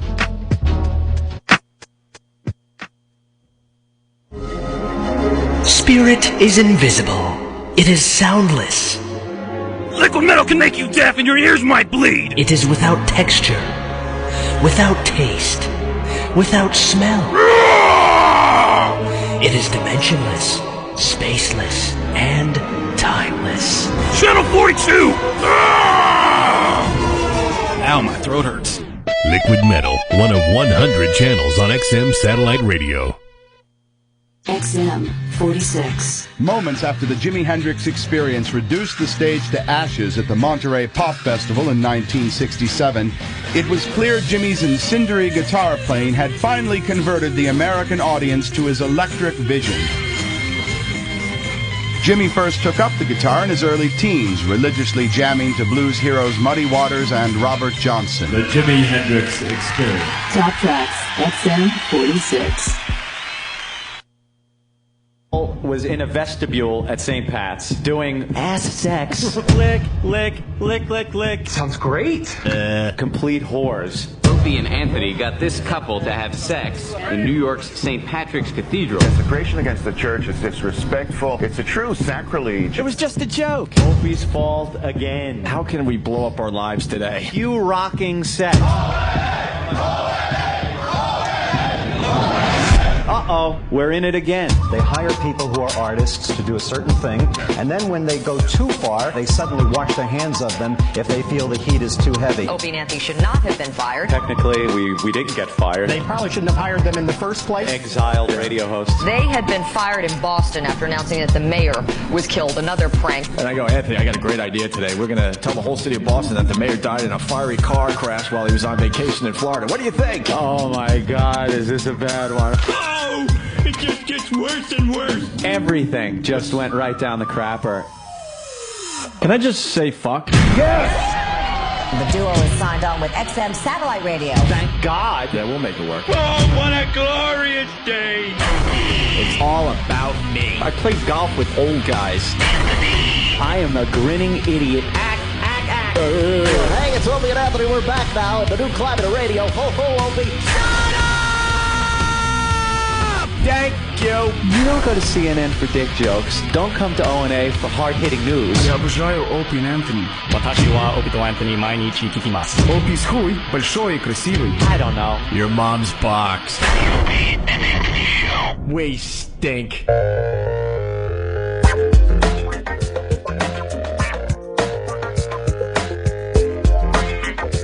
It's just about time to play What Did We Learn on the Opie and Anthony Show. Yeah. I learned I have another day in bed. Oh, really? Still sickly, Opie? Not as bad as yesterday. Mm-hmm. You told me it would be a 3-day thing, right? Yeah, you get it really bad. One day it's really, really bad. This is the worst cold I've ever had in my life. Yeah, awful. Just snot like a faucet. Norton, you learn anything today? No, but if you'd like me to come over maybe later, rub something on your back. A little Vicks? Vicks Vapo rub on his chest. On your hairless blonde chest. Ugh. Little pink nipples. Ugh. Hey, Larry from New Orleans, what's up? Yo, I learned that Anthony hates Bush. Very good. I think he just dislikes it. Hate's a strong word when it comes to Bush. I hate Bush. Oh, you did it? No, I didn't really say I that. don't think he hates Bush. No, I think Bush is a liar. Speaking of New Orleans, we got to find Tom. We have to find Tom, see if he's still alive. Our old pal from our old radio show. Yeah, he got canned. Huh? Doesn't Tom share an office with Guy Bannister? They let you drink right here in the airport.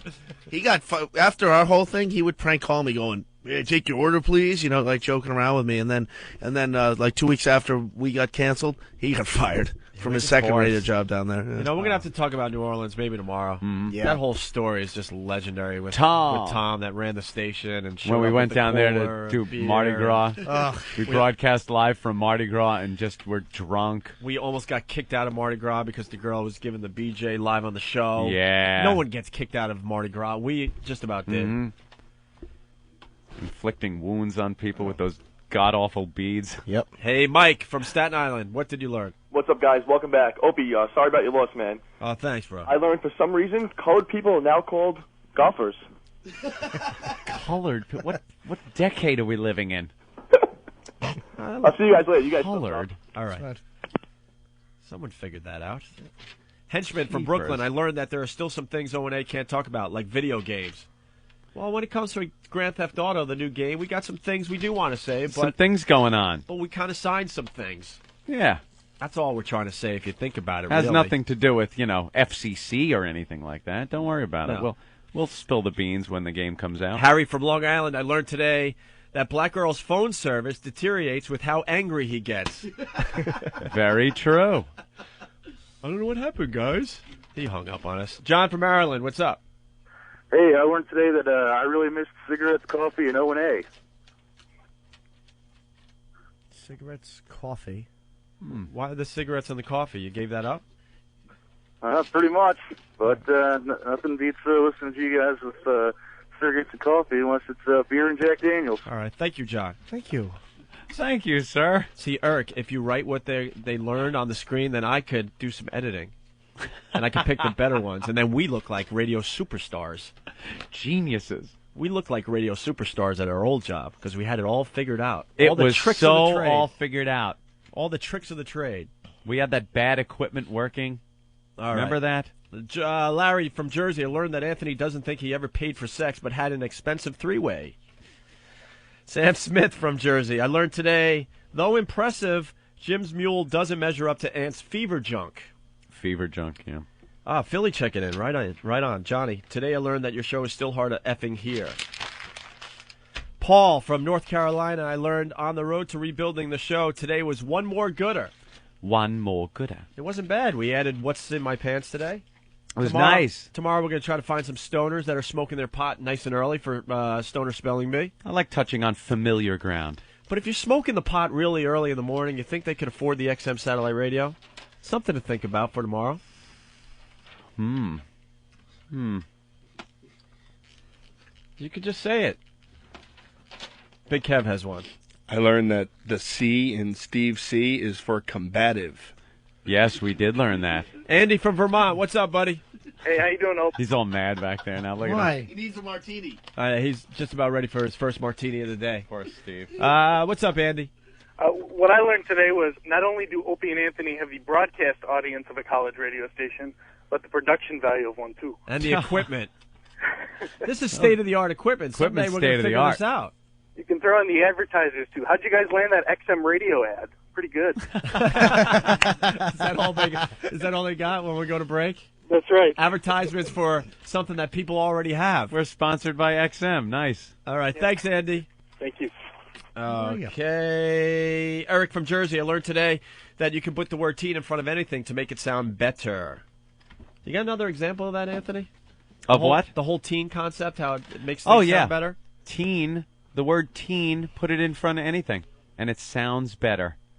Although somebody put man boobs on immediate feedback, and teen man boobs, I think he might have found one that doesn't quite work. Yeah. But it does sound better than regular man boobs.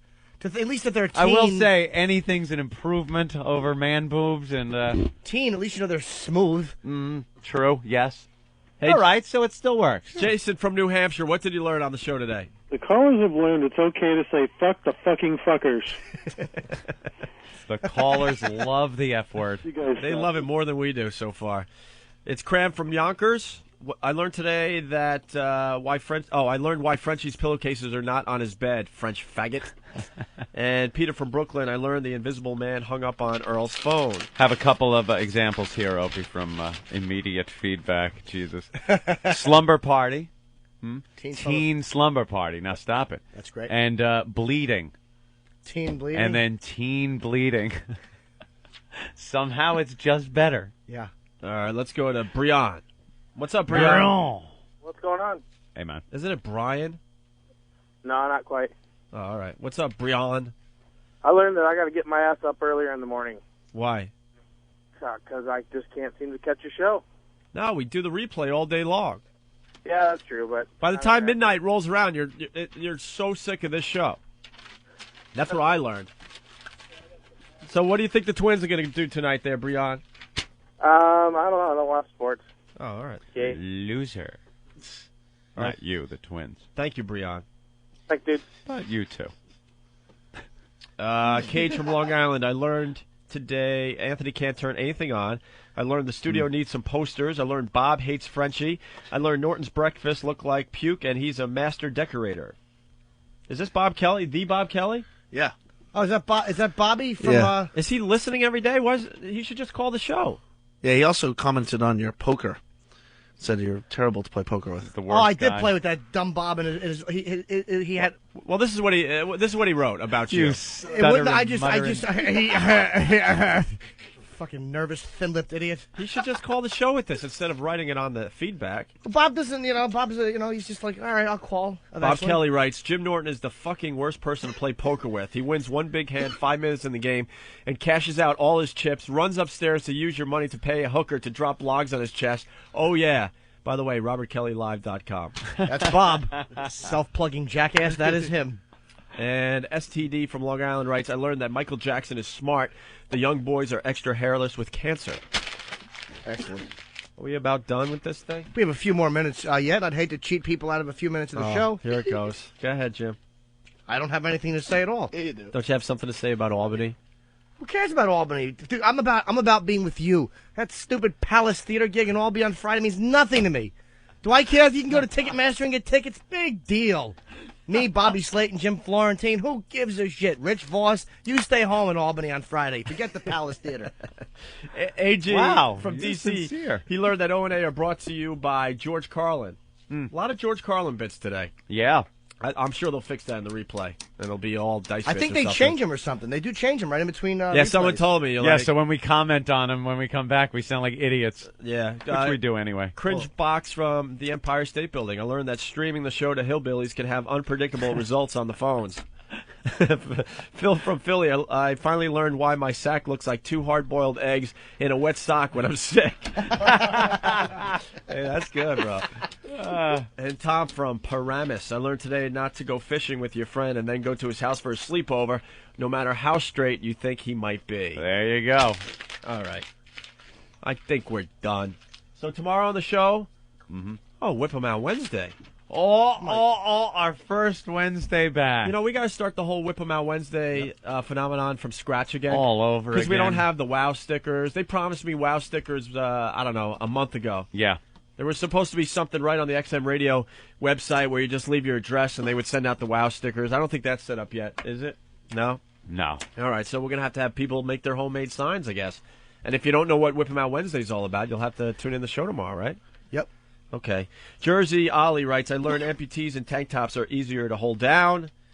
Doughboy from New Brunswick, I learned that Opie's first dump in 2.5 days was only a nugget. I've popped 2 nuggets so far today. Bill from Northern VA, I learned that black girl is blacker in the mornings. And what else are we doing? We're going to try the stoner spelling bee? Yeah, I think our top priority, though, is getting these sound things right. We got to get our sound levels right. Well, they're going to work on it. Look at all these guys around here. One guy's Are they climbing all ready into to the go? ceiling. Yeah, they're ready to run in here. And what does the Gary Shandling-looking guy do who kind of runs the whole place in the blue shirt? What does that psychopath do? We're going to do the IDs at 10:30, and he smiles at me, and I walk away. He's an uncomfortable, weird guy. Who is he? That's Bruce. He's going to kick your ass, bro. Bruce has been very nice. He's a very nice guy, but I don't know who he is. He's frightening. I want to make it clear that I haven't made fun of anyone that works here yet. Neither have I. I just want to know who he You made fun was. of everybody. You made fun of the Frank's Place guy. That guy's terrific. I have nothing against him. You made fun of Bruce. I like Bruce. I just didn't know who he was or what he did. I just know that he I made fun of the building guy. All right, Steve is saying we got to get the hell out of here, so... He was just pointing like up. he knows. I thought he was ordering a drink. He put one finger up. I thought he was saying bartender. That's what the C stands for. Could I please have another? We'll see you tomorrow at 6, or if you missed this mess and you're just tuning in, stick around. We're going to replay the show now. Sure. All right. Opie and Anthony. I saw them in the hall once. They looked like they had small packages. This is the best show ever. The Opie and Anthony Show.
My parents never taught me anything about sex. I remember when I had my first wet dream, and it was a real legitimate wet dream. No masturbating. I didn't even know what masturbating was yet. And I was like 12 years old, and my mom used to make my bed and do my laundry, and I remember I was getting ready for school, and she calls me into the room and goes, "Robert, is there something you need to tell me today?" "Yeah, don't sit over there, because that's still a little damp to the touch." And my mother goes, "You know what happened? You had a nocturnal emission." "A what?" "A nocturnal emission, you know." And I said, "No, what are you, with the space program?" I'll tell you the first time I heard about masturbating. It was from my friend Alan. I was 13 years old. I was at this kid's house, and out of nowhere, he admits to me that he jacks off in his socks. Oh, yeah, look, girls are going, "Ah," and the guys are like, "Yeah." So...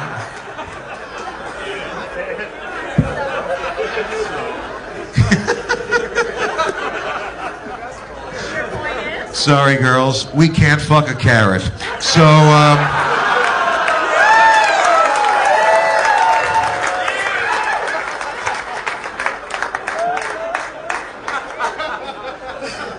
He says he fucks his socks. And I'm thinking, I'm very open-minded. I really am. But, you know, how do you get in the mood to fuck your sock? I mean, what are you, on the bus on the way home from school going, hey, wait till I get you in bed later. You're going to get it good, you Argyle, you. Take it down to the heel, you sweat sock. And you don't know me, but, you know, I'm very particular when it comes to sex, and I ain't fucking a sock I just took off my foot. So that means I gotta go to the dresser to pick out a clean sock to fuck. Forget it. It's just too complicated. Because you don't know me. I'll be standing there going, do I want to fuck something dressy or something casual? And, you know, do I gotta wear a tie if I'm fucking the dress sock or...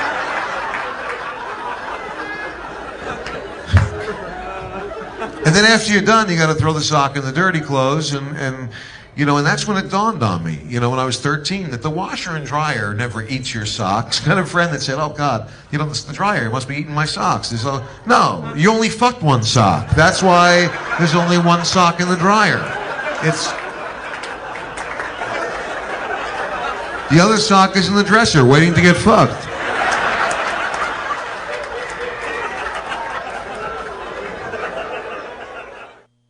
100 channels of crystal clear digital audio, XM satellite radio. Radio to the power of X.